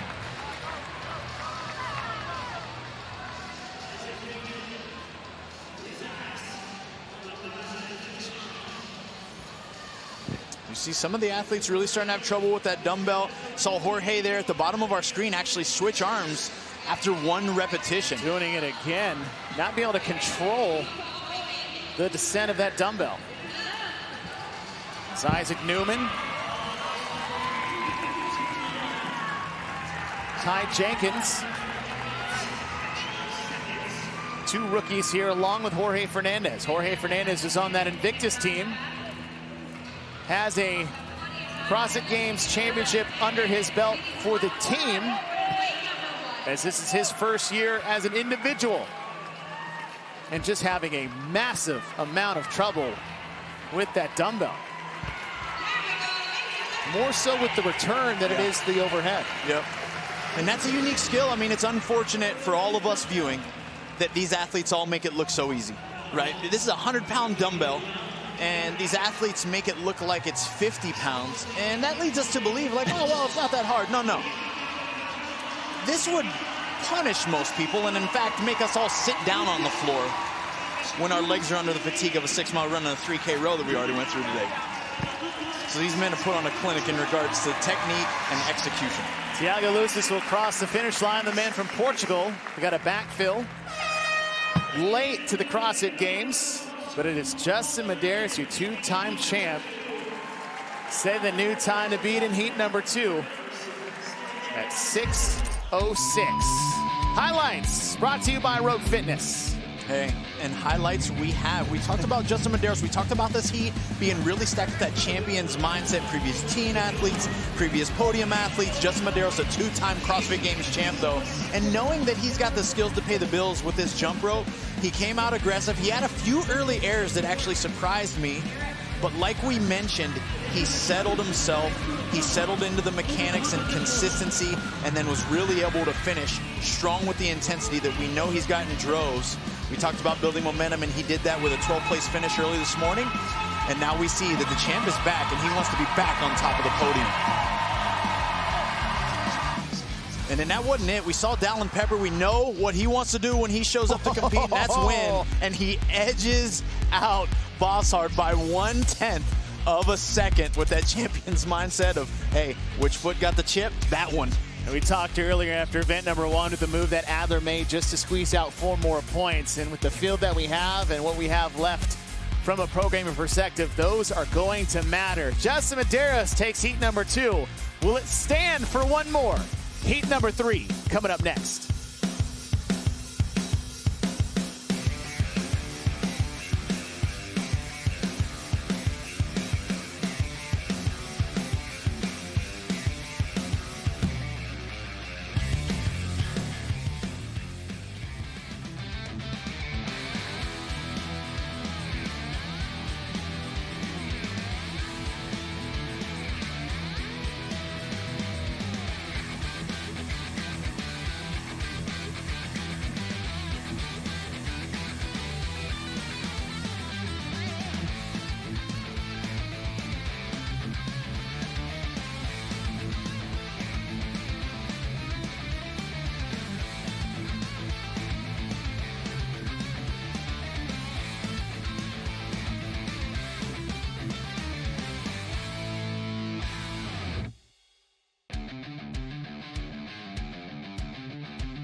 Welcome inside MVP Arena here in Albany, New York.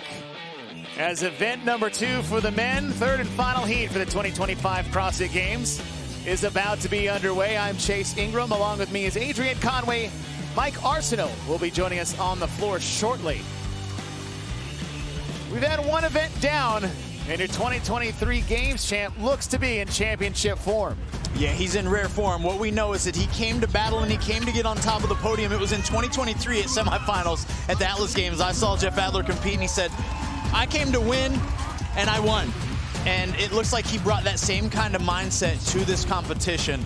It was a back and forth early between him, Ricky, and Roman, and it was Jeff that was able to make that final push, which was, again, very practical and very predicted on his part in order to take that W.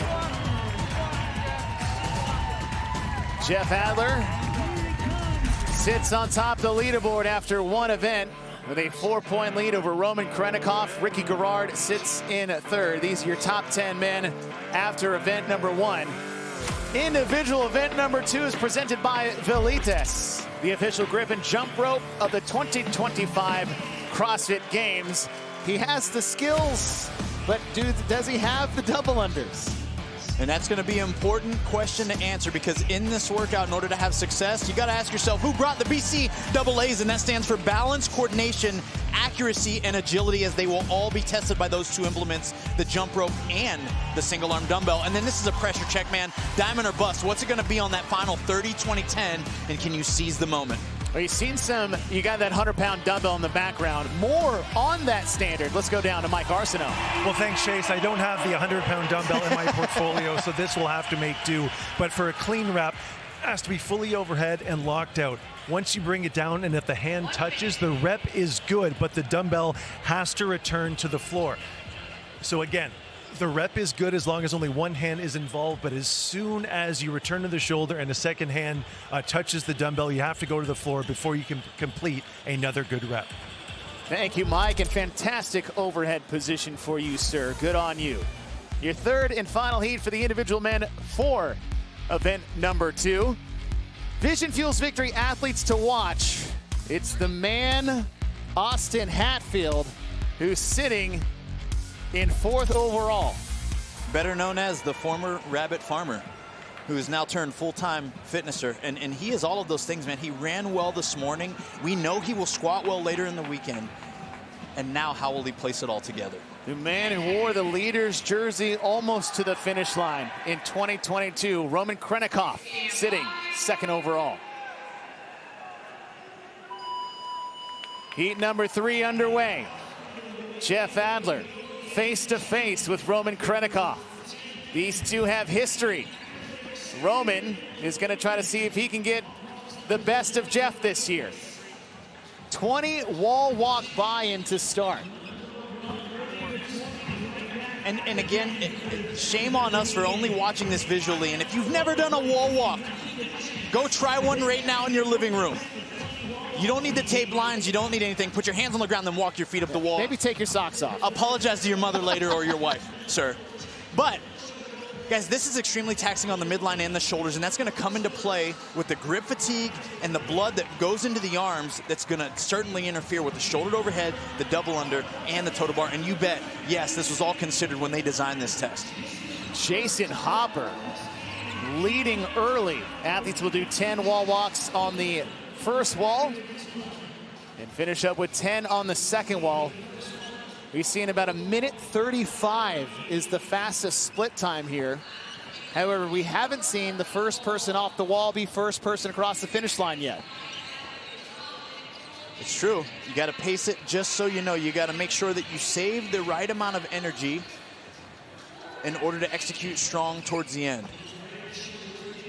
Time to beat, upper left corner of your screen. Justin Medeiros, 6:06.81. Justin was off the wall at 136. Wow. Hopper's off the wall at 135. Jason Hopper looking over at your 2024 individual men CrossFit Games champ, James Sprague.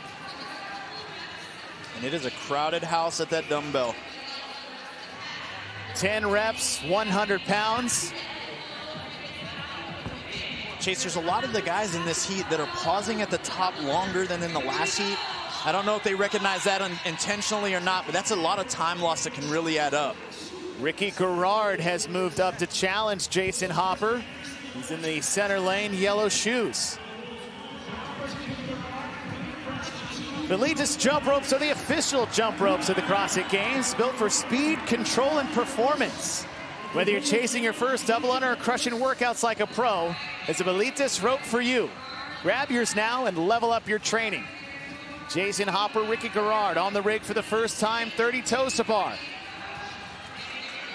Ricky Garrard joined by James J. Crouch and James Sprague. Justin Medeiros holds the time to beat. He was done with the toes to bar at the 3:19 mark. We are just at the 3-minute mark, time in the upper left corner of your screen. Jason Hopper looks very comfortable. Very composed, Chase. He's very connected to his kip swing. As his heels go behind his body, he's exhaling, inhaling as he kips up towards the rig. That's exactly the composure that you hope for early in a workout like this, where it's going to be strongly tested towards the end. James Sprague in lane number 2 in the green, but it is Jason Hopper keeping his composure and trying to keep pace with Ricky Garrard. Hopper with a little trip, and that could be a byproduct of choosing to go a little bigger and go risky with unbroken toes to bar reps. Ricky Garrard moves to the dumbbell for the second time. Let's see how long his lockout is. Not long. More of a push press almost too. This is where Ricky had an advantage on that first set of dumbbell shoulder overhead as well. It looks like Ricky opting for the left arm. We've seen a lot of different strategies when it comes. The dumbbell you'll hit 3 times. We've seen some go maybe strong arm, weak arm, strong arm in sets of 10, or splitting it up in the middle. Or the dumbbell chooses for you. That's right. Ricky there tried to pass by the next set of 20 crossover double unders, but it looks like they're going to make him stop and do them anyways. It's probably a good idea. Do the workout as prescribed. Jay Crouch to his left has now moved into second over Jason Hopper. And Ricky Garrard had to serve a 4-year ban after the 2017 games. Came back in 2022 and wore the leader jersey all the way up into the final day there. As that is Ricky's goal. He's made the podium in the past. He's been 3rd. And Ricky is one of those athletes who has the ability to win it all. Is this the year for Ricky? Time will tell. We're at the 5-minute mark.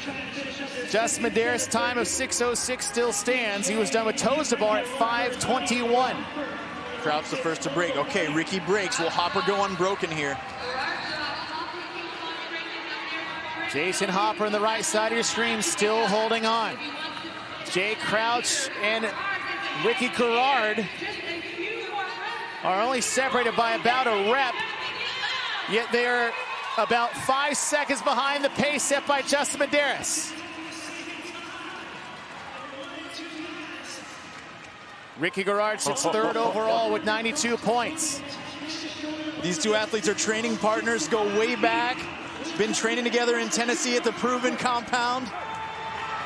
6:06 the time to beat. Is there enough time for Ricky? 10 reps at 100 pounds.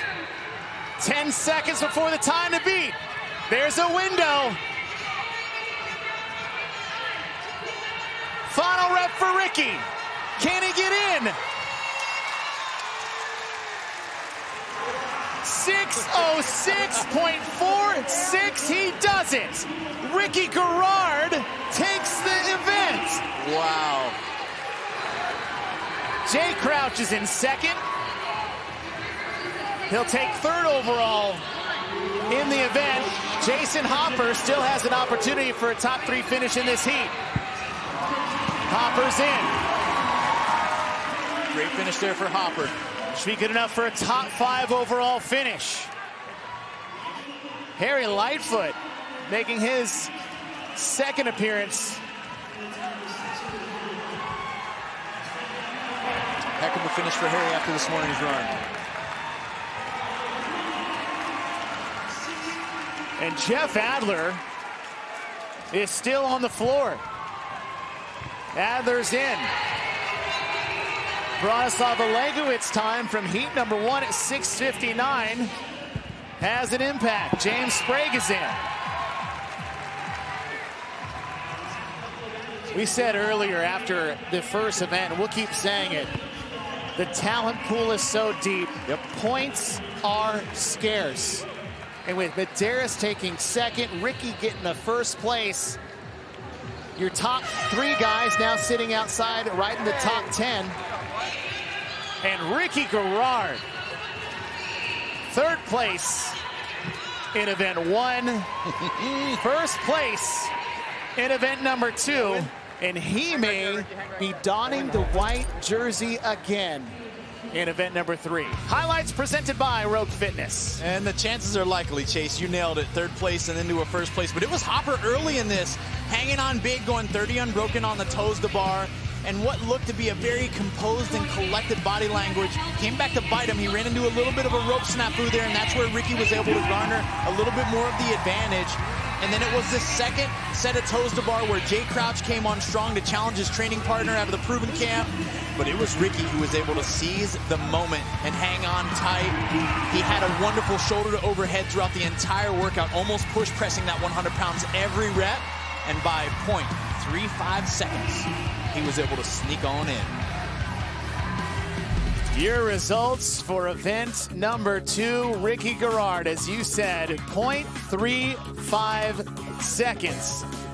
Separated him and Justin Medeiros, and Ricky Garrard is back and down with Mike Arsenault. Ricky, what a race to take 100 points here in event number 2. You won by less than half a second over Justin Medeiros, who was in a previous heat. So how aware are you of previous performances? Were you listening to the announcers of where you were overall in that event? Yeah, as far as I knew, it was 6:04 was the time to beat when we came out. That wasn't official. So when I picked up the last 10 dumbbell, I knew I had to go for it and get over the line as quick as I could. And to get him by half a second, I mean, that's the points that count at the end of the weekend. So yeah, I'm stoked with that. We kicked the event off with wall walks. How often do they show up in your training? Yeah, a fair bit. It's more like a movement we see in the open. So to see it here at the games was pretty cool. And 20 reps is no joke. So it was the first set of dumbbells is the hardest one. But I was happy to get the 10 out. Once I did that, I knew I'm on it. Let's go. Your overhead position looked very strong throughout each facet of that event. Is mobility and the ability to be flexible and put yourself in good positions, how much of that is a focus in your training leading up to the games? Yeah, for sure. This movement just works out good for my strengths. I don't have the best mobility, so I think that's why it helped me to just punch it back up and it wasn't like too wobbly. But yeah, I was stoked with the effort and stoked to come out in first place. Well, third and a first to begin your competition weekend. Congratulations. Thanks very much. Thanks, guys. Ricky Garrard takes event number 2, and we may see 2 Australians donning the white leaders jersey later tonight. But up next will be the team competition. For Adrian Conway, Mike Arsenault, live action from MVP Arena continues after this.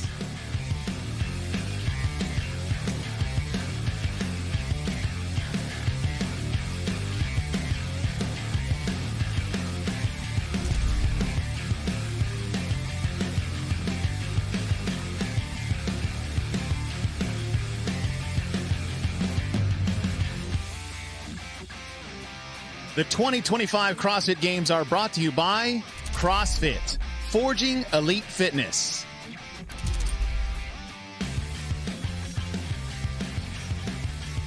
You can't talk about power output without talking about intensity. Now, intensity is just power output. That's the only thing we care about when it comes to measuring intensity. The more power you produce, the higher your intensity.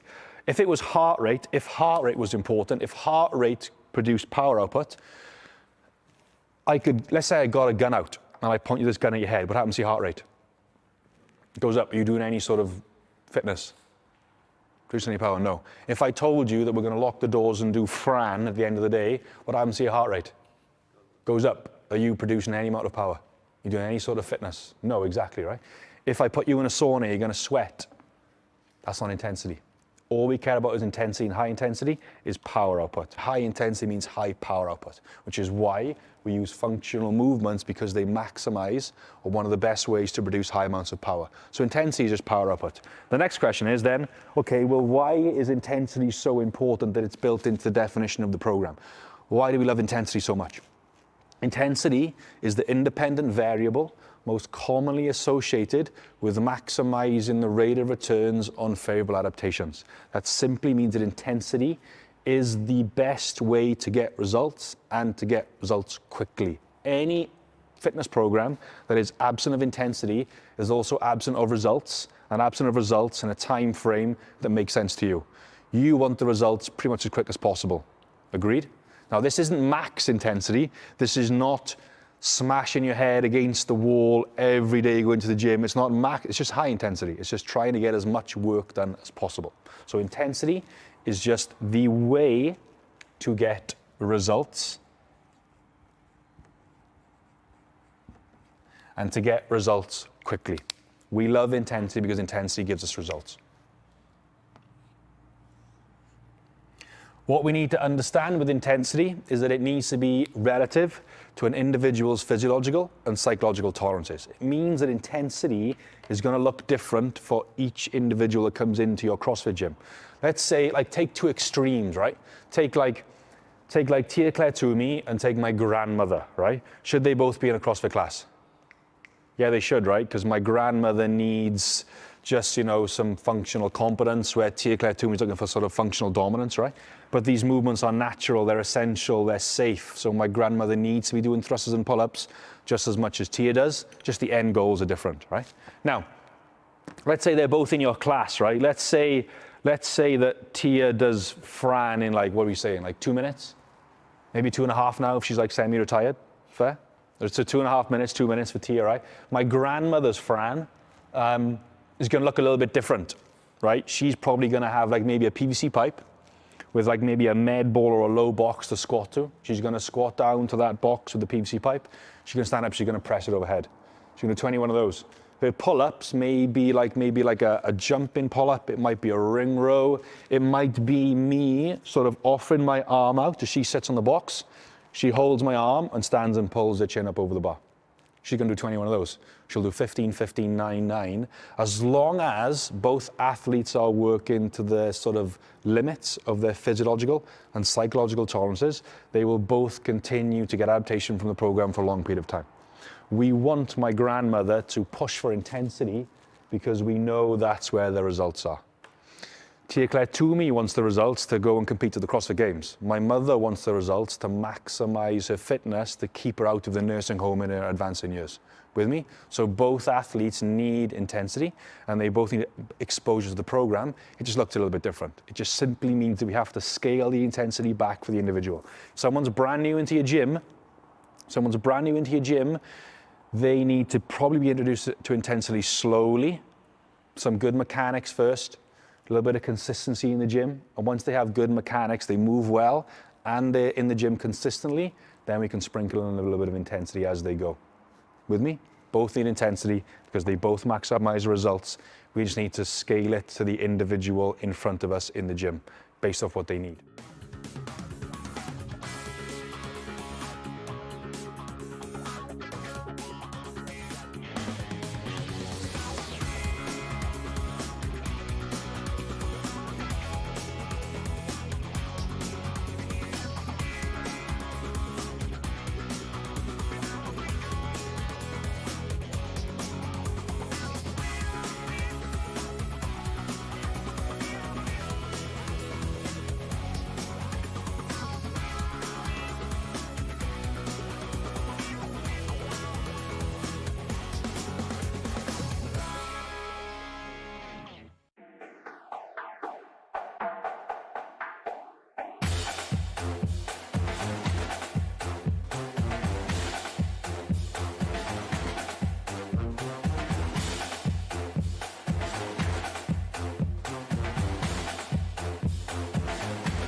Inside MVP Arena for the first time today for the teams. Today's coverage of the CrossFit Games is presented by the United States Border Patrol.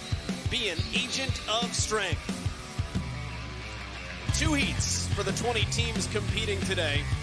Alongside Bethany Flores, the 7-time CrossFit Games competitor, Bella Martin, our eyes and ears down on the floor.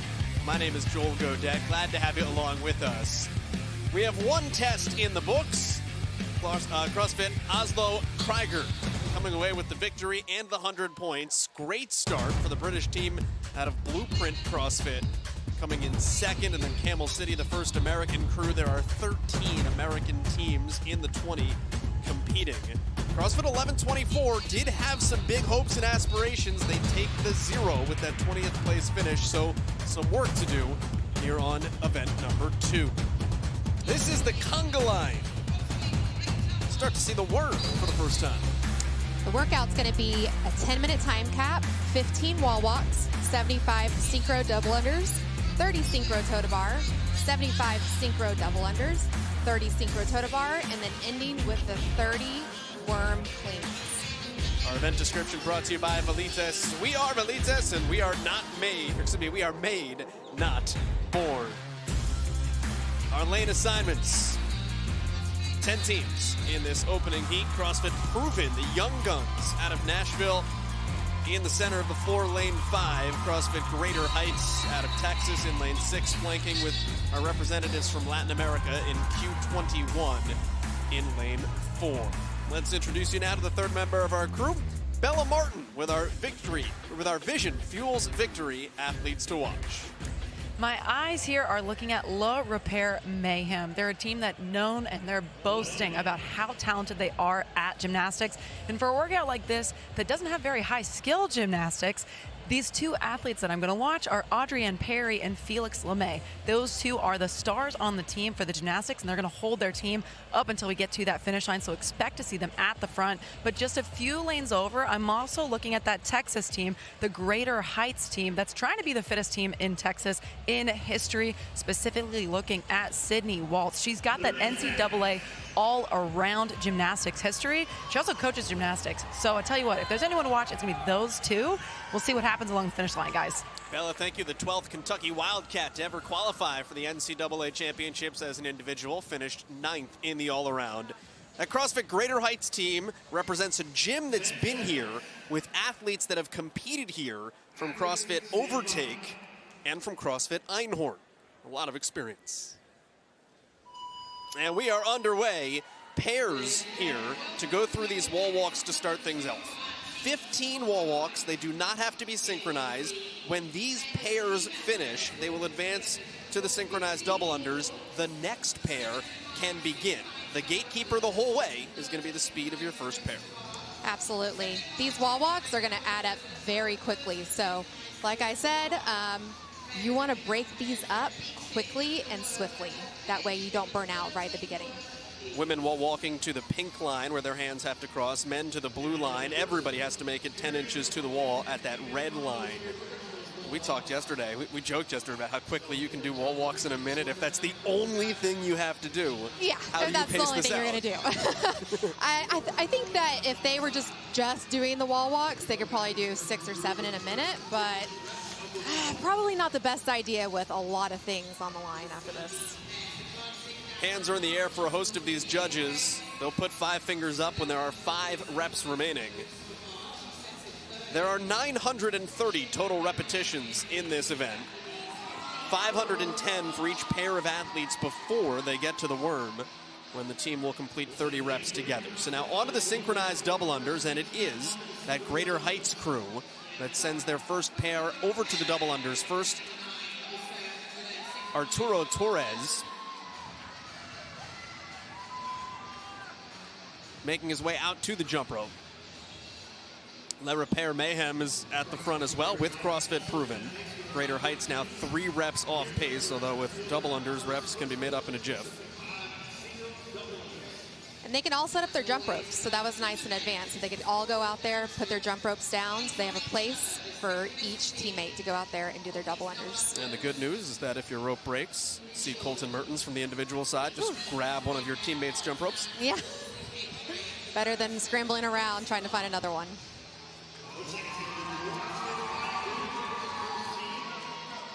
And Le Repair does move on to the toes to bar first.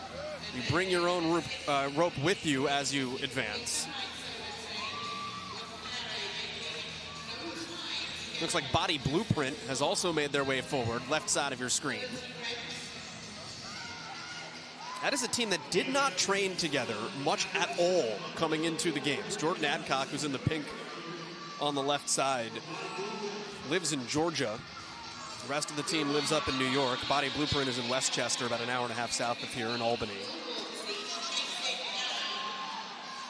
A reminder that PB Fit is the official peanut butter and protein bar of the CrossFit Games. We are working on 30 synchronized toes to bar. If you're an individual competitor or an individual athlete at your gym every day, you do toes to bar at your own pace. What's it like doing toes to bar with somebody next to you? Let me tell you, it's really tough. Not only are you trying to coordinate, you're trying to breathe, you're trying to get your reps in so you don't have a misstep and a no rep, because it is costly. And Le Repair is indeed the first team to send their first pair forward. Even with the double unders too, having to synchronize that and look at each other while doing double unders, not an easy task. You gotta time up your jump first and foremost. And you gotta look at each other right in the face. I think it was Rachel Klausing that told us from 8th Day CrossFit they do a whole bunch of team training, kind of getting to know you games, and one of them is just to stare into each other's eyes for 60 seconds. And fall off a box too, 30-inch box. That is that's some trust right there. These athletes are working with Velite's jump ropes. Those are the official jump ropes of the CrossFit Games. These are custom ropes for these competitors. You got brand new implements out there. And there is your look at the synchronization. You've got to wait, look at each other, communication, then go. Yeah, it's tough. It's not an easy thing. I think people can take that for granted. So it's not an easy task doing anything synchro and trying to go as fast as possible. Le Repair moving their way forward. Felix LeMay is on the right. And Sophie Taschereau is on the left. Going with the wide toes to bar. Sometimes it's a little bit easier for them if they don't have as much flexibility in the hamstrings. Maybe they're going to give a little straddle to make it a little bit easier to get up there.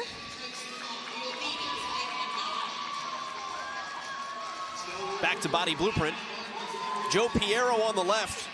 Joe the electrician. He is a full-time master electrician. He does CrossFit during the day. He said, basically, my job is CrossFit without a warm-up. And then I go to the gym and I warm up and do more CrossFit. And if anything breaks at the gym, especially ropes, you might be able to fix it. Real good with conduit.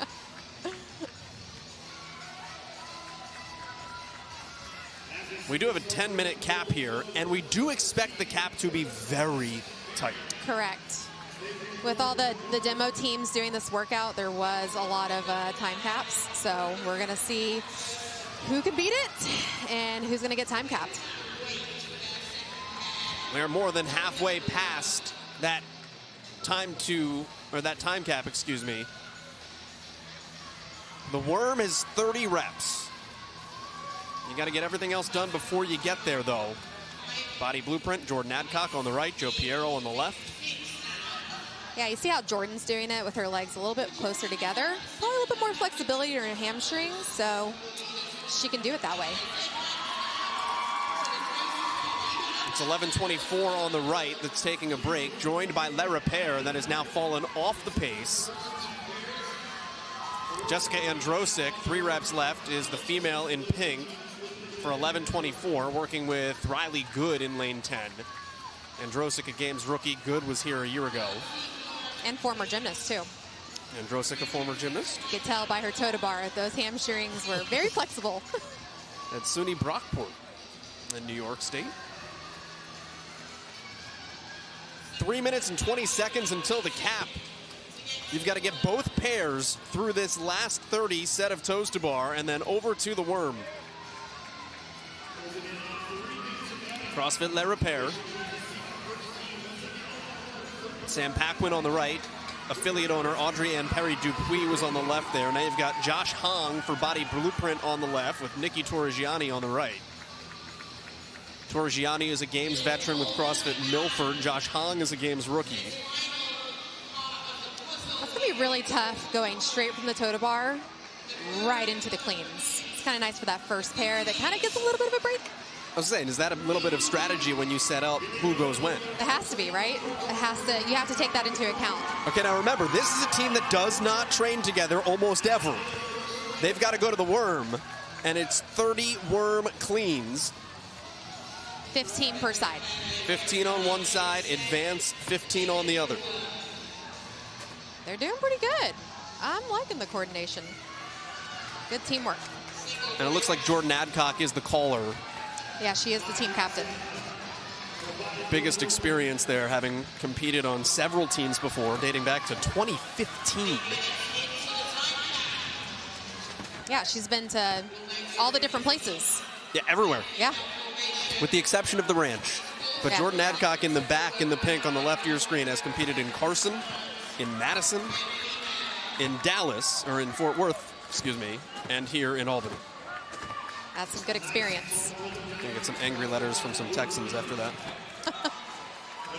90 seconds left to go before the time cap.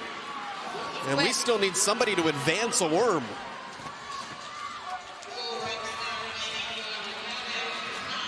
The time to beat is going to be a rep number to beat, with 1 minute and 20 seconds remaining here in the first heat, and 16 cleans left for Body Blueprint out front.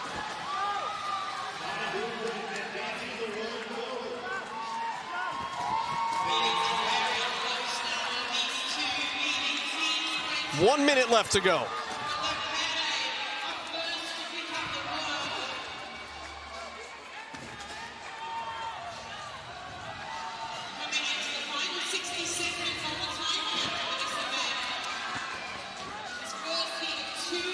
Pestenda is the last team to come off the A-frame with the toes to bar. So everybody has now made it to the worm.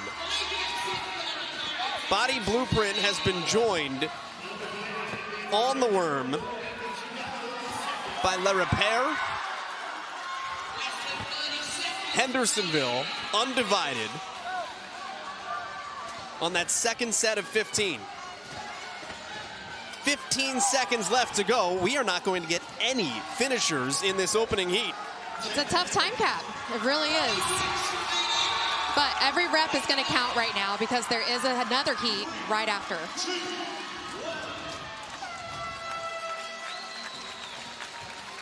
And 266 is going to be the number to beat out of this opening heat.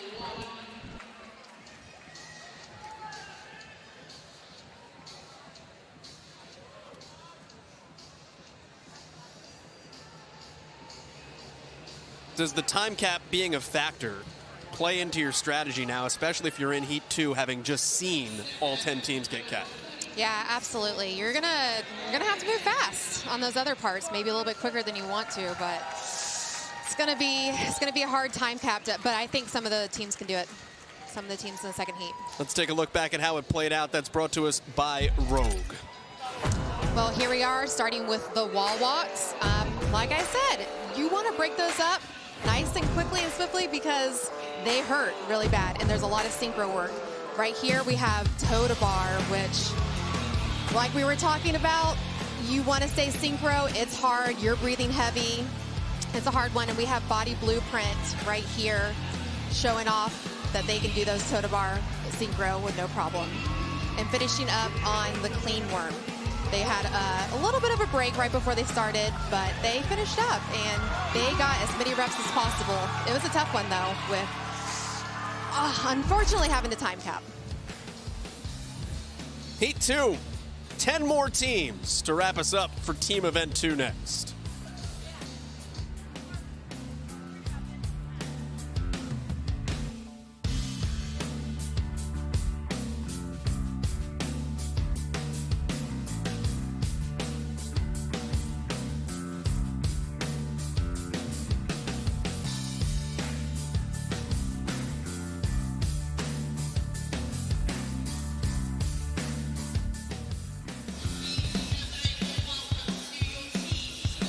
Today's coverage of the CrossFit Games is presented by the United States Border Patrol. Be an agent of strength.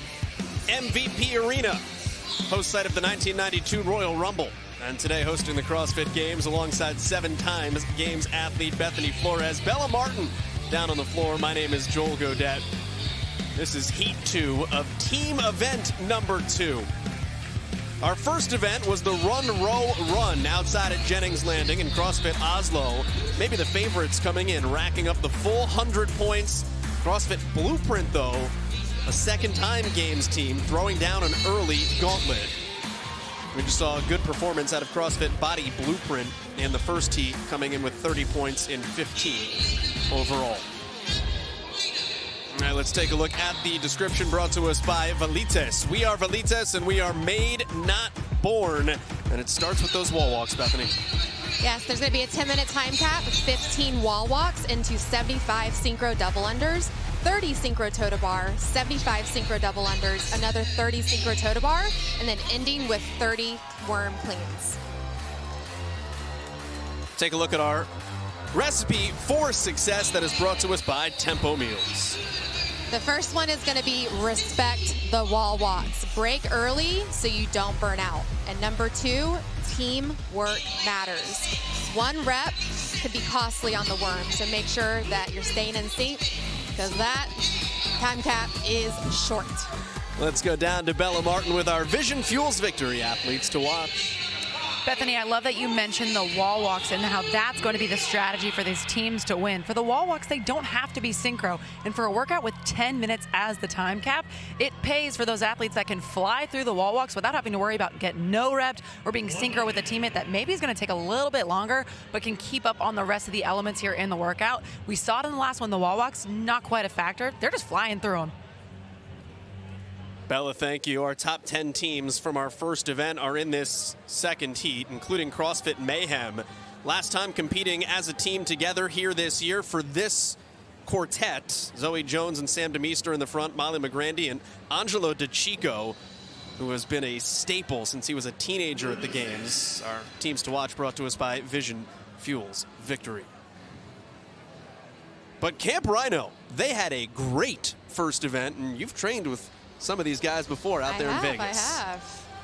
Raph Durand is a guy with experience. He is, and he's kind of like Jordan Adhoc, right? Like, has been to California, Madison,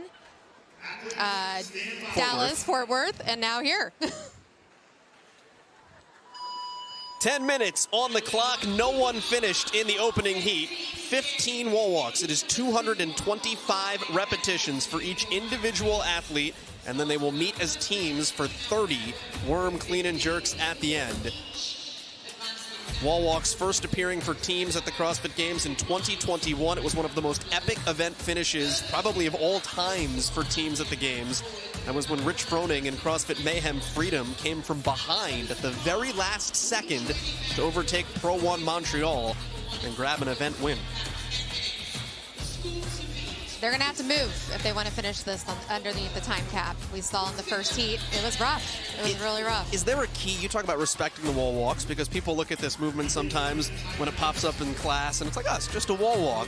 But how do you do this efficiently and quickly?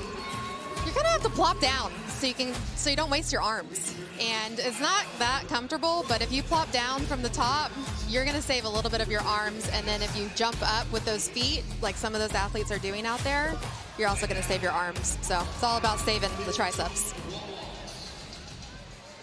Camel City right now at the front of the pack, although Oslo and Franco's close on the heels. When each pair finishes, the next pair will follow behind. The gatekeeping right now belongs to the first pair.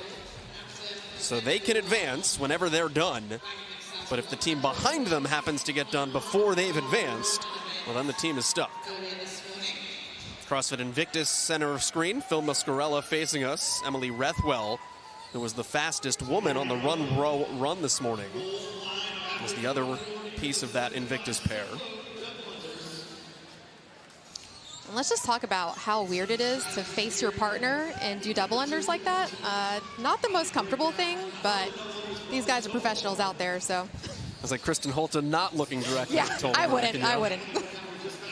Gotta look past.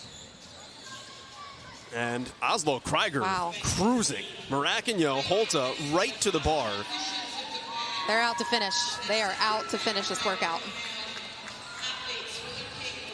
No problem on those toe to bar. Invictus right behind them as well.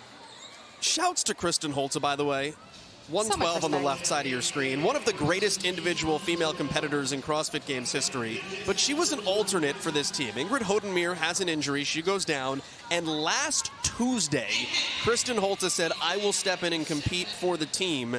She trains. She wasn't training for this. Team comes out, gets an event win, and is leading the pack already. The silent ninja right there. She is incredible. And with a baby. 2-year-old. A 2-year-old. Built for speed, control, and performance, whether you're chasing your first double under or crushing workouts like a pro, there is a Velitas rope for you. Grab your Velitas jump rope now and level up your training. 75 synchronized double unders, then 30 synchronized toes to bar, then 75 more synchronized double unders. And it is Oslo Krieger and Invictus leading the way right now. Camel City has also joined in. 17th out of the semifinals, but it's a group made up of 2 women going to the Masters CrossFit Games, the age group games at the end of the month. Stevie Dellinger and Caroline Klutz. Dellinger is jumping rope right now across from us. With 6 women total going to the Masters Games athletes. That's pretty cool. 5 on teams. Carolyn Prevost here as an individual and will be a master in Columbus. Hit the 4-minute marks. We have 6 minutes left to go. I think somebody is going to finish after no one got in under the time cap in the first heat. Probably multiple. I can see it. Bethany, as a competitor, when do you start to watch the clock versus just head down and grind? Honestly, I never watched the clock. I probably should have a little bit more, but this is probably around the time that you're going to do it, or when they get off the toe to bar, they're probably going to look at the clock and start yelling at their fellow teammates. Hey, get over there, get to the toe to bar. Let's talk about some of the strategy you're seeing on toes to bar here, because Kristen Holta was looking straight ahead. Tola Maracagno was staring at her. So he is going on her pace. That's a good way to try to synchronize. I'm just going to go off you. Yeah, one person look ahead. I mean, I'm sure she's still using her peripherals, to try to stay in sync as well with Tola, but yeah, just having one person look over, the other person lead, probably the way to go. That is one large, fast twitch muscle in Tola Maracagno. He's probably like, I can't wait to get to the clean worms. Let's go. You just take those yourself, Tola. We'll watch. You can at least man half of it. Probably could. The worm coming up weighs 365 pounds. The whole team will handle it. Camel City on the left. Oslo has half of their team done, and on to the worm. They will wait there for Helsinghoff and Lundekvam. Each individual competes 225 reps, and then the 30 worm clean and jerks. 15 on one side, 15 on the other. Camel City is having a tremendous showing. Yeah, they are in second place right now. 17th out of the semifinals with only 3 previous CrossFit Games appearances on the roster. Going up toe-to-toe with an Oslo Krieger team that has been to the CrossFit Games a combined 15 times. And can we talk about Evan and his run this morning? that was a good run. He got, what, 3rd? Dominated Evan Rogers. He did so good in that first 4 miles. It was so fast. 3.5 minutes left to go until the cap. Time to beat. 4 reps to go. Can they do it? No one finished. They had 4 reps left, body blueprint, in that first heat. Mayhem is in lane 2 on the left side of your screen. Now Invictus. And here's Camel City. 1 rep to go. A little bit of a misstep on the miscount, and now here comes Camel City. First team to advance all the way to the worm. So they'll begin on their 15 worm cleans on the left side. Helsinghoff and Lundekvam on the right side of your screen there. Still have 5 reps to go on the toes to bar, so Camel City can put some space between. Wow, talk about a good showing. That's pretty impressive that they are coming out in the head. Bethany, what's it like as a competitor when you have a lead? Maybe you didn't expect to have a lead. You want to hold it, but you also want to pace yourself so you don't burn out. Correct. You're shocked, but you got to just keep your head in the game. Just 1 rep at a time, be where your feet are at. That's the most important thing. If you start getting ahead of yourself and start thinking, oh my God, I'm so excited. Oh, Oslo just got a no rep. You can see their judge on the right side of your screen as we look at Camel City. See if anybody tries to go touch and go. No. Everyone's dropping the worm. Oh, I stand corrected. Yeah. We do have a little bit of touch and go. Got to make up some ground. That's Blueprint. Touching and going on the right side of your screen. And Blueprint came in second this morning on the run row run. They got that good cardio, them lungs. 1 rep left, so they'll clean the worm here. This is smart. Clean. Now advance it. That's a veteran move. You don't have to clean it again for no reason. Yeah. And they'll switch sides. They'll also switch who is where on the worm. Changing the position. That's interesting. Maybe for fatigue reasons, I'm assuming. And the segments all weigh the same. You know, the 2 men's segments are both 100 pounds. The 2 women's segments are 70, but I don't know, does it take a different kind of load to be in the front? I guess so. Maybe just a little bit heavier. Because the women are about the same height, so I was going to say maybe that could make a difference on how heavy it feels for the guys, but... We got a minute to go.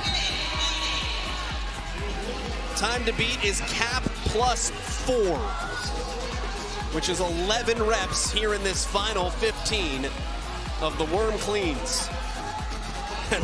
Evan Rogers looks like he wants to be anywhere but here. Yeah, he's looking a little toasty, but he can do it. Butcher's Lab on the right side of your screen starting to make up some ground. Oslo with 30 seconds left now has 5 reps left as the hand has gone up for Camel City, and Oslo's cycle rate is faster. Are they going to go touch and go? Well, they've got 20 seconds to go, and I think Oslo's pretty comfortable with its pace.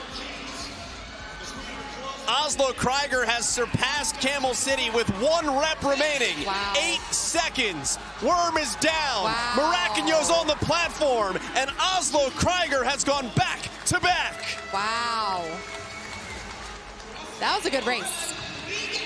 That was a good race. Camel City almost had it.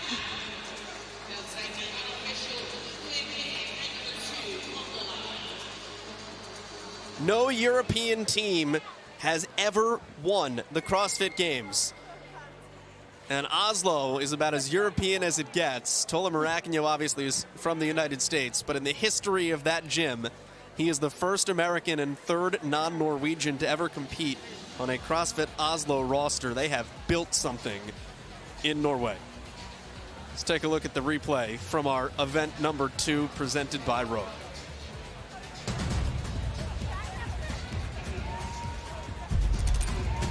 Well, starting off with those wall walks, they were tough, but all those teams got through them pretty quickly. As we moved on to the double unders, we saw that Invictus was ahead, but I think that slowly changed over the course of the toe to bar. We saw Oslo slowly creeping up, and Kristen and Tola were hanging in there with some really fast paces. But we saw Camel City start to get ahead right at the end, and honestly, I thought they were going to win. But sometimes some veteran teams with some veteran athletes on there, it definitely helps out, and they came home with the win. Let's go down to Bella Martin.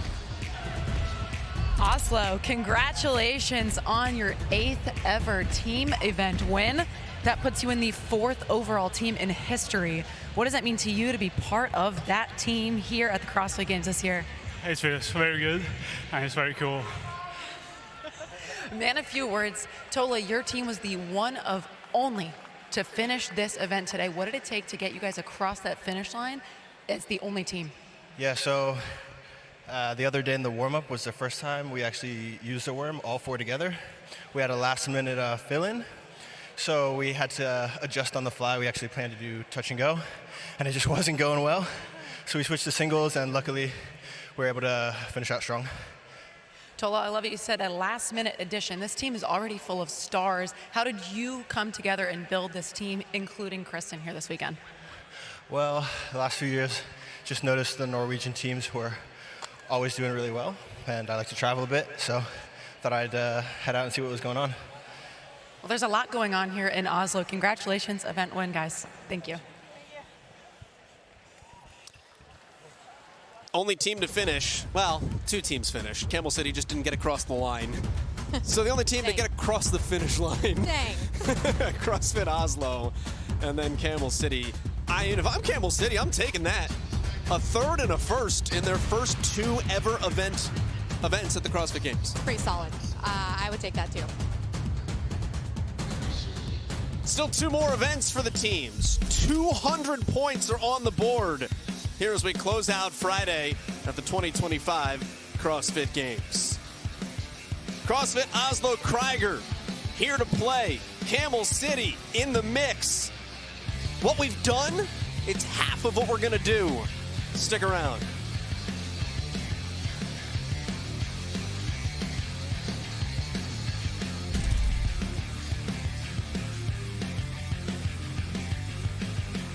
The 2025 CrossFit Games are brought to you by Rogue. Don't weaken. The official equipment supplier of CrossFit and the CrossFit Games. Belites. We are Belites. We are made, not born. The United States Border Patrol, being an agent of strength. And Sattva, smarter luxury sleep.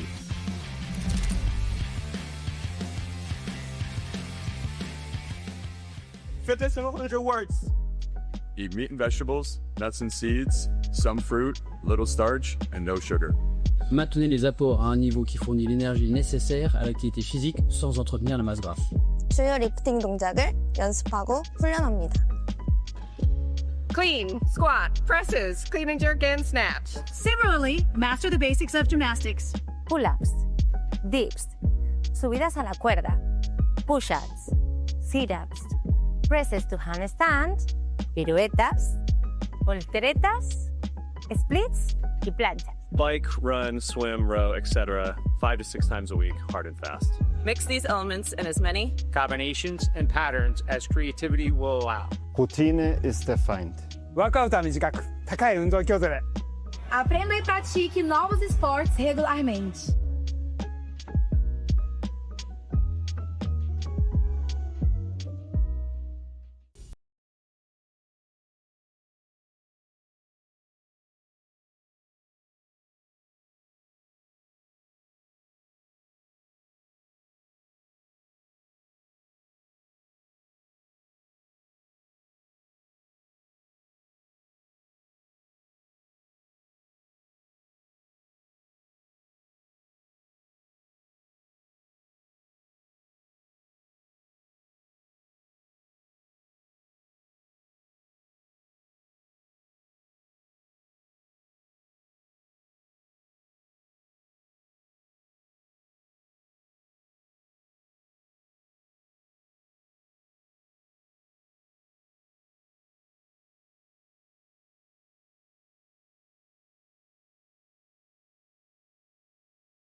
There is a 6-word phrase that we say, what is CrossFit?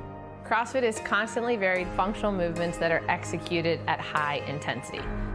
It's a strength and conditioning program that mixes weightlifting, calisthenics, powerlifting, running, rowing, biking, in a whole bunch of different ways. It's family, it's community, it's a no BS approach to bettering your life, not only inside the walls of the gym, but also outside the walls of the gym. Todos não como pode, como devem, né? If I looked at each individual person that walks in every single day here, it's like everybody's absolutely different. It could look like my 80-year-old dad. It could look like my kids. I can honestly say, hand on heart, that it will change their life. Not because it's just a fitness program, not because of the community, but because the greatest adaptation that occurs in CrossFit happens right here.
I hope you recover well because the teams are back at it.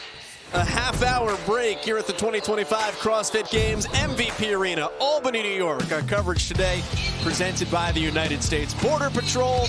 Be an agent of strength. Bethany Flores has been to the CrossFit Games 7 times. Bella Martin, our eyes and ears down on the floor. My name is Joel Godet. The rest of our awesome crew here in the Capital Region. We've got back-to-back events, 3 and 4, for these teams to tackle. And CrossFit Oslo trying to maintain perfection. Wins on conga line and run, row, run. Camel City CrossFit, 17th out of the semifinals, is your surprise sleeper of the day. CrossFit Undivided had some podium hopes. They are fighting from behind right now in 15th overall. All right, let's talk about this event description. Back-to-back events presented by Sattva, the official sleep partner of the CrossFit Games. Bethany, how do these things work together? Yeah, so this is going to be 200 points up for grabs. We have female-female and male-male pairs. We're going to go 5-minute max reps on the pegboard, straight into 5 max reps on the barbell complex. The barbell complex is going to be a squat snatch plus overhead squat. It's going to add up very quickly. Team event 3 is going to happen first, and then team event 4 is going to come after, and then it'll be simultaneous. We'll explain it as it happens. Chaos. These are the lane assignments for event 3-4. Starting with the Young Guns at a CrossFit Proven. I say Young Guns because it's the first time at the games for that whole crew. They're in lane 5, and they made big moves with a 6th place finish in conga line event number 2. Our vision fuels victory, athletes to watch. Starting with CrossFit Le Repair. This is a team that hypes itself up on gymnastics, has a great weightlifter as well, but CrossFit 1124 is someone else to keep an eye on because you're dealing with a couple of people who have some pretty good gymnastics, including the meat nugget, Jessica Androsik on the left side of your screen. Rebecca Devine, also really good gymnastics, and a team that had a tough event 1. Devine has the only CrossFit experience as an age grouper for this team out of CrossFit Hendersonville, Mayhem training team that is competing out of that Hendersonville affiliate. The meat nugget, small but mighty.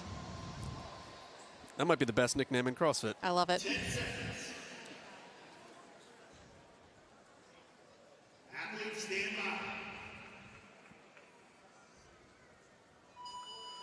All right, so event number 3 is underway. The women are doing their pegboard ascents. When they're done after 5 minutes, they'll go on to event 4, which is the barbell complex, and the men will begin event 3, which is the pegboard ascents. Just for some perspective, the pegboard is 180 inches from floor to top. That means you're climbing about 8 feet if you're starting at that green line. It's about 1 story of a climb. Let me tell you, this pegboard, it is not easy. I've been on it multiple times in competitions. That plexiglass, very slick. So it's not fun to climb. Why is it hard? It's slick, it's hard. You have to use your upper body, especially for women. You know, I hate saying this, but women, we're a little bit weaker in the upper body, right? It's gonna burn out a lot quicker. So this is a really tough movement for everyone, but specifically the women, it's not an easy movement. And they can't do partial reps, yeah, right? I was gonna say, your score for event 3 is the combined pegboard ascents of the men and the women on your team. Here's the deal. If you go all the way to the top, that is 1 rep. If at some point you decide, I don't have enough in me to get back to the top, your team can declare we're done. And then you climb to the orange line. Those are partial reps, and they will serve as tiebreakers with anybody else that you tie with. A partial rep, however many you rack up though, is never better than 1 full rep. So if I get 1,000 partial reps and another team has 1 full rep, they still win. Yeah, exactly. But you have to decide as a team that you really want to do that. I think it is important to at least do 1 or 2 partial reps, because when it comes to the barbell complex, there might be close numbers, really close numbers. And so to be a little savvy, you might want to do some partial reps. You're seeing different strategies and different speeds. Look at the way that Anne-Sophie Taschereau is just attacking these pegboards. She went up, came back down, went right back up, very little break. Wow. Now, caught a little bit on the in and out of the peg, but when she is smooth, this is absolutely no issue for her. Now, Audrienne Perry-Dupuis, again, you can tell that this is a group that is confident on the pegboard. Right. It takes coordination, too. Like, you really have to get the opposite. It's kind of like running. Opposite foot to opposite arm. And if you're not doing that, it's really easy to have a mishap and, well, fall.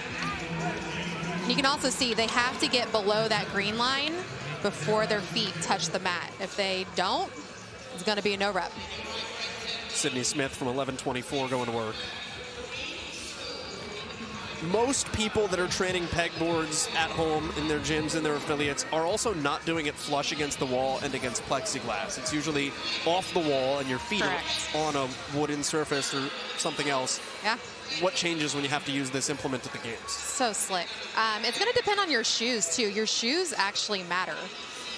If you have a little bit more of like a running shoe on the plexiglass, you're not going to have as much of a grip. So being mindful of that, of what type of shoe that you're using for the plexiglass, very important because it's very different than training on wood. And we just saw a no rep. You just talked about you have to get below the green line before your feet hit. Yep. It's easy to do. I mean, you're fatigued. 5 minutes is a very short but long time. So you're going to fatigue out pretty quickly, and it's really easy to do that and just want to drop. Le Repair on the right side of your screen. Anne-Sophie Taschereau right now 12 reps for Le Repair. That is the most. Followed closely by Greater Heights at 11. We've also got 11 completed reps for Q21, the Argentinian team. It's really cool to see the evolution, though, from a couple years back and women not being able to do this and not everybody on the team being able to complete a pegboard. So even on the individual side, we saw that a lot. A lot of stairs. Just staring up the board. S-T-A-R-E-S. Yeah, waiting for the time to be done. Not this time. This is CrossFit Q21. Really cool story for that affiliate out of Buenos Aires in Argentina. They have an 8-person team. They all compete together, they all train together, and then at the end of the day, their coach Ricky decides which 4 make the team. It is a group, they work towards it, they have a culture. Ivan Gaitan, 284, has been to the games on the best ever Latin American team, CrossFit Big Friends in 2017. He joined Q21 last year. He almost had to do like a red shirt. A year in residency, he couldn't be on their competitive games team because he hadn't adapted yet to what Q21 was. I kind of like that. It really builds the team and the camaraderie. All right, 5 minutes is done, and it was Le Repair that was in the lead with 15 total reps. So the women are now on to event 4, and that is the barbell complex, a squat snatch and an overhead squat at 95 pounds. The men are on event 3 with the pegboard ascents, and Rebecca Devine going touch and go here for Hendersonville. She'll switch out. Bethany, how do you attack this? Yeah, Switching out when you do. 95, it's a lightweight for everybody, so you're going to see multiple reps going on, but at the same time, you do not want to burn out. This is 5 minutes. It's a, like I said, a short, long period of time. So know thyself, know how many reps that you can do before you start feeling the burn. But the snatch is not easy. That overhead position, it's not easy for everybody. So you might see some athletes struggle just because that overhead position is a little hard. Looking at Le Repair on the right side of your screen, Anne-Sophie Taschereau, Canadian Olympic aspirations, 2024 Worlds at 59 kilograms was 9th. So 95 pounds of a squat snatch ain't nothing. Looking pretty smooth out there, pretty easy. I love seeing good form. I love seeing good form. So it's nice and appealing to the eye. I believe they call it virtuosity. Beauty in doing the simple things well. Yes, goes a long way.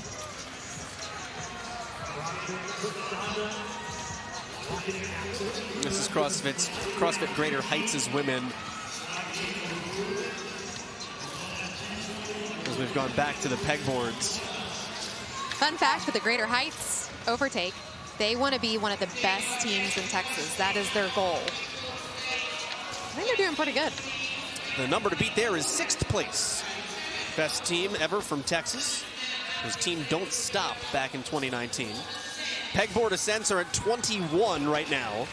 Number to beat is 24 from the men at Le Repair as they continue to add to that total that Perianne Dupuis and Tashro really built up. I'm excited to see how many reps these women get. Well, it's interesting on that note. Would you rather be the men or the women here? Because the women set the number to beat. Right. And then the men have to, like, if your women build you a lead and you lose it. It's a lot of pressure. It's a lot of pressure. I don't know. Do you want to go first? I like to just get it out of the way. I want to just grip it and rip it. I want to be done. I don't want to have to think about the pressure of anything. I want to be the first person to get on that barbell and just be done with my reps. And do a good job, too. This is Prestanda. Angelica Bengston just switching out with Antonia Kotolinski now.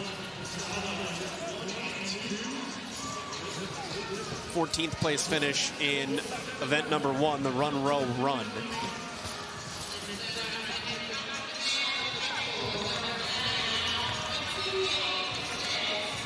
These are your leaders. Le Repair currently leading in event 3 on the left side of your screen, and Prestanda leading on the right side of your screen.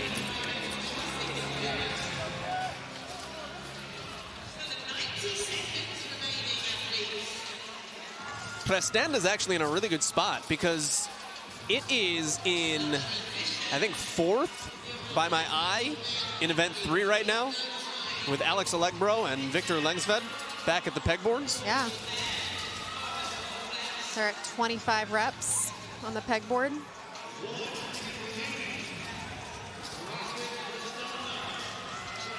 Le Repair is leading on the pegboard. You can see that at the top of your screen. They are in 3rd on the barbell complex. This is Hendersonville. We have 40 seconds left to go in our second 5-minute window. That will give us the winner of event 3. And then the men will advance to the barbell, and that will dictate event 4. 30 seconds remain. And Le Repair is going to win. They have too many pegboards of a lead. They're up by 2 pegboards with 20 seconds to go. Yeah. So Prestanda. We just had a fail. Setting the number to beat here on the complex. 33. Yes, that is a win for Le Repair. They make some big moves, a 4th and a 1st on events 2 and 3. And now we've got 5 more minutes. The men are onto the barbell complex. Squat snatch, overhead snatch. And the question will be whether or not Tola Maracanyo will go unbroken for all 5 minutes for Oslo. All by himself. We will see a lot of touch and go reps here. Probably a lot more reps just in general with the men. I feel like 135 for them is a pretty lightweight. This is Griffin Raleigh that we just saw in the red for Undivided. They get a look at Lengsved. Again, 135 for these athletes, not particularly heavy. And we've seen people do at least a couple of reps before they change out, minimize transition time. Right. But we still have to take into account, they just got done with another workout 30 minutes ago. Things are hurting. And they just did 5 minutes of pegboard. We haven't mentioned this yet. Yes. How's your grip? It's hurting. You know, they do have a little bit of rest because they're, you know, alternating reps over there, but your grip is probably on fire with 5 minutes of pegboard. So holding on to that barbell and doing some touch and go reps for the snatches, it's not an easy task. And we just did 60 toe to bar as well. And the wall walks definitely play into your grip as well. Got to grip and rip though. Riley Good for 11:24, needing a great performance on the left side of your screen. His second appearance at the CrossFit Games for the 32-year-old. Victor Lengsved now on the right side of your screen. Tyler Cook on the left. He's the gym owner of 1124. A 36-year-old. One of the elder statesmen. One of the Masters athletes here competing on team. I love seeing that. I love it when I see the Masters athletes out there. Just killing it. Annihilating other people that are probably 10 years younger. We are at 68 reps for 1124. I think they're 3 reps ahead of Prestanda. No rep for Good.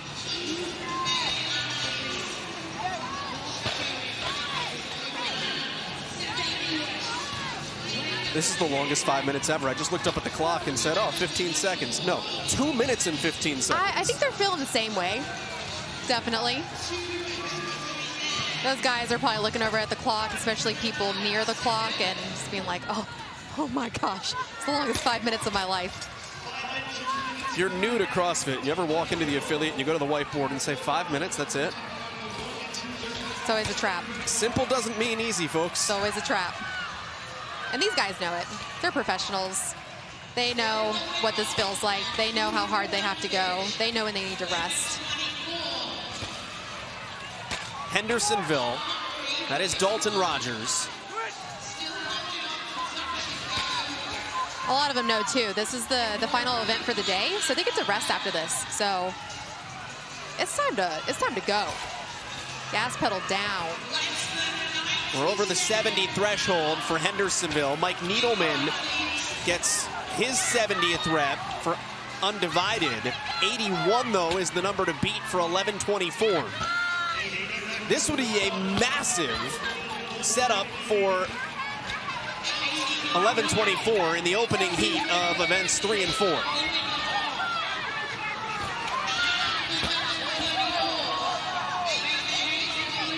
Still have another heat to come, but 33 is the number to beat on event 3.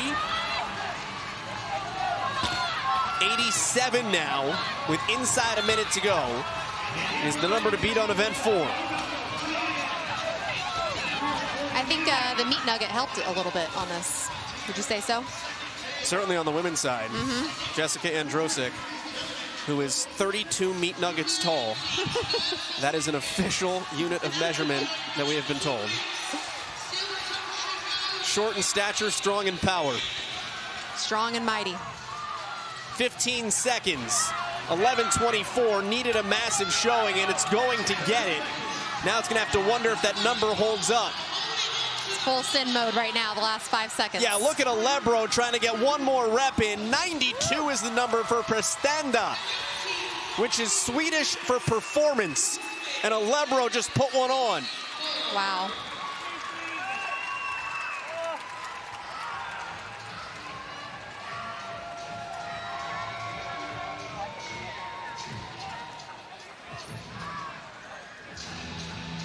You know it hurts when your teammates have to take your knee sleeves off for you. 5 minutes of pain. Tyler Cook literally just saying, it hurt. It hurts so bad. Or to quote Roman Krennikov, hard. We have a lot of names for 1124. We got Slender Tender from Sydney Smith. We got Meat Nugget from Jessica. And we got the dipping sauce with Tyler Cook and Riley Good. Those are some great names. Good is on the left, Cook is on the right. They also refer to themselves as Timon and Pumbaa. They have matching tattoos. I wonder where. They're not wearing a shirt, so I can't see them. Let's take a look at the events for Heat 1 of Event 3.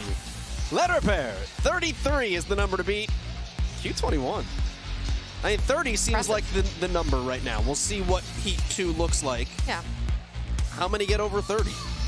I think a couple more are going to get over 30 in this second heat. Event 4, 95 is the number to beat. 2 teams get over 90.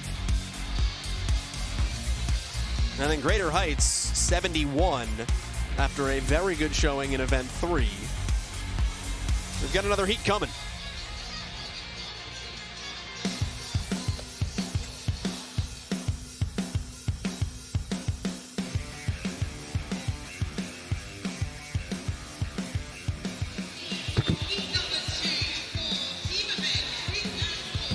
Today's coverage of the CrossFit Games presented by the United States Border Patrol.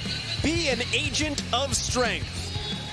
From MVP Arena, the home of Jerry McNamara, here in Albany, New York, it is the 2025 CrossFit Games. Alongside 7-time CrossFit Games athlete Bethany Flores out of PAC CrossFit, Miss Bella Martin from CrossFit Mayhem. My name is Joel Godet out of Resilience CrossFit Medfield. The rest of our crew, glad to have you with us here in New York.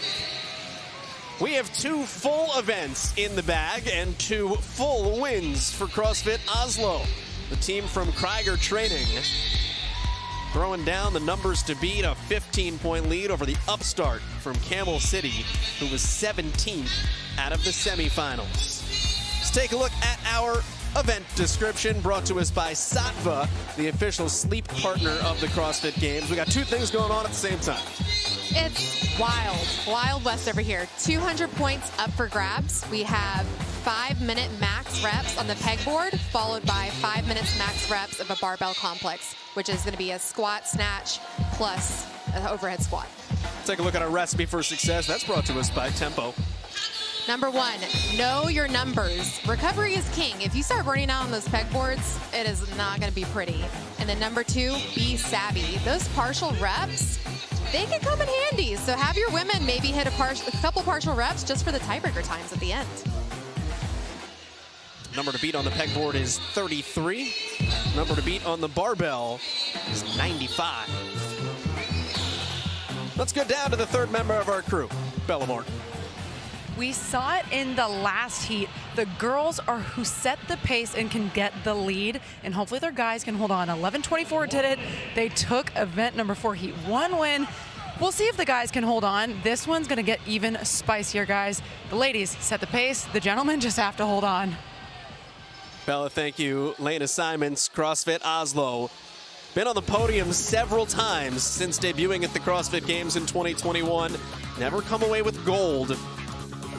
Currently in first place, middle of the floor in lane 5. Blueprint had a great showing in the run, row, run. Right now in podium position in lane 6. Let's take a look at our Vision Fuels Victory athletes to watch, and it is the group from CrossFit Blueprint out of Worcestershire, England. Carrie Hewitt, Helen Nutter, Harry Keane, and OJ Keane. They all follow the AOD training program, Adapt or Die. CrossFit Blueprint also sending 2 individuals to the games this year. It's a big-time affiliate. And we are underway. 5 minutes of pegboard ascents for the women here to start off event 3. And as we talked about in the first heat, that pegboard from ground to top is 180 inches, 15 feet, essentially 1 story. You are basically climbing 8 feet yourself from green line to top. It's tall. It's really tall and slick. Let me tell you, I've been on the pegboard a couple times, and that pegboard is slick with the plexiglass. Let's talk about the first time you ever climbed a pegboard, Bethany Flores. What happens when you get to the top? Don't look down, guys. Do not look down. I do not recommend, especially if you're afraid of heights. How do you get efficient at this movement so that it's not slowly working yourself up, huge time under tension, but really flying? Yeah, it's all about coordination, really. You have to think kind of like running. Right arm, left leg, left arm, right leg. If you don't have that coordination down, it's really easy to have a mishap and fall from the top. Emily Rethwell switching out with Danny Spiegel for Invictus. Longtime individual games athlete, very familiar with the pegboard from her time on the individual side. Oh, yes. We've seen her many a times at the CrossFit Games. Veteran herself. Uda Lundekvam, competing on a team for Oslo, right side of your screen. She has had a phenomenal individual year, though, competing at competitions all across the world. Really the breakout for CrossFit Oslo. When we spoke to Kristen Holte last week, she said, listen, that is an individual games CrossFit athlete if she continues to put in the work. She's been coached by Kristen Holte and Matilda Oyen-Garnis throughout her career. Pretty good tutelage. It's nice to have on your team.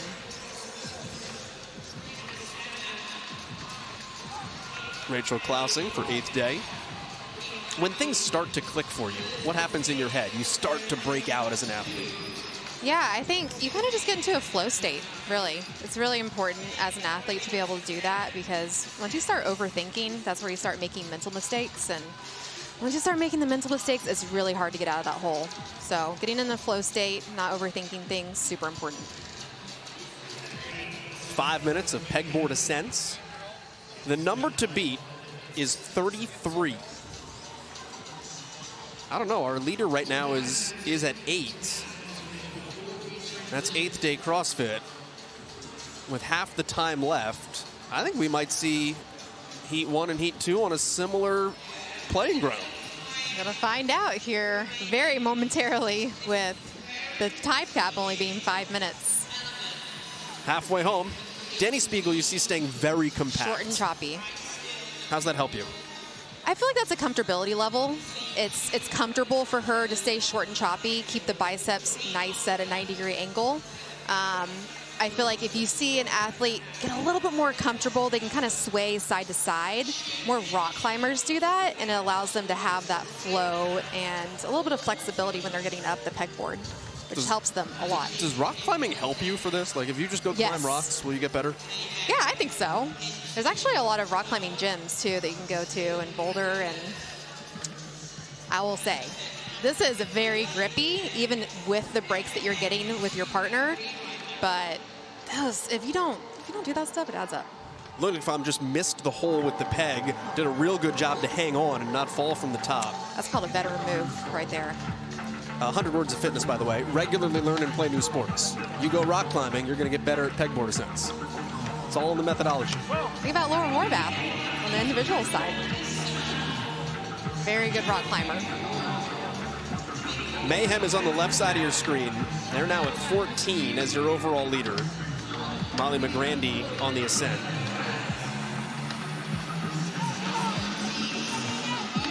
And they do have to get below that green line before their feet touch the mat. So if you don't see that, it's going to be a no rep, which at this point is going to be very costly.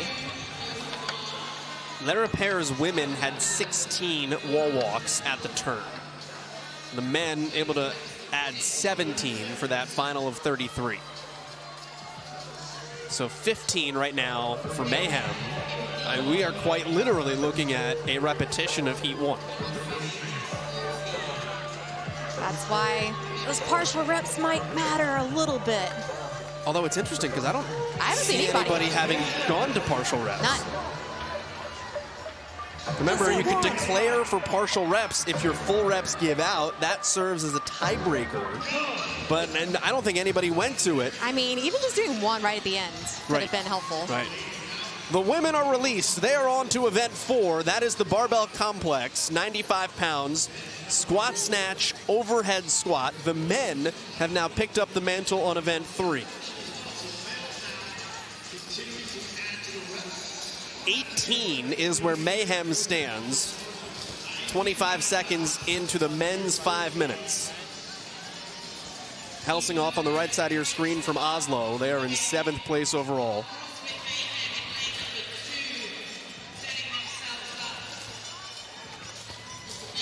That grip for the women is probably catching up on the barbell complex, so that's definitely going to be a factor with the squat snatch, overhead squat, and you're going to see that. I asked you earlier, would you rather go first as the men or the women based on how you set the tone for the event? But the men are going second here. You've also just been standing there for 5 minutes. How do you get going again? You're a little cold. You know, these guys have practiced so many workouts and have had so many team workouts where they've probably stood around on purpose for this moment. So I don't think that bothers them too much. And plus, they have the crowd around them. They're excited. They're not thinking twice about that. Emily Rethwell going touch and go here, and now she'll switch out for Danny Spiegel on the barbell. Danny Spiegel probably going to hit some multiple reps on there.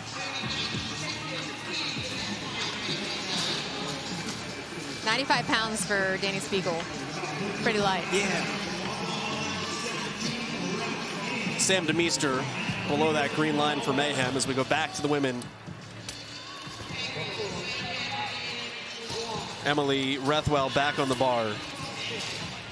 We'll see how many she goes for. I don't know, Bethany, are you doing this on feel? Are you doing this on a set number? Are you doing this, if you're Danny Spiegel, knowing that 95 pounds is nothing for me? Personally, for me, I always go off a feel, but you know your body, and honestly, they just got done with a 30-minute workout, so their rep schemes actually might change as they go. So their legs might be burning up, their grip from the workout before might be hurting, and the pegboard, so feel is probably the way to go. Looks like it was just a double. I think Invictus is going back and forth. Well, Rethwell, I think, just went for 3. So this might be based on feel. Yeah. And you can see those are the best athletes. Yeah, best Spiegel athletes do steps that. in and says, all right, let's go. Yeah. The best athletes have a game plan going into it, and then they're willing to change things if things don't feel that great. Angela DeChico not coming down on the pegboard. You'll probably see that a lot more on the guys' side than the girls. It is always impressive to see, though. I want to see someone go legless. Extra points for that. At the very end. Mayhem is at 30. The number to beat is 33. We've got 2 minutes left to go. Well, we might have a new winner. We might have a new winner on that one.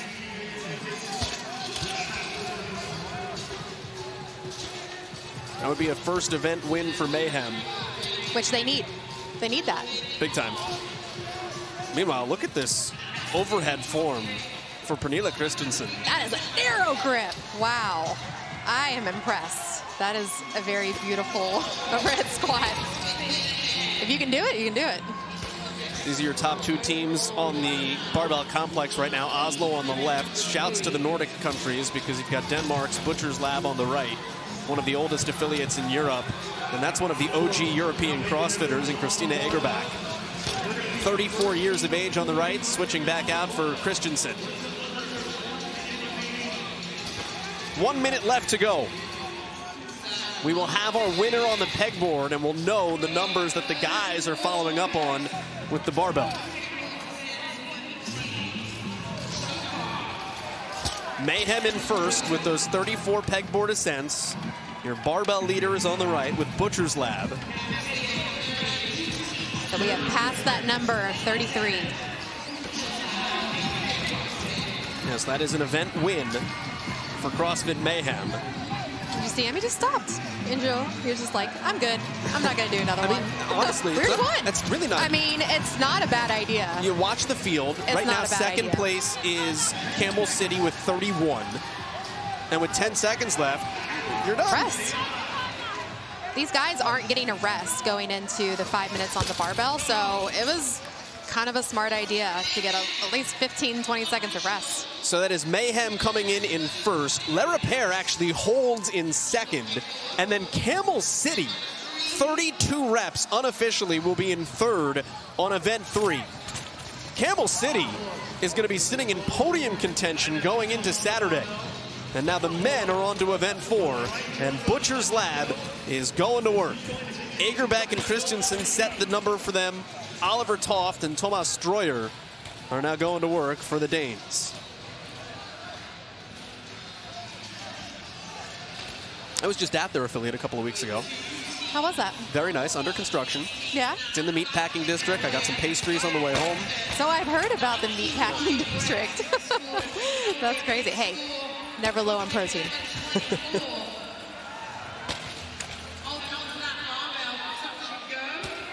Taking a look at Josh Mattis.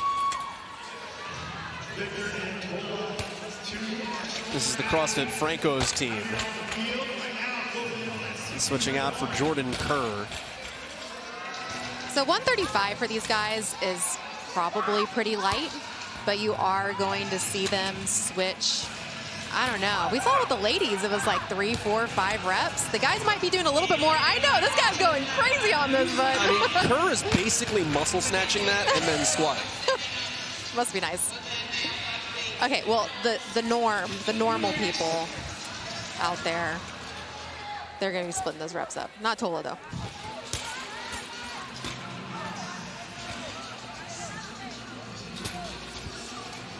As you take a look at Butcher's Lab, they are holding on to a 3-rep lead on CrossFit Oslo. And the thing with CrossFit Oslo is they have the single best weightlifter in CrossFit. It's certainly on the team side. I mean, here comes Tola Maracanyo, who will perform unbroken squat snatches and overhead squats for the next 3 minutes. He's going to do him single arm here in a second. You used to train with Tola Maracanyo. What is it like to watch him lift heavyweight? It's pretty insane. It comes so naturally, and his form is impeccable. So we all wish we had that. You know what's interesting, though, strategically? Just a couple of reps at a time. So he's staying fresh early, right? Which makes sense, though, because it is a lighter barbell. Cardio is involved. Endurance isn't always his friend. So even though it is a lighter barbell, it's going to add up, and you're going to feel all of that right in your heart and your chest. 2 minutes, 10 seconds left for the guys. 74 reps for Oslo. The number they're chasing is 95. And you can see Tola is moving a heck of a lot better than Victor Helsinghoff here. He can move, yes, but this is clearly a lighter weight for Tola Maracanyo. Yeah. And he's trying to buy Helsinghoff a little bit of a longer rest. And it might be light for him, too. It's just the position overhead is not a very comfortable position for everyone. And so for him, maybe clean is a better position. Butcher's Lab still holding on to the lead. 2-rep advantage. There's just something in me that thinks with about 30 seconds left to go, Tola Maracanyo's gonna... Someone's about to pull out some touch and go reps. He gonna go plaid. A lot of touch and go reps, more than we're seeing right now. The women from Butcher's Lab desperately cheering on their male counterparts, trying to bag an event win. It's all about how bad do you want it right now. Butcher's Lab was 8th in event 1, 3rd in event 2. It's a very good showing for them, very good showing. We could have 3 European teams in podium position at the end of day 1. We've got 40 seconds left to go. Oslo is trying to catch Butcher's Lab. Only behind by 2 reps. It'll be close. 30 seconds to go. We've got a full-on Nordic fight.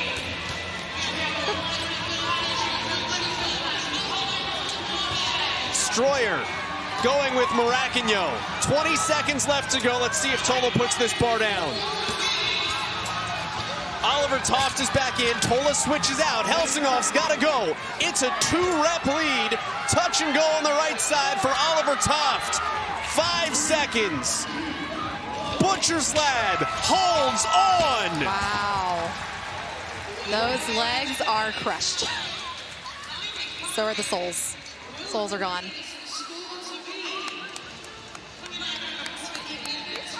That was a great showing. Now 95 was the number to beat from 11:24, and that actually will supersede what we just saw in Heat 2. 94 reps. So you get lost in the battle between who's on the floor, and 11:24 winds up sneaking the event win. Wow. Mayhem with that event 3 win, too. Mayhem was huge. 34 reps. Big 100 points for them. It's going to be a big 95 points for Butcher's Lab.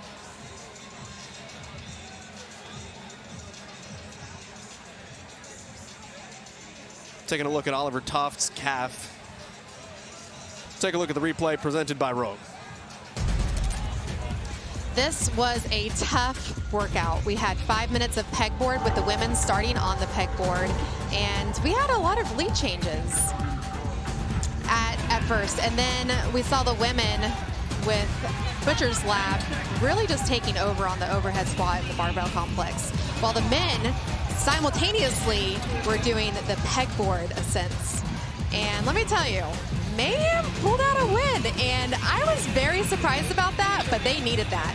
But when it came to the barbell complex, Butcher's Lab came in and stole that win. Oslo did try. They were right behind them with only 2 or 3 reps right at the end, but Butcher's Lab killed it. Take a look at our results for events 3 and 4. CrossFit Mayhem. This iteration, not Rich Froning's CrossFit Mayhem Freedom teams. This CrossFit Mayhem team's third event win, all of them day one at the last 3 CrossFit games. Le Repair hangs on in third. 11:24 needed those 100 points. They get them with 95 total reps. Then Oslo right behind. Butcher's Lab and Oslo each got 94. That was a tie. Let's go to Mayhem and Bella. Angelo, event number 3 winner. In a bit of a different fashion, you guys decided to stop with 15 seconds left to go. What's going through your mind as captain for those? We had a pretty good idea this is a good event for us. So I was watching the leaderboard up at the top, making sure if we are winning, just stop, shut it down. I think we had 3 or 4 reps on second place. They're not gonna catch us in 30 seconds. It's a very bold and confident claim. This is your last year competing with this foursome here. What does it mean to you as the Mayhem team captain to put this together this weekend? I mean, it's really special. Like, obviously, we spend pretty much every training session together all year long. These are probably some of my best friends. So, yeah, I mean, it's super special to all of us. And a note for the community that have been here for the last few years. What do you have to say to them? I mean, obviously, we're just happy to be here, happy for all the support we get. And, yeah, I mean, we just love being out here and having people support us. Thanks, Angelo. Thanks, guys. Bella, thank you. It is a win in event 3 for Mayhem. 11:24 with a win in event 4. Full standings, full leaderboards, full everythings. Games.crossfit.com. The individuals are back out on the floor next. They've got event number 3, so stick around. Chase and Adrian, Mike Arsenal will be back in just a few moments.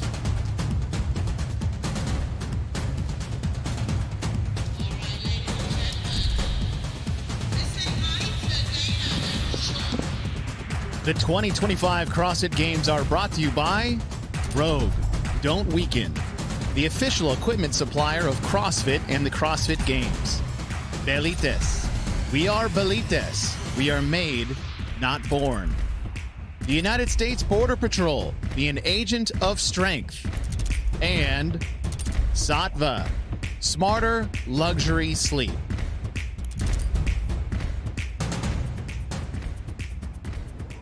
I don't know if I can describe 6 p.m. in one word, but if I had 2 words, it'd be controlled chaos.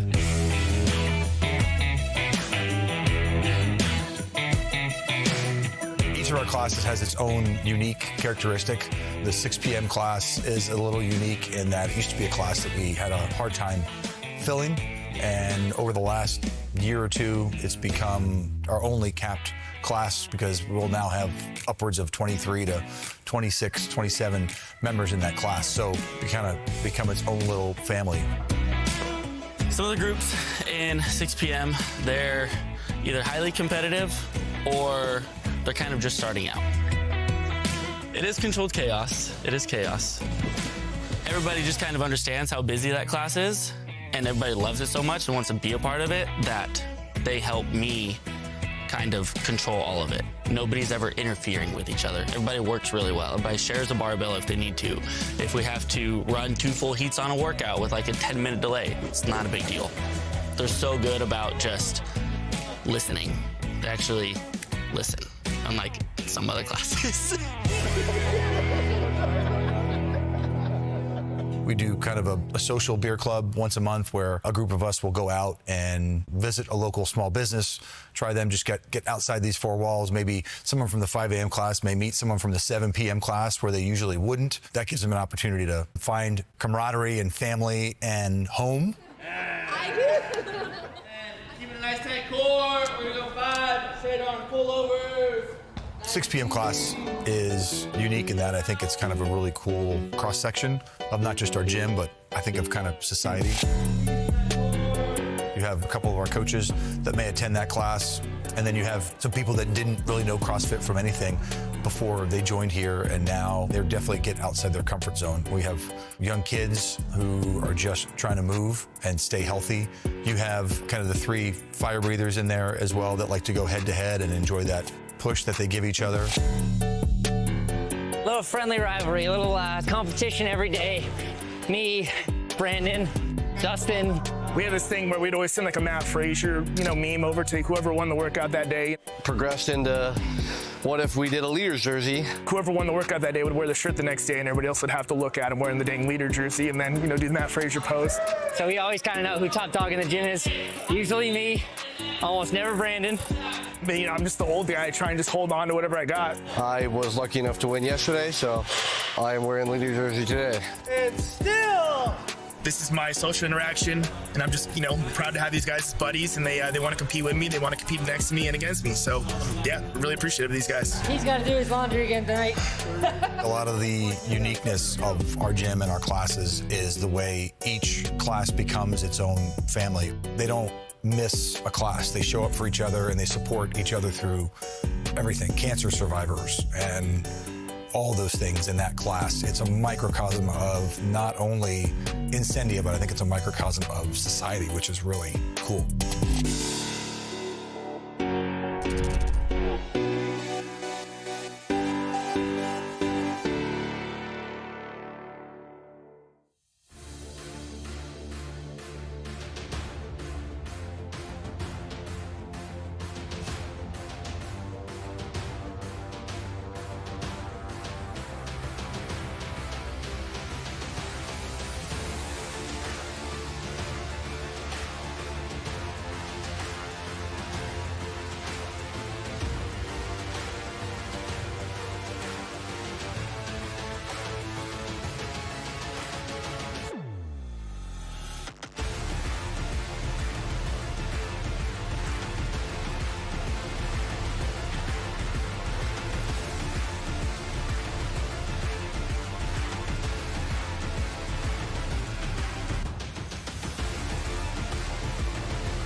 Friday night at the CrossFit Games. Does it get any better? Welcome to Albany, New York. We are inside the MVP Arena.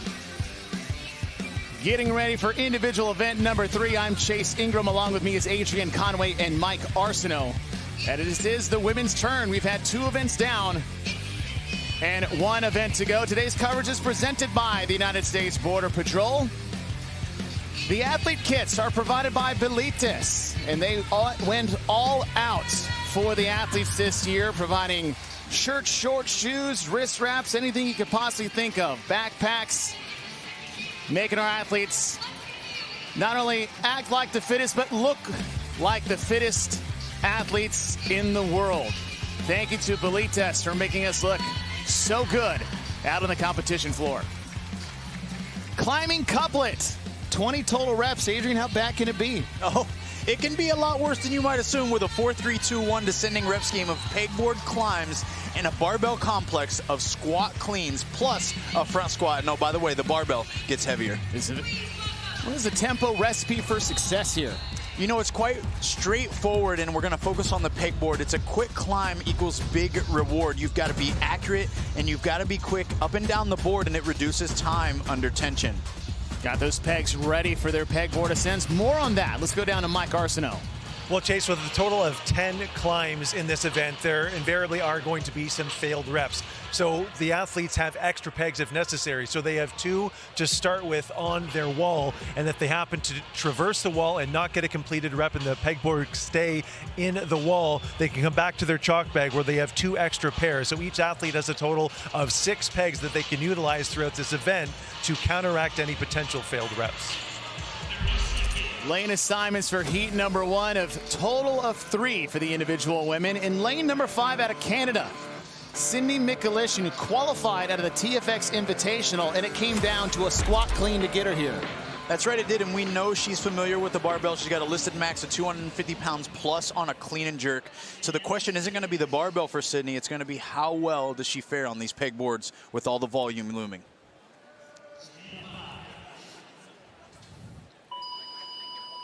Individual event number 3 underway for the women for heat number 1. 4 pegboard ascents. Starting at that green designated starting line. Both pegs must fit into the top 2 holes of the pegboards before they begin their descent, as they'll be doing all of the same reps as the men. The time cap is extended to allow, I would say, everybody an opportunity to finish. That's right.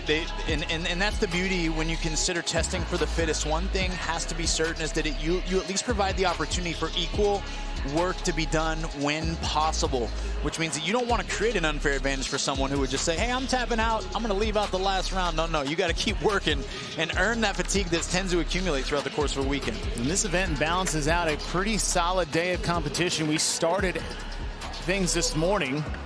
We had 6 miles of running, 3,000 meters of rowing.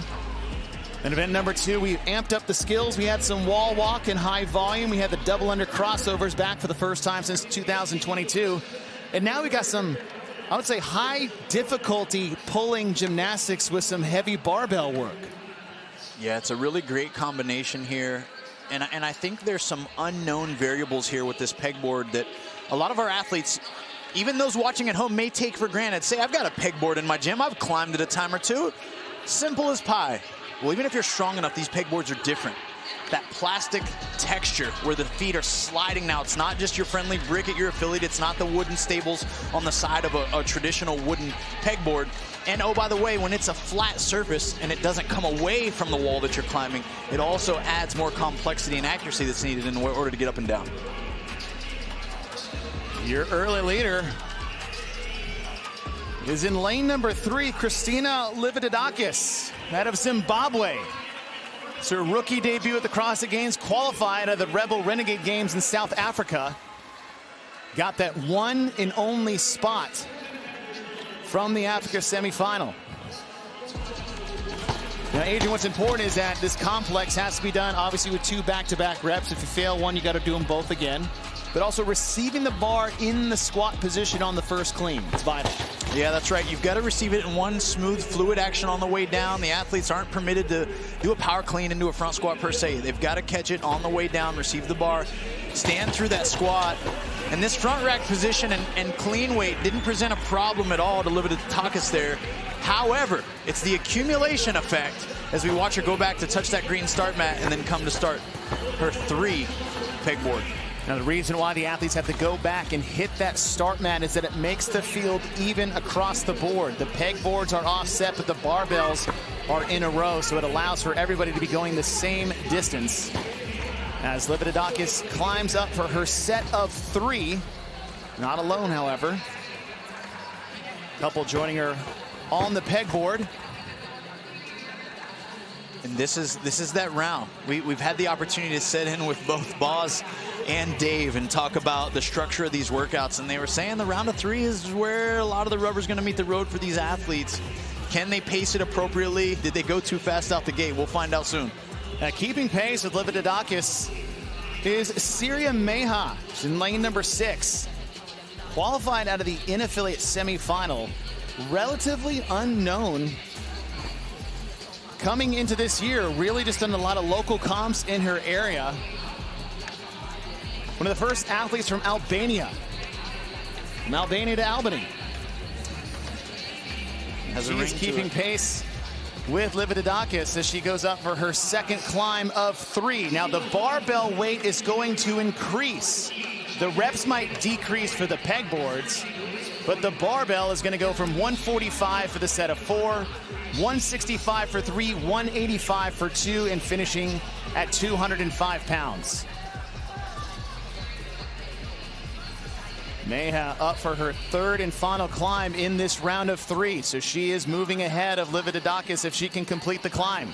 And I really like what she's doing, Chase. She's adjusted her climbing technique just a little bit to help her navigate the fatigue that's building up in her upper body. She was once keeping herself much closer to the pegboard. Arms been at 90. Now she's allowing her elbows to relax a little bit. This shortens the distance that she can travel every time she pulls a peg out and puts it back in, but it's making sure that she stays quote-unquote safe and allows her to reduce the chances of missing a rep. And one important thing about the pegboard, different than, say, a rope climb or a legless rope climb, is there is a descent line that they need to control down to is almost as difficult as getting up there.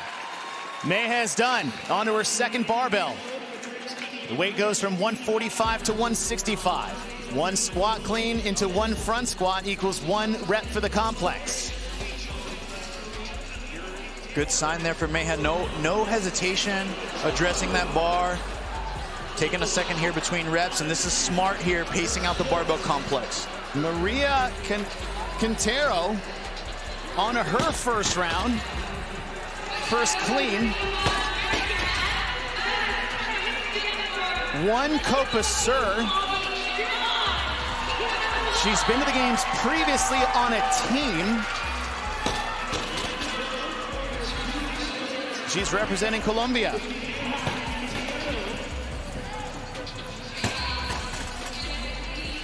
Both athletes doing a great job at finishing the pull. They're clean, catching the bar high in their throat. This allows them to keep that bar up as they make that second rep in the front squat. Meha's done. Walk back to her start mat. Quintero's done as well. Moving on to the set of 2. 2 pegboard ascents. 2 squat clean complexes. Weight moving up to 185.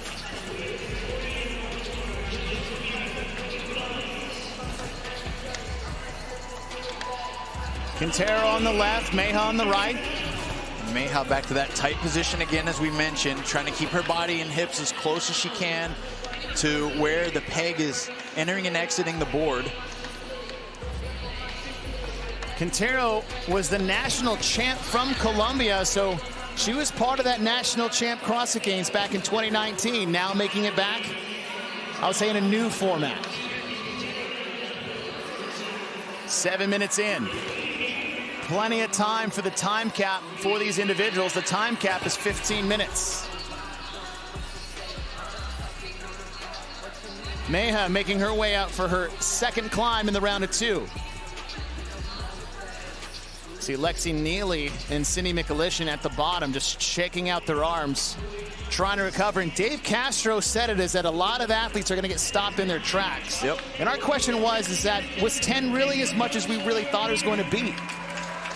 Yeah, and we see an athlete like Meha who's been consistent throughout this event. Of course, we expected some slowing. There's been some pausing. However, in transition, she's even jogging to the barbell here for rep number 1. The pace has slowed, but consistency has been the name of the game for her. 185 pounds on the bar. First clean is good. First front squat's good. First rep is good. Meha takes a peek over. Quintero's not got there yet. And it looks like Lexi Neely is now moving into second place. Meha on the right on her final complex, and she'll get it at 185. 1 rep left to go on the pegboard. 1 complex left on the barbell. And this is where Meha wants to have that urgency for the women to come. That's going to come to take the floor on the second and the final third heat. Are going to be competing to chase her time. It's now not necessarily her versus just the other women on the floor.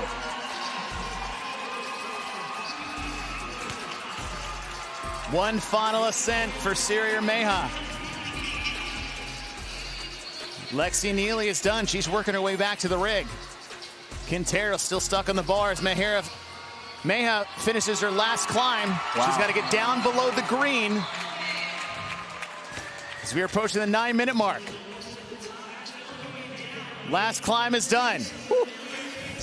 That's where you almost want to hold your breath for the athlete. You know the fatigue and the tension that's there in that grip. And a 205-pound barbell waits for Syria Meha. Takes a look over her shoulder. Lexi Neely was trying to track her down, but she's still at the top of her pegboard. 1 squat clean, 1 front squat. The clean is good.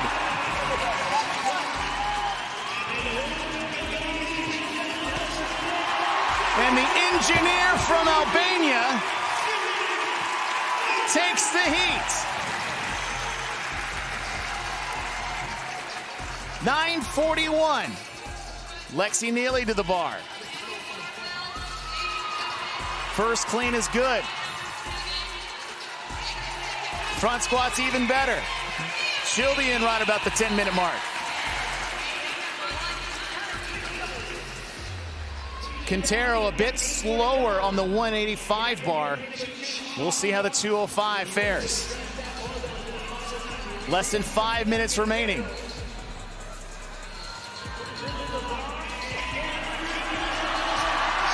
She got it. Gonna have to fight for it. Keep those elbows high.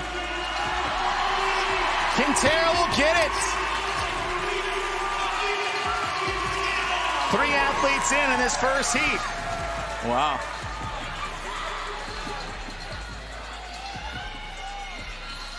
Here comes Christina. Led early in the round of 4, faded a little later. Oh yeah, no problem for Christina.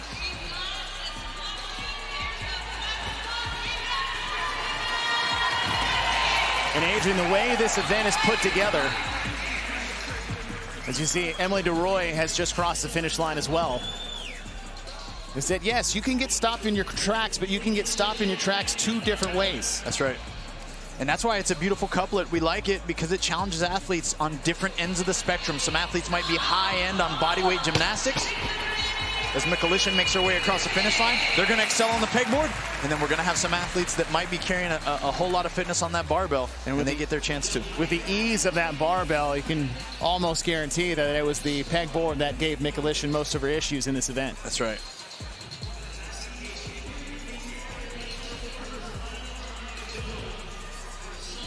Sung-Young Choi working her way up.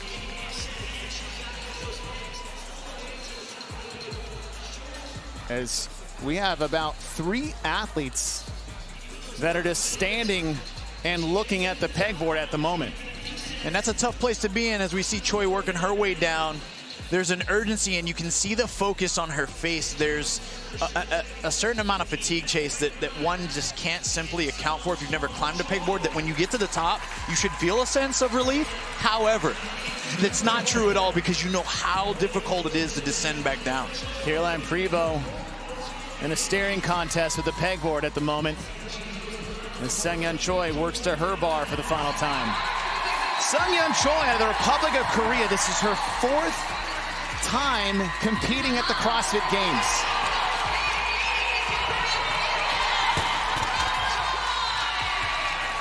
Choi is in. We have a little over 2 minutes before we hit that 15-minute cap. Caroline Prevost is trying everything she can to get to the top of that pegboard. And once fatigue sets in, it gets tough, Chase, even to remove them from the board, because you've got to lift up to pull them out. And that's something that a lot of viewers might not know the familiar feeling to. Mariana Mesa just trying every trick in the book, as she is not going to get that climb. She's got time to potentially give herself a moment to recover and get a shot. She's gonna have to use those spare pegs that, of course, in her chalk bag, she can continue that climb, pull those ones out on her way up, and continue to go up and down. Now, Prevost, this is the 3rd bar at 185. And with the speed and ease these reps are going, obviously clear we can see where the struggles are. And again, just a great couplet to highlight 2 different things on either side of the spectrum. And just like CrossFit, if you want to be the best in the world, you got to be the best at everything, not just one. That's right. Leave no stone unturned, and that's what makes this sport beautiful and difficult at the same time. It's what keeps us all engaged for decades on end now, some of us, is that we're always trying to grow and learn something new. Do we want to get stronger? Yes. We need to build our endurance? Yeah, but we got to learn new skills, because we never know what life will present for us, and especially these athletes at the CrossFit Games. They never know what the test maker will design. Bit of a helpless feeling for some of these athletes, where it's kind of like getting to a barbell you can't lift. There's really only so much effort and energy and will get you if you don't have the ability. You just got to stand there and take your hit. And we talked about this. We understand, and Castro talked about that this year. He understands there's going to be tests where this is absolutely necessary. It is what evolves the sport. It is what evolves us as athletes to push forward and explore new things. And we saw this in 2015 when Pedal to the Metal first came out. We saw pegboards for the first time, and the difficulty we saw there, we saw with the double under crossovers. Now look where we're at. Syria Meha, 9:41. has set the time to beat as we have 2 heats remaining. Highlights presented by Rogue Fitness. Well, the ascending couplet presented a few different types of challenges, mainly the pegboard though. And it was a little bit of back and forth between this whole entire heat. I would say that there were 6 athletes that came out to a pretty strong start in the first 4 and 4. But then it was Syria Meha who took a decently convincing lead early, and she held on to it late, showing the fortitude in bar position to grind through that 205 all the way to a heat win. Your results of heat number 1, 9:41 flat by Syria Meha from Albania. Takes the heat as we have 2 more heats remaining. Heat 2 coming up next.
Friday night in the arena here in Albany, New York, as the 2025 CrossFit Games continues. Heat 2, the individual women. Taking the floor here at MVP Arena, I'm Chase Ingram. Along with me is Adrian Conway. This event is presented by Tupu, the official weightlifting belt of the CrossFit Games. The name, climbing couplet. The game, gymnastics, weightlifting. That's right. We get complex with the pegboard climbs, 4, 3, 2, 1, and it matches with the barbell complex of squat cleans and front squats, and it gets heavier as we go, ending with a barbell at 205 pounds. Your lane assignments for heat number 2, reseeding after every event. And our Vision Fuels Victory athletes to watch. Lane number 5, Abby Domin, who qualified second out of the Mayhem Classic, competing in her 3rd consecutive CrossFit Games. That's right, 3rd consecutive, Chase. She placed 23rd in 2023 and 15th last year in 2024.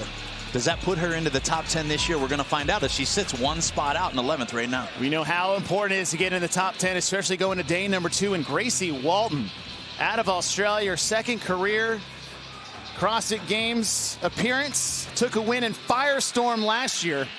We'll see if she can make some moves here in event number 3.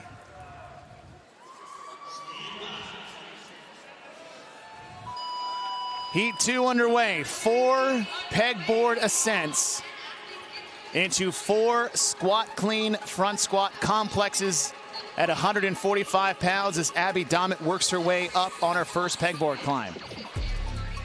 Gracie Walton on the left, Claudia Gluck on the right. Do not sleep on Claudia Gluck in an event like this. And if you watched and you know anything about climbing the pegboard, Chase, right there, as we mentioned her, she did a touch and go pegboard climb to start this thing. That tells me that she's all business. And what I mean by that, folks, is that they got the opportunity to remove their hands and stand still between reps. She chose to just put those pegs right back in the board and climb again with 2 back-to-back consecutive reps. Claudia Gluck had a great performance last year at the CrossFit Games. And an event like this where you got a little pull, you got a little squat, this is a good combo for an athlete like Gluck. Lane number 2, Fee Sagafi won the Mayhem Classic to kick off the Games qualifying season. And Adrian, talk about the benefit of basically all the way back in May, punching your tickets and giving yourselves months to prep for the Games. Months to prep for the Games. Fee's got to be a fan favorite here. One of the brightest lights in our space. Again, I referred to a few athletes that way, but it's she has a great mindset and attitude, and the advantage to her punching her ticket early allowed her to develop and focus specifically on strength and power as one of her weaknesses coming into the CrossFit Games. And guess what? We're going to test that as we navigate these barbells in this event. No surprise to see her up the pegboard first, but let's see that complex, and it looks good for the first rep. Time to beats 9 minutes and 41 seconds. I'm not sure how much longer that's going to stand after this heat. Fee Sagafi looks fantastic at the moment. Yeah, and when it comes down to it, you're watching her body language. Look at the bar position. She keeps it close to her body. It's a smooth jump right to that front rack position, and it's effortless out of the hole every time from the bottom of those squats. And that's what you love to see from an athlete that's building confidence. Every time she goes back to that pegboard, she knows she's got an opportunity to pull further away from the field. He's basically off the bar as everyone gets to the bar. Fee Sagafi on her 3 rope climbs. Now, one thing for Fee is that she is one of the shorter athletes, and she actually starts a hole below the starting position because she can't reach them when they get to that point. You're right about that, Chase. So the green line is going to be the standard where everyone has to start below, and she's not going to outkick her coverage by trying to reach higher. She's literally just climbing an extra length, and it's not slowing her down whatsoever. As you notice how smooth her descent is, she's skipping holes or rungs on the way down, and that again reduces time under tension, and that was one of our keys to success here. Quick climb, big reward. Alexis Raptis on the right side of your screen trying to keep pace with Fee Sagafi. This is Raptis' 4th consecutive Games as an individual. She's been as a teen 2 years prior to that. At one point in time, Alexis Raptis wore the leader jersey back in 2023. Yeah, a great athlete competing, looking to have her opportunity to stand on top of that podium. Utilized a bit of a different technique to climb that pegboard as it looks like she's getting down off the pad to take a rest. Claudia Gluck. Look at her jumping to the peg. So Fee opting to start low so she can get a good grip. Gluck is just dropping and jumping up to the pegs. Tell you what, if you asked me to climb one peg lower at the top, I would take that all day, every day. Yes. Gluck comes off the pegboard, and that is a tough no rep. As Angelo DeChico would call it, that is an expensive rep. Very expensive. It's the same equal cost as a legless rope climb. And if you compete in this sport, if you train in a gym, you know how costly that is. That's one to ruin your workout. Fee Sagafi on the bar. We are going from 145 to 165. Dropping from 4 reps down to 3. You tell me, watch Fee Sagafi from 3 years ago, and that bar does not move as well as it does today. No, she's been able to be very diligent with her coach, Matt Torres, at Bruce Strength to focus and develop her weaknesses. And it looks like it's paying off tremendously for her. Third rep is done for Fee as she is handling business out here on the competition floor. Gluck was keeping pace, but we saw that no rep. Now, what would traditionally cause you to come off the rig? It typically comes down to, yeah, that's tough. Gosh, Chase, so it looked like really she started to put the peg inserted into the board, and it wasn't in far enough. Right, she literally started to lean her body weight into it, and when that happens, it's going to punch right out. And of course, she's paying a steep price for it now. And she'd have done all the work. That was on the descent portion. As Fee Sagafi on the left is starting to pick up the pace on the pegboard. Trying to beat 9:41. 1 rep of 2 done for Fee. We'll say this all weekend, and I sorry to cut you off, bro. We'll say this all weekend. These athletes make this look so much easier than it is. Even though struggling on the pegboard, you have no idea of the accuracy and the focus that it takes just to diligently get that wooden stick up and down that pegboard for one successful climb up and down. And shout out to Fee, because she is climbing an extra foot every single, climbing and going down every single time. As Fee is done with her round of 2. Advancing to the 3rd bar. Wow, she's feeling good. 2 reps at 185, and there's the smile we've been waiting for. Yep.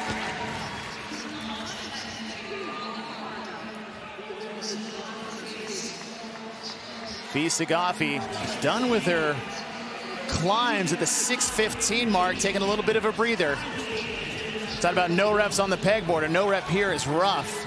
Second place, Alexis Raptis hasn't even started her second set of pegboards, and Fee Sagafi was done 30 seconds ago. Wow. This is what you would categorize as the flow state, Chase. This is where it feels good. It's almost like an out-of-body experience. I watched Fee say something to herself before she even addressed the bar. Who knows what it was, but it had to be positive with how she's faring right now in this couplet of high difficulty. I mean, wow, she's riding it high. Sagafi's done to the 7-minute mark, and she has 2 total reps left to go. 1 on the pegboard, 1 on the barbell. Olivia Kerstetter over there in lane number 1, shaking her arms out on the climb. Time cap's 15. Time to beat's 9:41. We have over 2 minutes to get there. Now, I'm not saying take your time, Fee. You got a whole nother heat of pipe hitters in the 3rd heat. Right. So let's, you look good. Let's get on our horse and start making some moves. And this is where you really have to seize the moment. We talked about pressure in the last event as a recipe to success, but it's really going to come to play all weekend here, as we know the heavy hitters are just lying in wait, seeing what the time to beat will be so they can go in full attack mode. So Fee even has to seize the moment there, and it's nothing for her.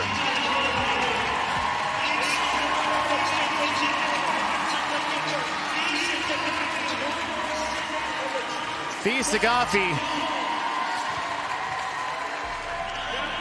taking a look in the stands as she walks to the barbell.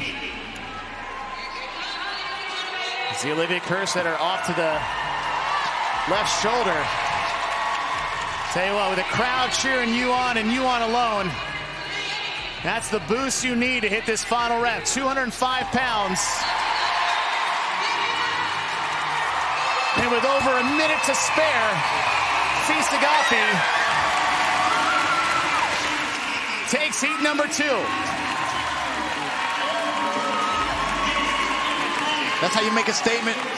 That is how you make a statement, wrapping up day 1 at the CrossFit Games right there.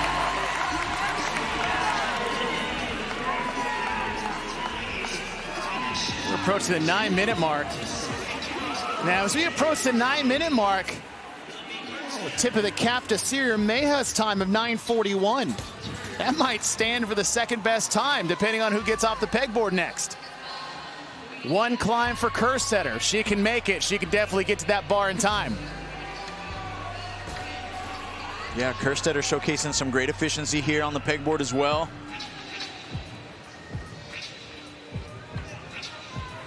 She's doing a wise thing. If you notice, the thumb behind the peg allows you to make sure it's in there far enough each time. Yeah, we gotta get on the horse. You got 10 seconds to try to beat that time to beat. In heat number 1.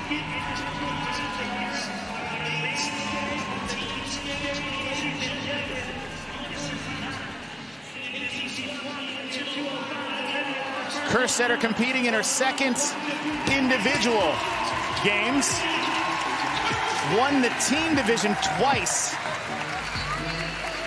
And she will finish at 9:55. We still have 5 minutes left in this event. Claudia Gluck on the left is done. Alexis Raptis as well. We got our first race on the barbell. 205 pounds, 1 clean, 1 front squat. Gluck in full attack mode getting to that barbell.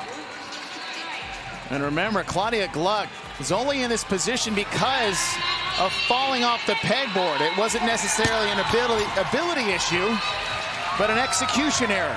Yeah, what a great way to rebound for her. Final squat for Raptis, and she'll get it.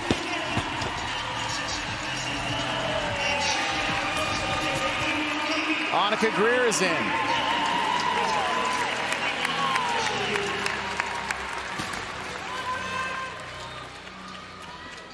Brooke Wells in lane number 8 on her 3rd bar. As Jennifer Muir in the top right part of your screen, walking back to the pegboard for the final time. Second rep good for Wells. Wells competing in her 10th game, and in the top part of your screen, Abby Dommett just dropped off the top of the pegboard.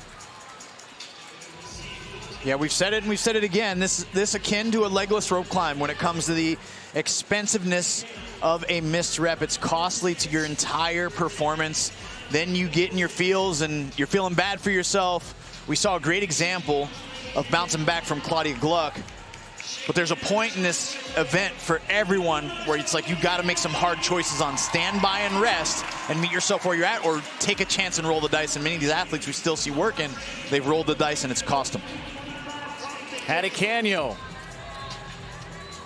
She's onto the barbell for the final time. Second appearance for Canio.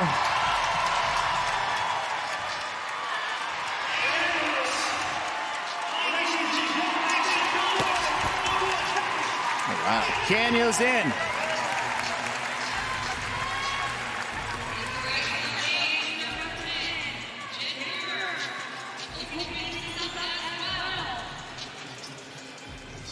Jen Muir out of Scotland.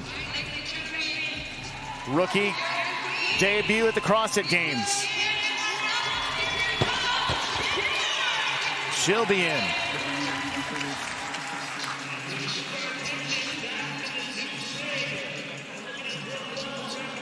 Brooke Wells, just 1 foot away. Oh, man.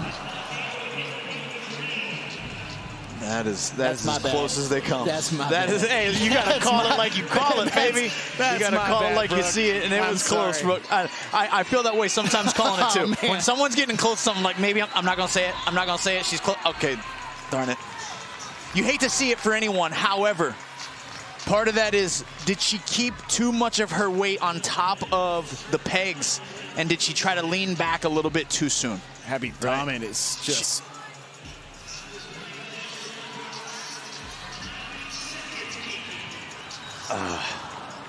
See, that's why I stopped talking. I hear you. Because I felt it coming. I hear you. I couldn't do 2 in a row. Hey, and they're laying their heart on the line and their body, of course, to try to get these reps. The beauty is they trust. They know they got the pad underneath them. They know they got the extra set of pegs if they need it. But they know that they're running out of time. And on this pegboard climb, every rep is going to count. Watch Brooke here pull her leverage back just a little bit too much. And that grip on the pegs, while it's protective of the skin, it does increase the circumference of your hand. So it's like it makes it harder to hold on to at times. My question is, I see people climb with grips on a pegboard, and the cost benefit there. Yeah, here's would be a lot of my advice is use them early to protect your skin and save some of your grip. But late, when you're at a point of fatigue, you need to have that sensory awareness from your skin on when your grip is going, when you can hang on, when you need to move on, because you lose that when you're using grips only. Not unlike wrapping your thumb around a pull-up bar versus not having it on there. Exactly. And we see Domit now on this climb. She's not using hers.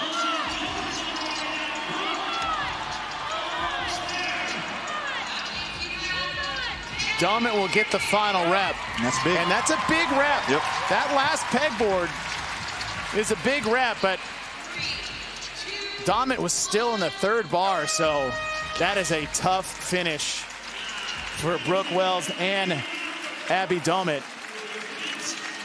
You can see Hattie Canyo and Fee Saghafi giving Abby a little pep talk, but Fee Saghafi, wow, transformed. Highlights by Rogue Fitness. Highlights indeed. Fee Saghafi, and again, a lot like we saw in the last heat, all these women started strong.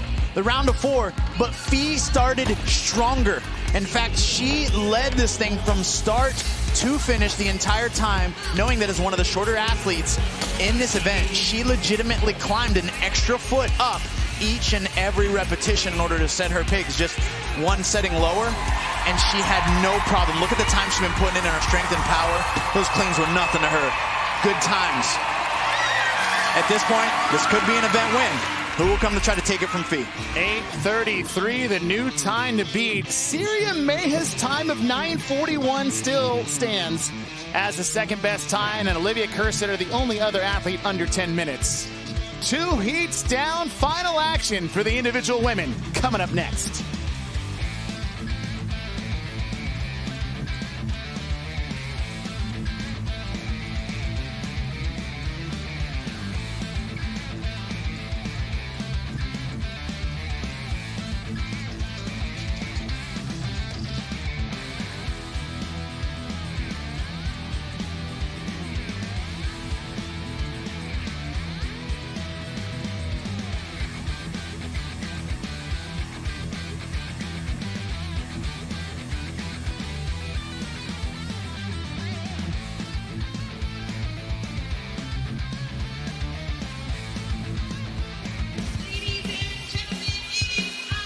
Friday night at MVP Arena for the 2025 CrossFit Games here in our new home, Albany, New York.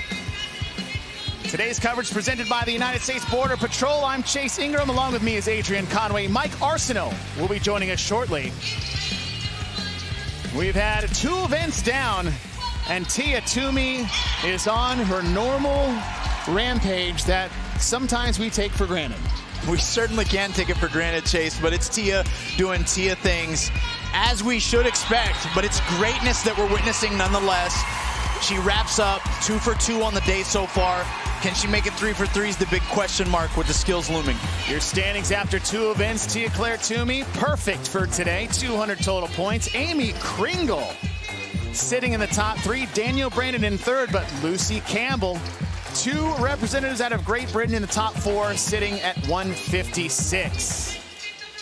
This event's presented by Tupud, the official weightlifting belt of the CrossFit Games. The name is Climbing Couplets, and I think Dave might have been right. This one has some stopped in their tracks. It is a 4-3-2-1 descending rep scheme of pegboard climbs and a barbell complex with squat clean thrusters and front squats that ends all the way at 205 pounds. Adrian, what is your tempo recipe for success here? Well, quick climb, big reward. That means that if they can reduce time under tension, they're going to fatigue their body less and, of course, reduce the overall time. And too fast, too early could be a problem, and it could lead to a failed race late. That infers the pegs and the barbell.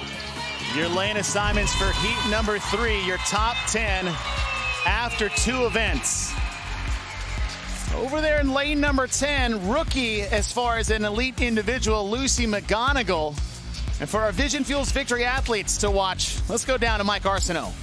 Thank you very much, Chase. Yeah, Lucy, the youngest individual competitor at just 18 years old. She has an impressive competitive pedigree, however, though, with 4 consecutive podium finishes in the age group competition as a teenager. So she's used that experience in her first appearance here in the big show, a 4th place in event 2, to put herself in the final heat, acquitting herself very well thus far with the top individual female athletes in the sport.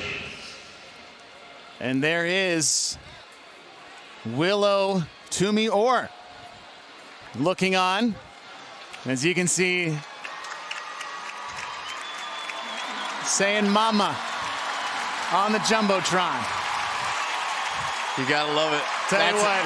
Hey, listen, that trumps every event win she's ever had, bro.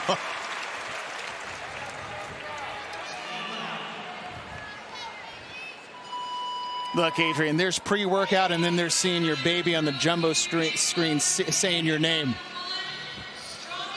Different levels, different levels of happiness and fulfillment there. Untouchable, untouchable. Time to lock in 4 pegboard ascents, 4 squat clean front squat complexes at 145 to start off heat number 3. And Tia Claire Toomey's 2 for 2 for the day. Can she make it 3 for 3? You know she's got the fitness for it, that's for sure. As we watch her work through these pegboard climbs, good technique, you identify it, you see her keep her body close to the board, but she even breaks between each and every one of these climbs. We saw some of the women from the last heat risk it with some touch and go reps early. Tia steps back, lets her arms relax, she's going back to work. A lot slower approach than we've seen some other athletes do. As Amy Kringle sitting in 2nd overall.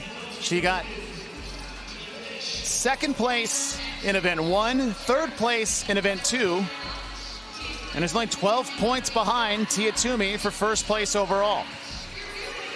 Now watching Kringle do what we categorize as a gather climb, where she steps a couple pegs up with one arm and then simply matches it with the left. That's a unique way to climb to try to preserve as much pulling force as possible as this workout goes on. It also tells me that she doesn't believe that she's the strongest climber. So she's doing her best to do 2 things, stay in the race, but also meet herself where she's at. Lydia Fish, the young rookie.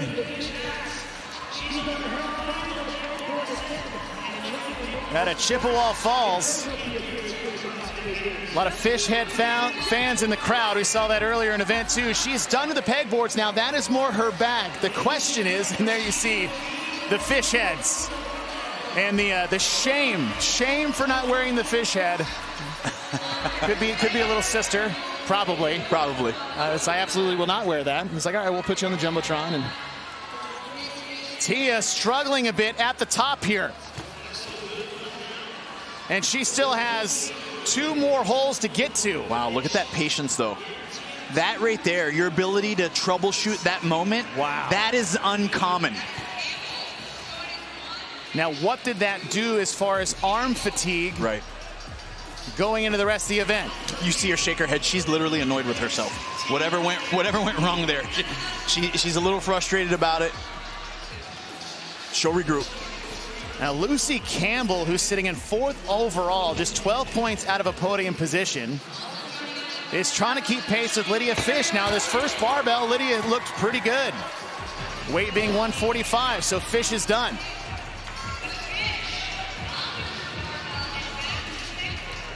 Haley Adams still on the pegboard, however. Now these bars are going to get significantly heavier. We're increasing by a total of 60 pounds by the time we get to that final barbell. As Tia Toomey looks all but annoyed about the situation that she's just put herself in. Amy Kringle still on the pegboard. Lydia Fish, one climb of the set of 3 down.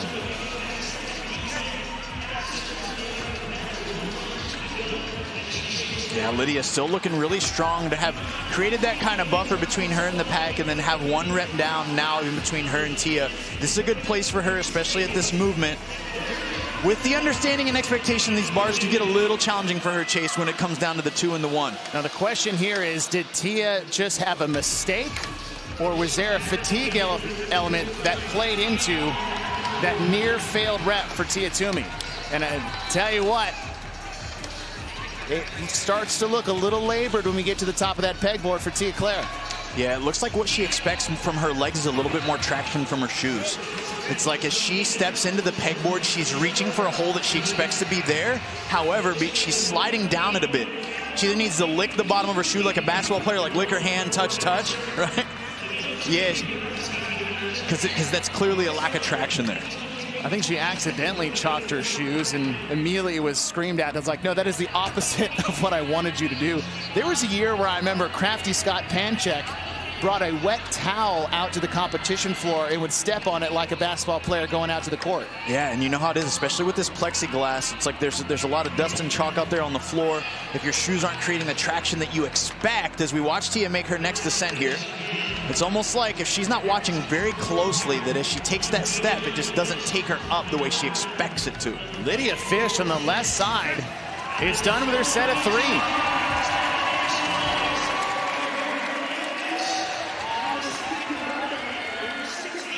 Now, will she be able to continue to have this confidence in the barbells the way Fee did in the last heat is the question. Tuput is giving away a trip for 2 to the 2026 CrossFit Games. Airfare, lodging, and 2 full weekend passes are included. Visit tuput.com/2026 to enter. Must be 18 years or older to enter. Terms and conditions apply. Oh, that's a hell of a deal right there. Yeah. Go get that. Go get that thing. So you can hit these heavy barbell clean complexes that I know everyone's going to be programming next week at the gym. Tia Toomey. And a lot of this, I think, her inability to gain a good footing, and it's absolutely blowing up the upper body. Yes, yes. It's because you got to make it right some way, and the only way she can is not overwork with her arms. Another thing, too, is anybody's novice to the pegboard, when you first start and you do one where you get stretched out of position when you're trying to fight against it, kind of caps you for the rest of the event. Absolutely does. It absolutely does. It's, again, the resistance and the way down, the way that you've got to fight for every grapple to continue to climb upward is much more of a strong contraction than you want to give up. Fee Sagafi's time of 8:33 is starting to look pretty good as Lydia Fish on the left side of your screen is up on her first of 2 climbs. Fee Sagafi was done at the 6:07 mark.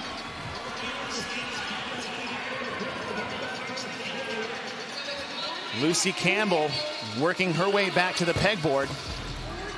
We know that Lucy spent 2 years rehabbing a wrist injury that required a surgery that had to remove bone in her wrist to level it out.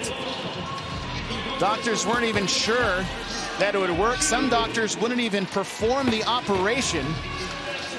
And after making her games debut in 2022, Lucy Campbell is back. She has 2 wins under her belt, most notably being Wodapalooza this year, where she took first place.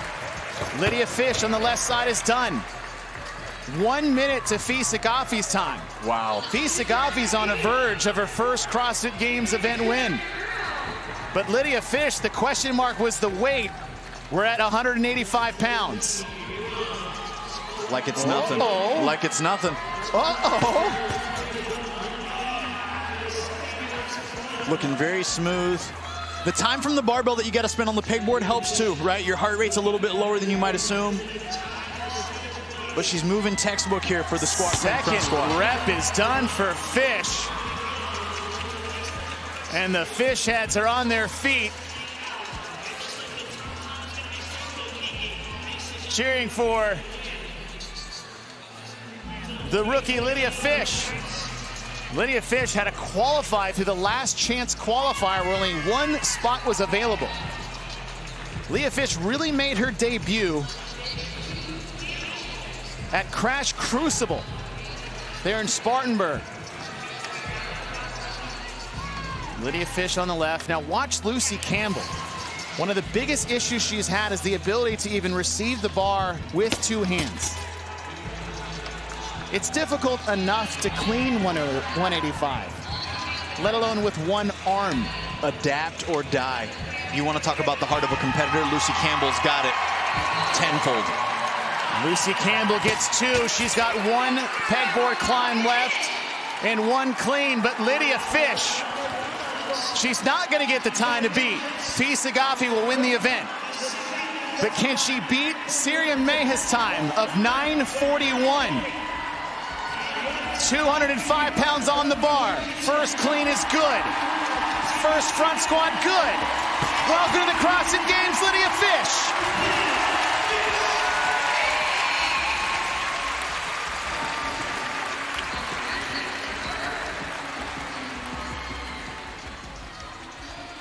Lucy Campbell starts her last climb. We have not said the name Tia Claire Toomey in about 4 minutes. Lucy Campbell has now moved into second overall. Campbell was in fourth overall coming into this event at 156. Now that's 44 points back of Tia Toomey. But with our scoring, 44 points is the difference between first and 12th. Tia Toomey on the bar. Tia Toomey on the third bar as Lucy Campbell hits her last clean. Wow. And that has got to feel good. 10:32, Tia Toomey.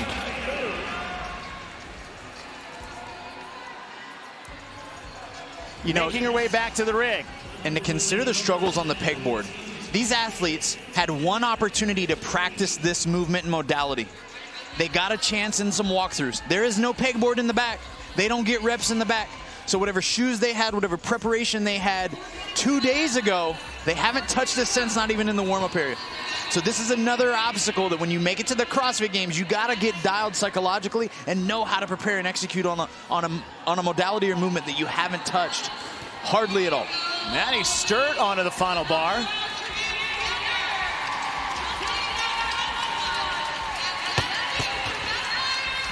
Maddie Sturt first got to the CrossFit Games at 19 years of age. As Tia Toomey makes her final ascent. Now Sturt finished in 14th overall in the event. Ariel Lowen's in. Ariel Lowen is tied for 7th. Now the 3 athletes that Tia really had to look out for were Danielle Brandon and Amy Kringle. They're still on the rig, but with Tia Toomey finishing up 205,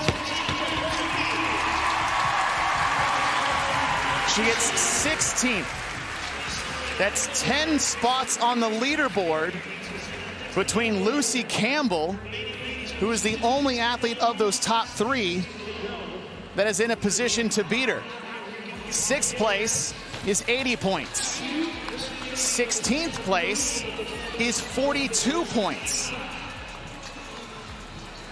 This is why we play the game.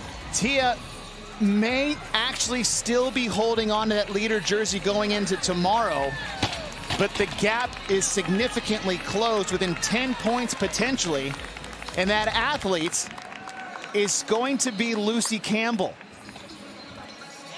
Haley Adams on the barbell. This is just the 2nd bar. We saw a lot of struggle from Haley with barbell work, but in this event, that's not the issue. It's the pegboard. Danielle Brandon and Miriam Von Rohr are just standing on the pad, staring at the pegboard. And this isn't the first time we've seen this in the event. Dave alluded to the fact that this was going to stop some athletes in their tracks. Chase, you and I talked about this off mic. Like, man, I don't know. Yeah, it's bro. 10, right? They've been training them. They've been training them. They know this is coming. They have to know for years this was coming. And here we see it, stopping them dead in their tracks. Not all, because this has been a high level of success for athletes like Fee Sagafi and many others. Never underestimate Dave Castro.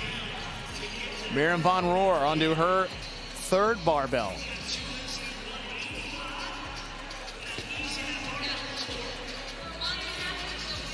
We have over a minute remaining.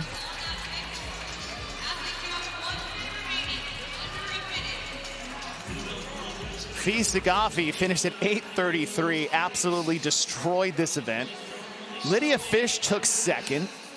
Sierra Meja, a top 3 finish coming out of heat number 1. Which you love to see. Love to see those early times to beat and winning times out of early heats. It's such a difficult thing to do.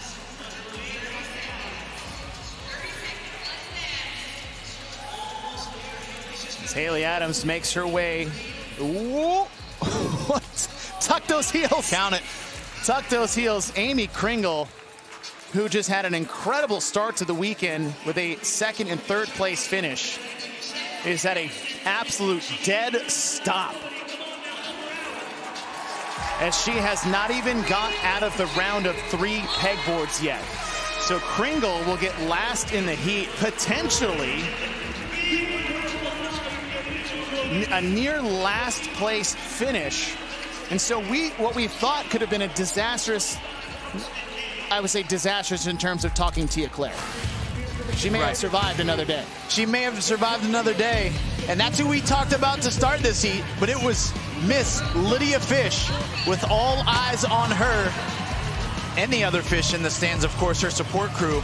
As we noticed early, Tia running into some trouble. It looked like a lot of shoe slippage on that pegboard, which we talked about. This is a foreign surface. A lot of athletes train on something very different when they're training pegboards in their affiliate. But Lydia Fish was able to seize the moment. She certainly did not have on the wrong pair of shoes today. And she was up and down that pegboard like it was nothing. Round after round, staying composed. We thought, hey, maybe 205 will be an obstacle for her. Not today, said Miss Lydia Fish, on her way to an event win. Lydia Fish takes the heats as the fish heads are out in force, but it is Fee Sagafi with nearly a minute faster time than Lydia Fish gets her very first win of her CrossFit Games career, and she's down with Mike Arsenault. Well, Fee, rarely can you have a dominating performance to win an event at the CrossFit Games with the caliber of these athletes. That's exactly what you did here in event number 3. What does it mean to you that this is your first ever CrossFit Games event victory? Competing at the CrossFit Games is such a gift. I don't take it for granted any time I get to qualify, and the fact that I won an event it's a gift from the Lord. That is not mine. It is His work, His power, His love, and I just get to be someone that shines it through. And if you're cheering for me, you're cheering for the Lord out here. He's so good to me. Now, your excitement, your joy, competing on the floor, it's contagious. And I know it's not just you that has allowed you to get to this position. You have a support system that has actually watched you compete for the first time. What does that support from your family mean to you? It's the most special because I actually don't always get them in the crowd every competition that I do. And my dad, my sister, my mom, they're all here. They're wearing their Fee Fan shirts. And I love them so much. They work so hard, and I don't get to be with them because I live in Florida and they live in Cleveland, Ohio. I maybe get to see them once a year now. And I love you guys so much. I just love seeing you in the crowd. Well, we can see where that joy comes from. Fee, congratulations. What a performance. Thank you. What a special moment for Fee Sagafi. Even more so, if you watch the Road to the Games episode of Fee Sagafi, which all of them were fantastic, but to have Dad in the stand cheering her on, you guys know how big of a deal that is for Fee Sagafi. Congratulations to Fee Sagafi on her first event win. The individual men coming up next.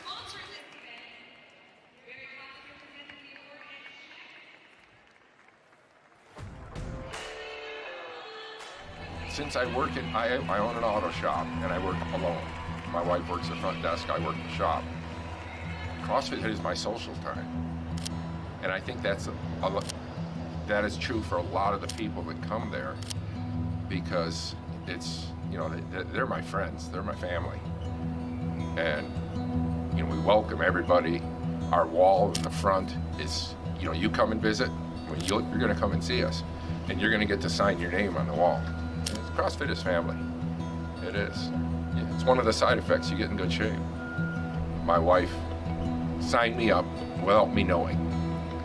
Oh, by the way, you got level 1, 1st of November. And I'm like, we got too much going on. She's having SI surgery next Wednesday on her back. And I'm like, we got too much going on.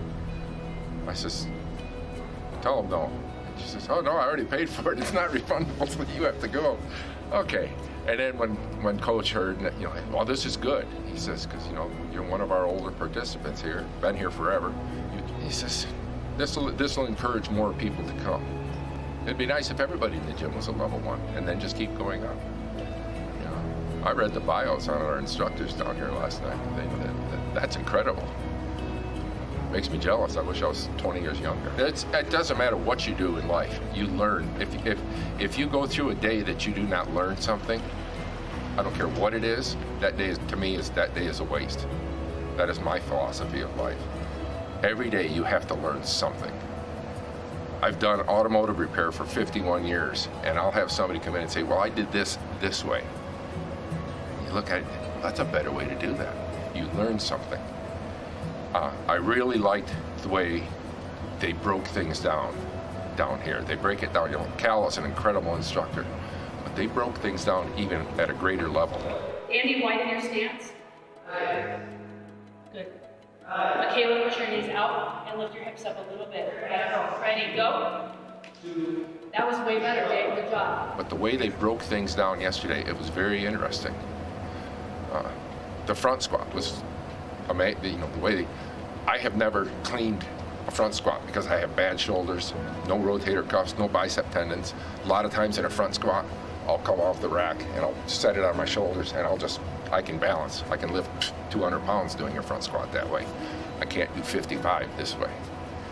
But the way they broke it down, I was up there, man, I could do more. I could, you know, learn something.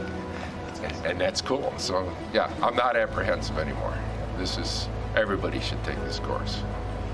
You'll get something out of it, and I sure as hell have. My folks made it to their mid-90s and never did nothing. When Dad was my age, he was on his second pacemaker. I'm not. You know, I have lung problems. I used to smoke when I was young. I owned a martial arts school for many years. I should have done this instead of that. I wouldn't have bad knees, plates in my feet, pins in there, plates in my head. You know, I don't need that. It's more controlled fitness than going out and, say, beating the hell out of somebody. It was fun, but this is fun as well. So, yeah.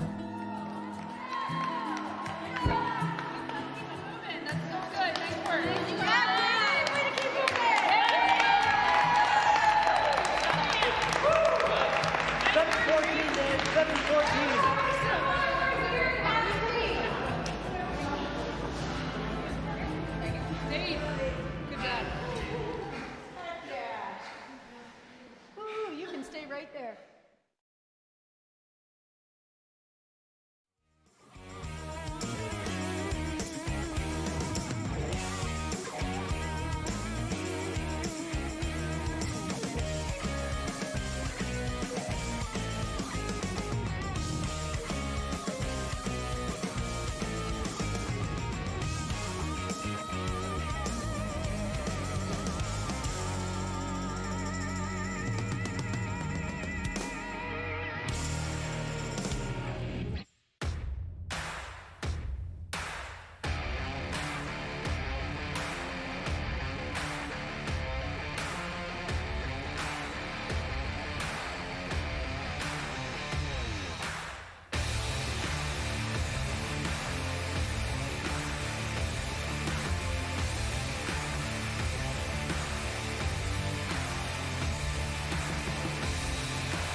Welcome back to Albany, New York. We are inside MVP Arena for the 2025 CrossFit Games. Coverage presented by Border Patrol. My name is Chase Ingram. Along with me is Adrian Conway and Mike Arsenault. It is now the men's turn to take on event number 3, as this event is presented by Tupud, the climbing couplet. 4, 3, 2, 1, descending reps of pegboard climbs and a barbell complex that includes squat cleans plus a front squat that ends in 305 pounds. A lot of weight on the bar, a lot of pegboards to climb. We just saw the men take this on, as this is your Heat 1 start list. These are your bottom 10 athletes after 2 events. We reseed after every event. And our Vision Fuels Victory athletes to watch, all eyes are on Colton Mertens, and for all the wrong reasons. You're not lying. We had a bit of a mishap in the last event. Colton's rope exploded on him, for lack of a better description, and it cost him significantly. He looked like he had such a strong start, but the question is, how will he regroup with the opportunity here in this couplet to have some strong movements and a chance to make up a lot of headway for him?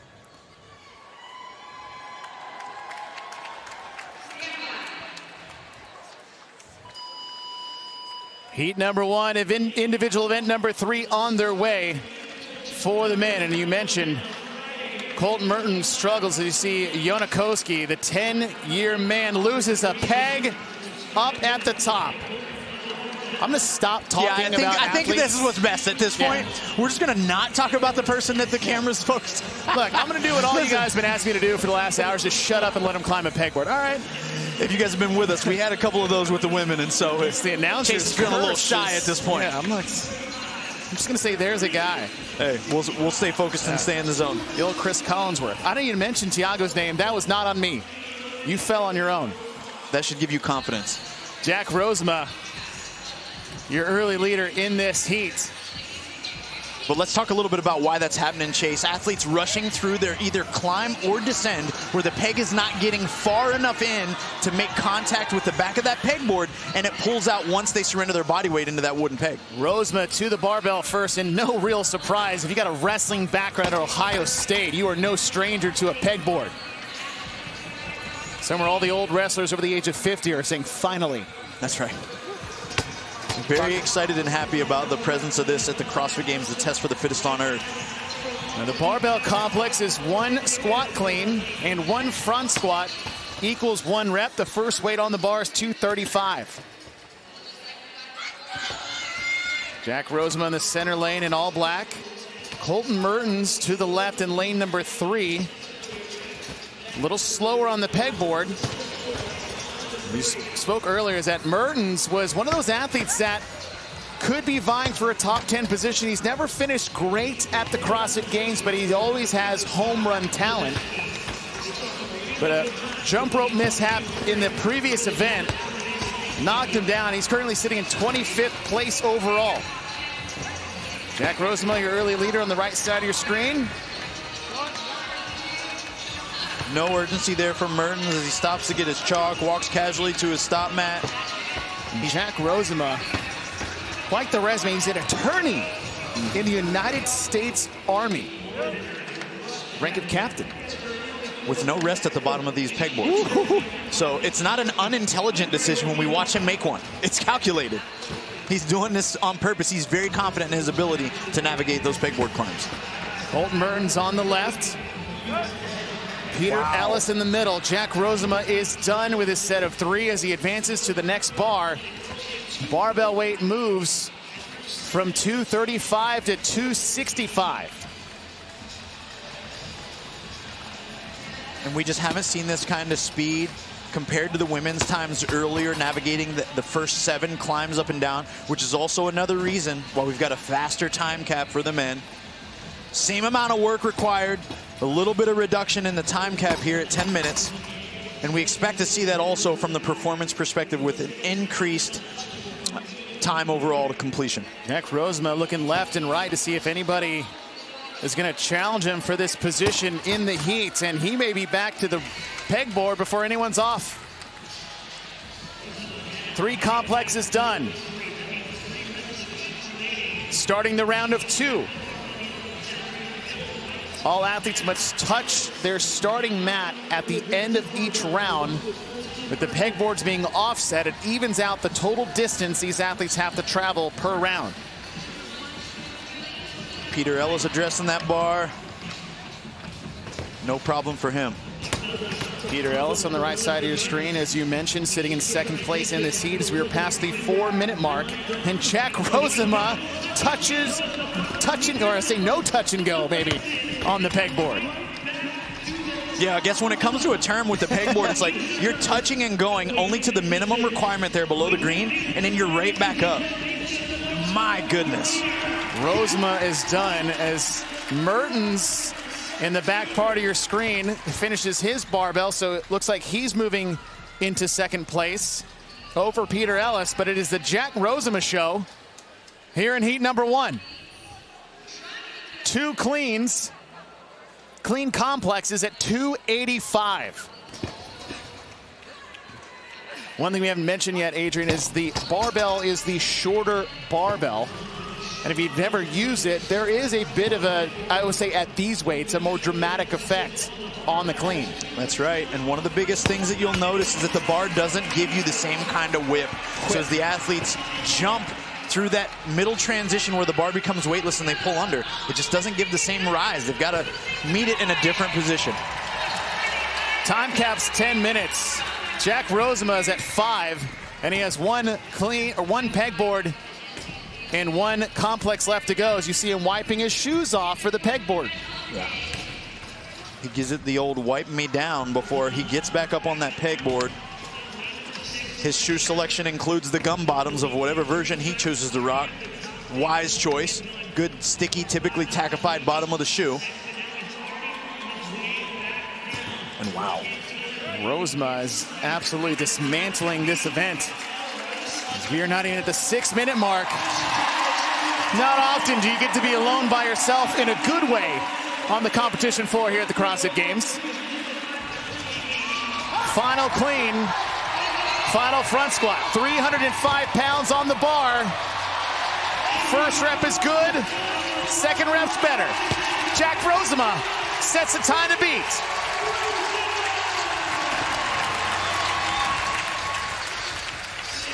.609.10 for Jack Rosema. And looking at his pacing,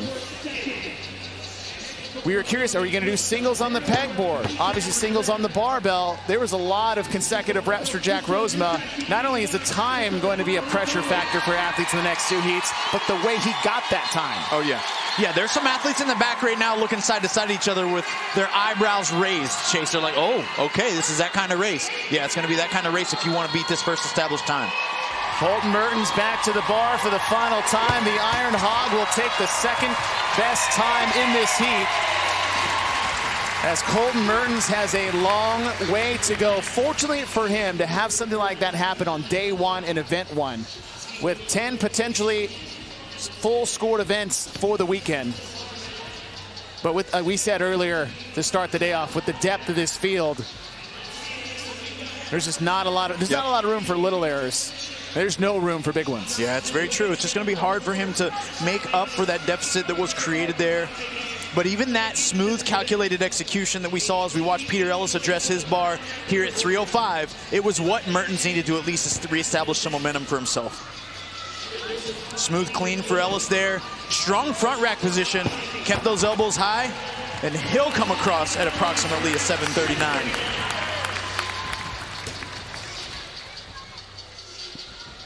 Jorge Fernandez on the right, qualifying out of the NorCal Classic.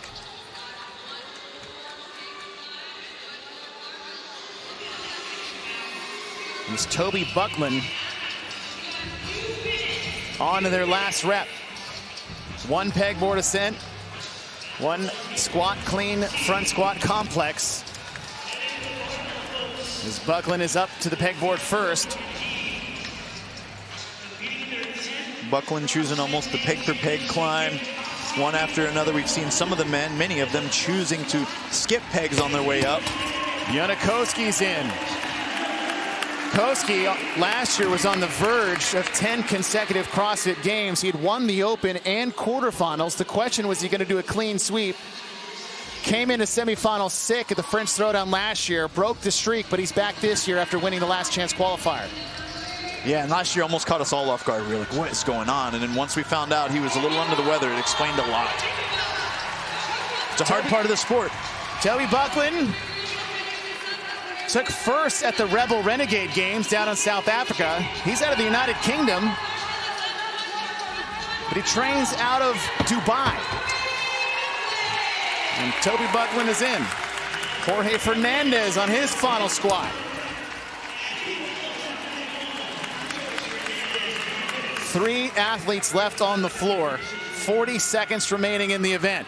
The time cap is 10 minutes for the men as Bill Leahy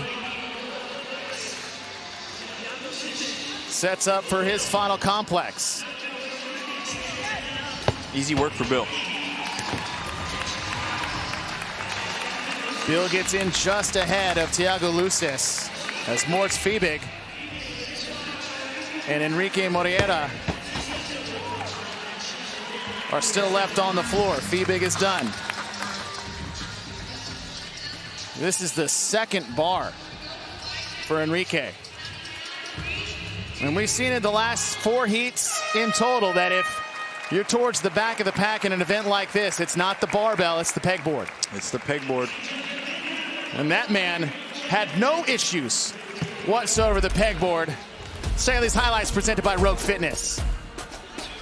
As an Ohio State wrestler, I'm going to go ahead and assume Jack Rosema took Dave Castro's description of this workout as hard and simply said, good. And he took it and ran with it.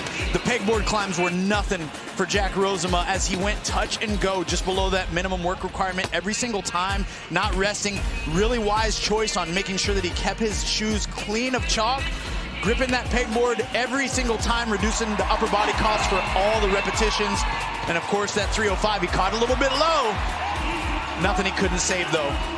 On his way right now to leading the way in event number 3, kick off the CrossFit Games. 6:09.10 for the United States Army attorney and former Ohio State wrestler Jack Rosema sets the time to beat. Heat 2 coming up next.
One heat down, 2 heats left to go for the individual men. So we are inside MVP Arena as the CrossFit Games has moved to Albany, New York. I'm Chase Ingram. Along with me is Adrian Conway. Mike Arsenault joining us later on the competition floor. This event's presented by Tupu, the official weightlifting belt of the CrossFit Games, and this is called Climbing Couplet. That's right, and it's a descending rep scheme of 4, 3, 2, 1 pegboard climbs and a barbell complex that includes a squat clean plus a front squat, and that end weight is 305 pounds with a shorty bar. Adrian, what is your tempo recipe for success? Well, quick climb and big reward is the first focus here. If they can ascend and descend that pegboard quickly and efficiently, it reduces fatigue and increases their time output. And too fast, too early can be a problem and lead to failed reps late, even on this barbell with the complex. Your lane assignments for this second heat of 3. James Sprague, your 2024 CrossFit Games champ in lane number 5. Your vision fuels victory athletes to watch. Yeah, look, Sprague finds himself right now 11th overall. He is in a position he does not want to be. When you're a defending CrossFit Games champion, you feel like you need to be in the top 10 at all times in order to give yourself an opportunity. We'll see if he can dig out of this deficit. I think this could be a good opportunity for Sprague, but the man that he has known since he was a child and now competing together as grown-ups, it is Tudor Magda over there in lane number 7. And Magda, another athlete with raw capacity, someone that we're just waiting to see. Can he put it all together to be a threat and to be in the top 10 at the CrossFit Games and execute at the highest level, which it demands? We know he can lift, we know he's got skills, and we know he's got fitness. Can he throw it all together?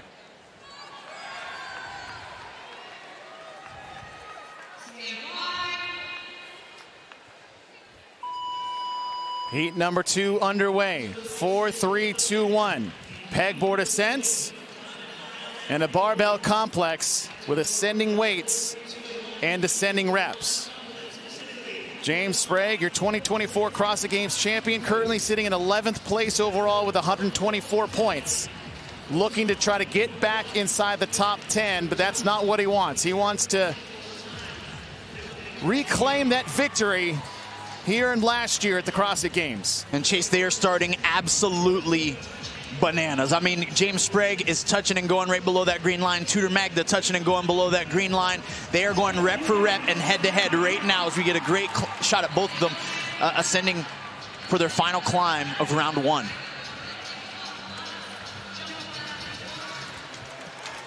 I just would like to say congratulations to Tudor and James. I said nothing until you got below the green line. 4 complexes at 235, 1 squat clean, 1 front squat. And if you don't know Tudor Magda, the guy can move some weight. And this will be where, strategically, if he can keep James at bay on that pegboard, just enough to even stay close on the bar, he will be able to lend himself an advantage when it comes to the barbell work. And one of James Sprague's biggest weaknesses was glaring last year at the CrossFit Games, and it was strength. There was a clean complex, and he couldn't even get past the 295-pound bar. This event ends at 305 pounds. He's been working on his strength. We'll see if that pays off towards the end of this event. Tudor Magda is done and back to the rig. Athletes must walk across their mats and touch their starting mat. The pegboards being uneven. This gives everybody the same distance to travel across the floor. Tudor puts his shirt back on. Reason for that? Well, it's wise work. You're catching the bar in the front rack position. The last thing you want is it sliding down a wet surface, which often is our sweaty torso. So it's wise of him to do this, and of course he's taking his time to make sure his shoes get that good grip again. Vet move, watching the other athletes that have had success do it earlier in the day. James Sprague, however, is already 1 pegboard in. See Callum Clements on the left side of your screen. This is Callum qualified back-to-back times. Tudor Magda on the far right. This is also his second time, but he had a couple years in between his first appearance and today. James Sprague in the center lane in the maroon. 1 climb left to go as we are on the round of 3. Callum Clements on the left side of your screen wastes no time going right back up the pegboard.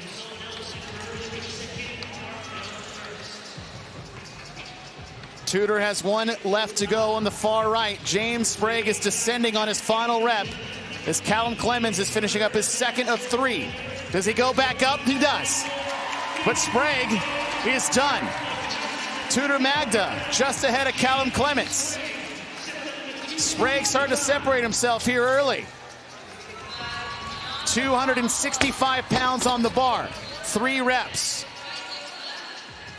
And this is where James is going to apply his pacing to make sure that he doesn't blow up on the barbell. You notice he looked left to right to check in on who was in his peripheral there. Gave him some time to take some rest. Sprague taking a moment before he hits his last rep. Tudor Magna in the bottom right in all black. Chris Ibarra and Callum Clements to the left of James in lanes 2 and 4. Sprague is done. On to the round of 2. We saw him touch and go in the 4. Does he chance it here on the double? Well, we'll see when he decides to address his shoes. Right, that last one, he jumped up, got a quick climb, then came down and cleaned his shoes. Will he do it now? If he does it now, that means there's a chance he might try the touch and go. I won't say anything. 2 reps for Sprague. And notice, this is where it pays to be rangy. Look at that gain in the distance traveled by 1 arm's reach for James, where we've seen shorter statured athletes have to go peg by peg as they climb. James Sprague takes a break. 1 rep to go. 6:09's the time to beat. Less than 2 minutes before we set that time by Jack Rosema in heat number 1. And this is the difference here. If we can visualize or play back Jack Rosema's pace, it was like full speed every time he got to that pegboard, touch and go, no doubt about it.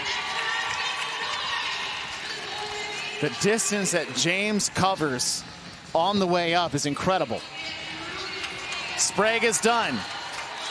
Tudor on the far right, 1 rep left to go. Still holding on to second place over Chris Ibarra and Callum Clements. Coming up to the 5-minute mark. 285 pounds on the barbell. 1 squat clean, 1 front squat, 1 more rep for Sprague. Great clean complex there. That was a confidence builder for James here. Tudor Magda coming to the barbell. Sprague is done, but he only has 50 seconds to go. And he's going to need to keep that pace to keep Tudor at bay here. He's going to be 1 rep ahead of Tudor in just about 15 seconds. Chris Ibarra in lane number 4 actually starts his first rep. Tudor is done. James Sprague has just 30 seconds remaining. We talked about seconds being vital in this weekend's CrossFit Games with the caliber of men we have in the field. Points scarce to come by. Does James take a chance? He can do it. 10 seconds remaining. 3:05 on the bar.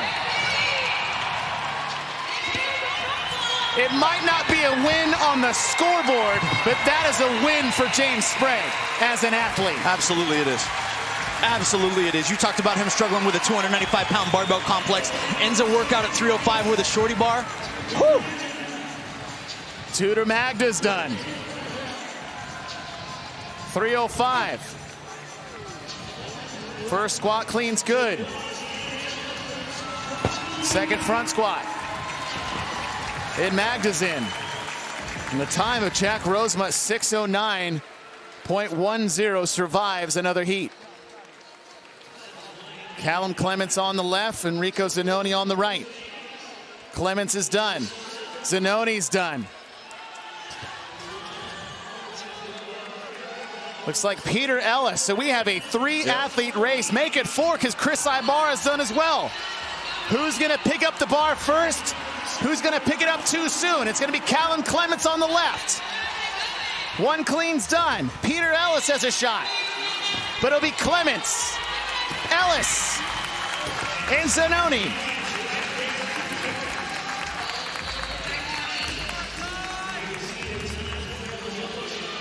Ibarra, what a save for that one. Save.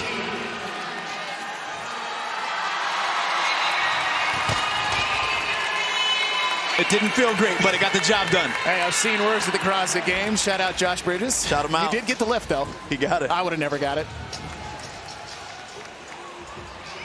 Just over 2 minutes away that 10-minute cap. We have Bronislav Alenkowicz and Isaac Newman. And over there in lane number 1, you also have Nick Matthew. Kalen Souza. They make his way up. Souza had a great performance to start the day off in that run, row, run.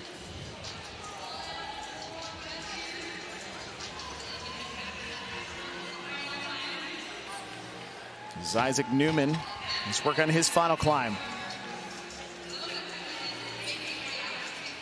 90 seconds remaining, still plenty of time. All athletes but one is working on their final pegboard ascent.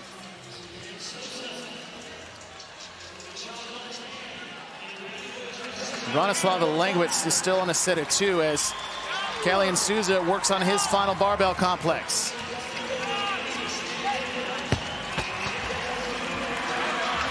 And that is good for Souza.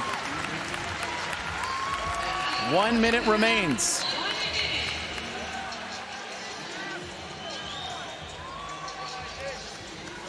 Isaac Newman making his way to the barbell for the last time.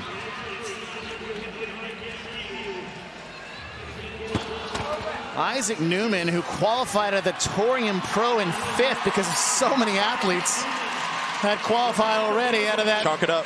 semifinal. Chalk up the chest, baby. That's what we needed. That's what we needed right there.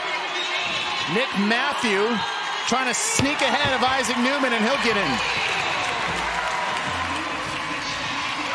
Told you, Chase, it works every time. Yeah, it's always more chalk.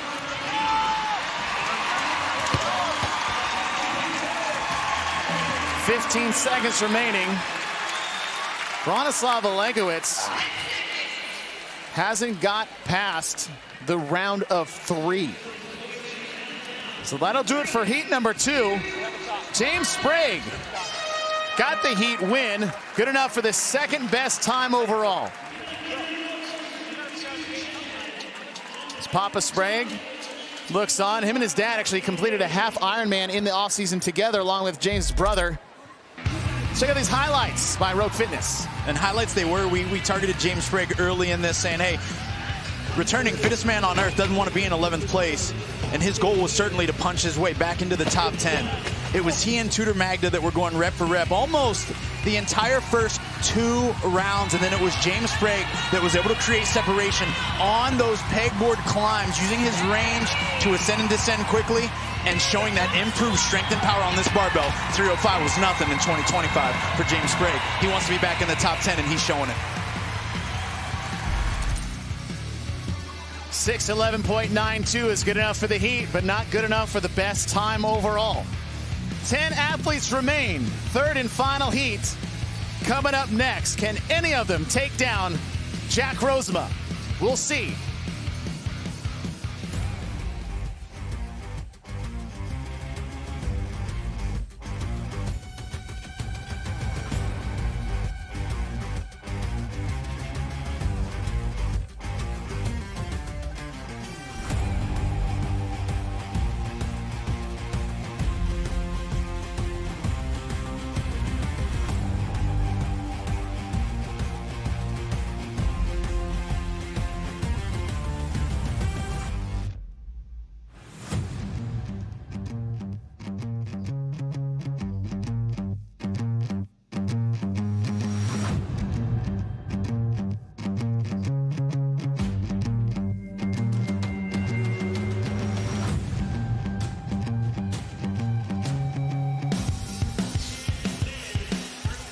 Friday night at the 2025 CrossFit Games is here. We are inside MVP Arena in Albany, New York. I'm Chase Ingram. Along with me is Adrian Conway, and Mike Arsenault will be joining us shortly.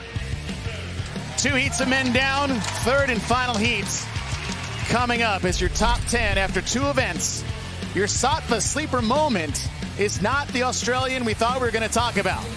It's Mr. Jay Crouch. It is Mr. Jay Crouch, and what a show he's put on through 2 so far here at the 2025 CrossFit Games. He finds himself sitting in the 2nd place, a well-rounded athlete, and he's got to be chomping at the bit, Chase, to even take the floor for this climbing couplet that awaits him.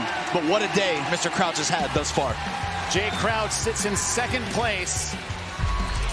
16 points behind Ricky Garrard, and for the first time in CrossFit Games history, we have 2 Australian men holding on to the top 2 spots of the leaderboard, and there is a tie for points for 3rd.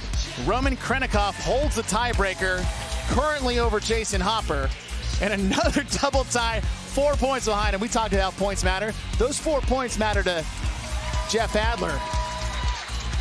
This event's presented by Tupud, the official weightlifting belts of the CrossFit Games. Climbing couplet one more time. One more time, and the final time for tonight. 4, 3, 2, 1 reps 4 times of pegboard ascents and a barbell complex that includes a squat clean plus a front squat, and it's going to end at 305 pounds with a shorty bar.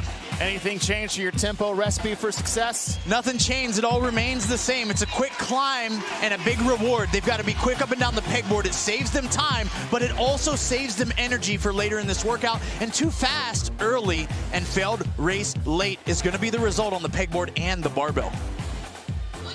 Let's go down to Mike Arsenault with more about what happens to those pegs when they get stuck on the pegboard. Well, quick up and down the pegboard is easier said than done. We've seen a lot of failed attempts by men and women thus far in this event. So all athletes will start with 2 pegs just underneath the green line. That is the starting position. If we do have a failed rep and the pegs are staying up higher on the pegboard, they do have in their chalk bucket a lot of chalk bricks, but also 4 extra pegs that they could utilize if necessary to complete the full 10 reps in this event.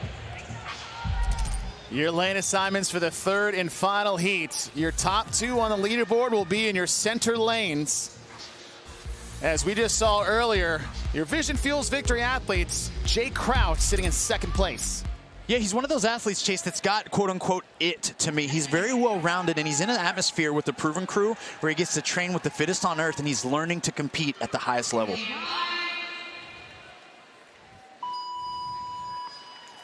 Third and final heat, individual men's event number 3.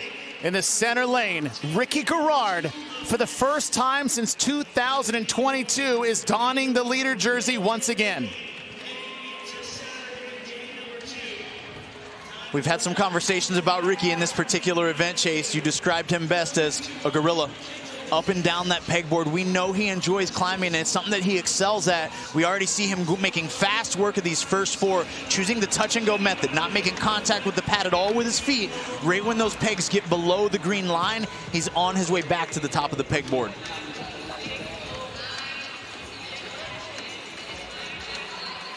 Harry Lightfoot keeping pace with Jason Hopper. Not a lot of separation on the pegboard yet, but we've heard it is the round of 3 that separates the men for the boys, and it is Jason Hopper, Harry Lightfoot, Jeff Adler, Jay Crouch, and here comes Justin Medeiros, rounding out your top 5 in this heat. 1 squat clean, 1 front squat equals 1 rep. They'll do 4 of them at 235 pounds. Jason Hopper leading early. We saw the same thing in event 2 where he faded late. Hopper just smooth as butter on that barbell. I got to compliment his clean pulling position, finishing through the barbell, shoulders behind the bar. That effort right there, the efficacy in his barbell movement is going to save him energy later in this workout. Jeff Adler walks back to his starting mat. All athletes must touch the starting pad before they start their next pegboard ascent. 4 repetitions. This is where the event gets real. Jeff Adler, your 2023 CrossFit Games champion. 3 of them in the field. The other one's Justin Medeiros. He's got 2 under his belt. Jay Crouch on the right side of your screen, staring down Jason Hopper. And Hopper is just so fast up and down that pegboard. Adler had a lead on him at first, and now he's taking that away quickly. Austin Hatfield just got on the pegboard for his round of 4 as he shakes his head on the way to the barbell.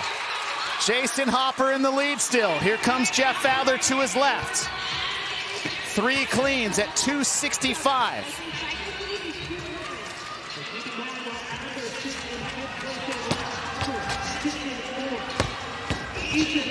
Jeff Adler took the first event of the day.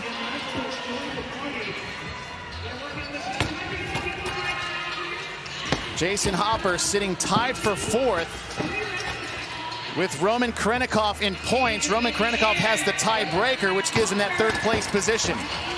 Jason Hopper finished 4th last year at the CrossFit Games. He's been eyeing that podium for several years. That's right, and if this is going to be the year, it's a workout just like this where he has to make a big statement. Ricky Garrard just getting off the pegboard, so Garrard has fallen back in the back half of this pack as Justin Medeiros is moving back to the pegboard for the third time. 2 reps left to go.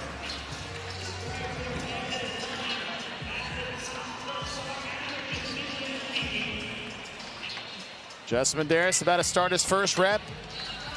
Just in front of him is Jeff Adler finishing his first one as Jason Hopper on the far right side of your screen closing out his second climb. Approaching the 4-minute mark. Time to beat 6:09.10 by Jack Rosema. And here comes Jason Hopper. And you love to see it, the urgency going to the barbell. This is that moment in which we saw Fisa Gaffi start to really pull away as well on the women's side, but Adler is quick on his heels as he approaches his barbell as well. Hopper saddles up for a 285-pound complex. Tuput is giving away a free trip for 2 to the 2026 CrossFit Games. That includes airfare, lodging, and 2 full weekend passes included. Visit tuput.com/2026 to enter. Justin Medeiros gets his first rep at 285. 2 champs side by side. Medeiros in 21 and 22. Adler in 23. Roman Krennikov's done. 1 rep left to go. Harry Lightfoot trying to sneak up in lane number 9. Jason Hopper, your current leader in this heat, has a minute to go to maybe get himself an event win. Wow. Last pegboard is done. Adler, Medeiros, Krennikov has moved in to second. Where did Roman come from? Jason Hopper, 305 clean is good. Front squat's good. And another event win for Jason Hopper. Roman's in.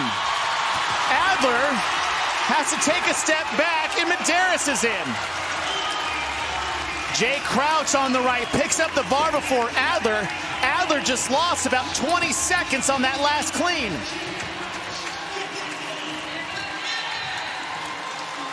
I did not see what happened to Adler, but he stepped away from the bar and 3 guys blew by him. Oh, that finish for Jay Crouch. We said it's so close for points on the leaderboard. Crouch at 176, so he had a 16-point buffer between Hopper and Krennikov, as Ricky Garrard, who was sitting in first, is trying everything he can to stop the bleeding. We talked about we had an Australian female on top of the leaderboard and an Australian male on top of the leaderboard. Going into tomorrow, we may have the same exact thing, but it may be a different name for the men. Jay Crouch sitting in second place. And here comes Pepper. Heads up, Ricky. Points are precious at the 2025 CrossFit Games for the men. Pepper runs up ahead of Ricky. 4 more points gone. And there is a chance Jay Crouch could be wearing the white leaders jersey for the first time in his career.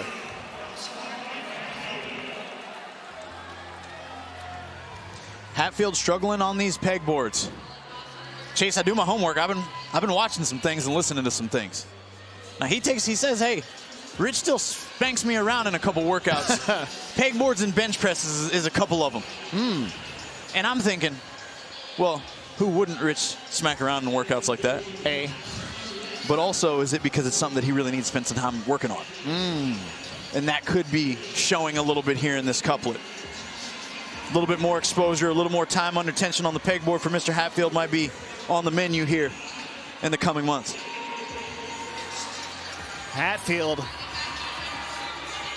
who is sitting in 6th overall, tied with Jeff Adler.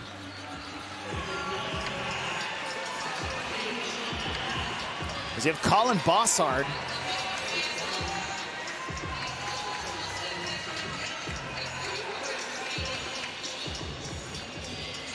Trying to finish out here. And Hatfield is only on the second bar.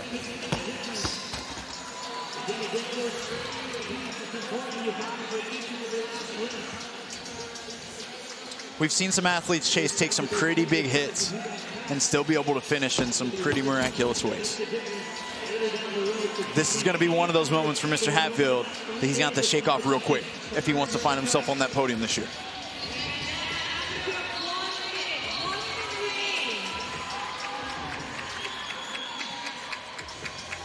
1 minute before he hit that 10-minute time cap.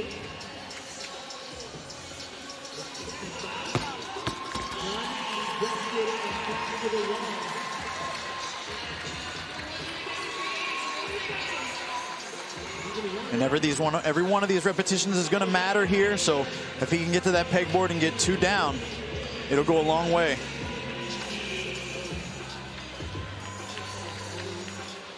Colin Bossard finishing up his second rep in the round of 2. As we have 15 seconds remaining. I don't know, it'll be enough time for Hatfield to sneak in that extra rep. And we saw the same thing on the women's side. There might not be a lot of shifting, but there will be a lot of compressing. Yep. As Jason Hopper gets another event win in his career. James Sprague gets 3rd overall in the event. Should put him in the top 10 going into day number 2, which is vital with the competition that we have here this weekend. And it may be less of who's going to win the most, but who's going to stumble the least. As we check these highlights by Rogue Fitness. Well, and it was a clinic by Hopper all the way from the start. He ascends the pegboard quickly, but it's this descend there literally about a 3-touch process where he only puts the pegs in twice in order to get below the start line every single time, is where he's able to really create tremendous separation. And throughout this, the barbell was nothing, but look at this secret weapon. We saw people with the towels doing all kinds of different things. Hopper knew, hey, I got to walk to my placard. Let me put my towel there and step on it, just like a basketball player would before entering the game. And it showed to be a huge advantage and separator there. That's a veteran move. You got to find different ways to create separation between you and the field. Mr. Hopper said, hey, this one's mine for the taking, boys. I'll take these 100. Your results of event number 3. Fast and furious final heat. Jason Hopper will take the win. Roman Krennikov in second. Harry Lightfoot just edges out Justin Medeiros by 1/10 of a second. But all eyes on Jay Crouch and the leaderboard. Let's see how that handles it. Mike Arsenault is down with your winner, Jason Hopper. Jason, your 3rd career event win, and this event buried a large percentage of the male competitors, and you cruised through the entirety of that event, both movements. Why were you able to put forth such a dominating performance in event number 3? Well, Dave said this was going to be the hardest workout of the week, and he said he wanted me to come in last, so I had a little extra motivation. 8th, 4th, and 1st are your placements through the first 3 events.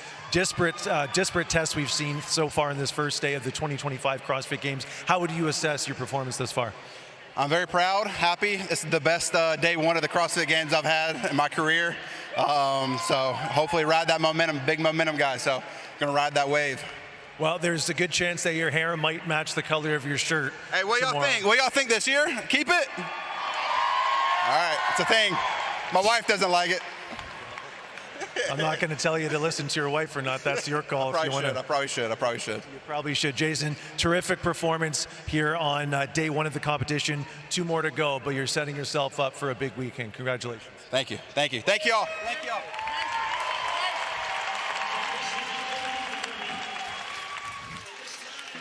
Your Rogue Don't Weaken moment of the day, and it's not a moment, it is a man, and that man's name is Jay Crouch.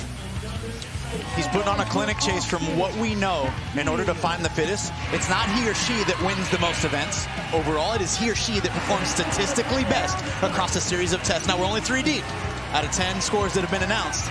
and Mr. Jay Crouch is on his way to doing the right thing to be the fittest on earth so far. We have a long weekend left to go, but day one belongs to Mr. Jay Crouch. Looks like Dave Cash is getting a Jason Hopper autograph after that event win. To close things out for day number one, and we still have a lot of action left to go. Let's take a look as Jason Hopper walks off. That will do it for us here in Albany, New York, as we have individual action, team action, and plenty more of it to come over the next 2 days. For official results, go to games.crossit.com. For Agent Conway, Mike Arsenault, I'm Chase Ingram. Good night. See you tomorrow.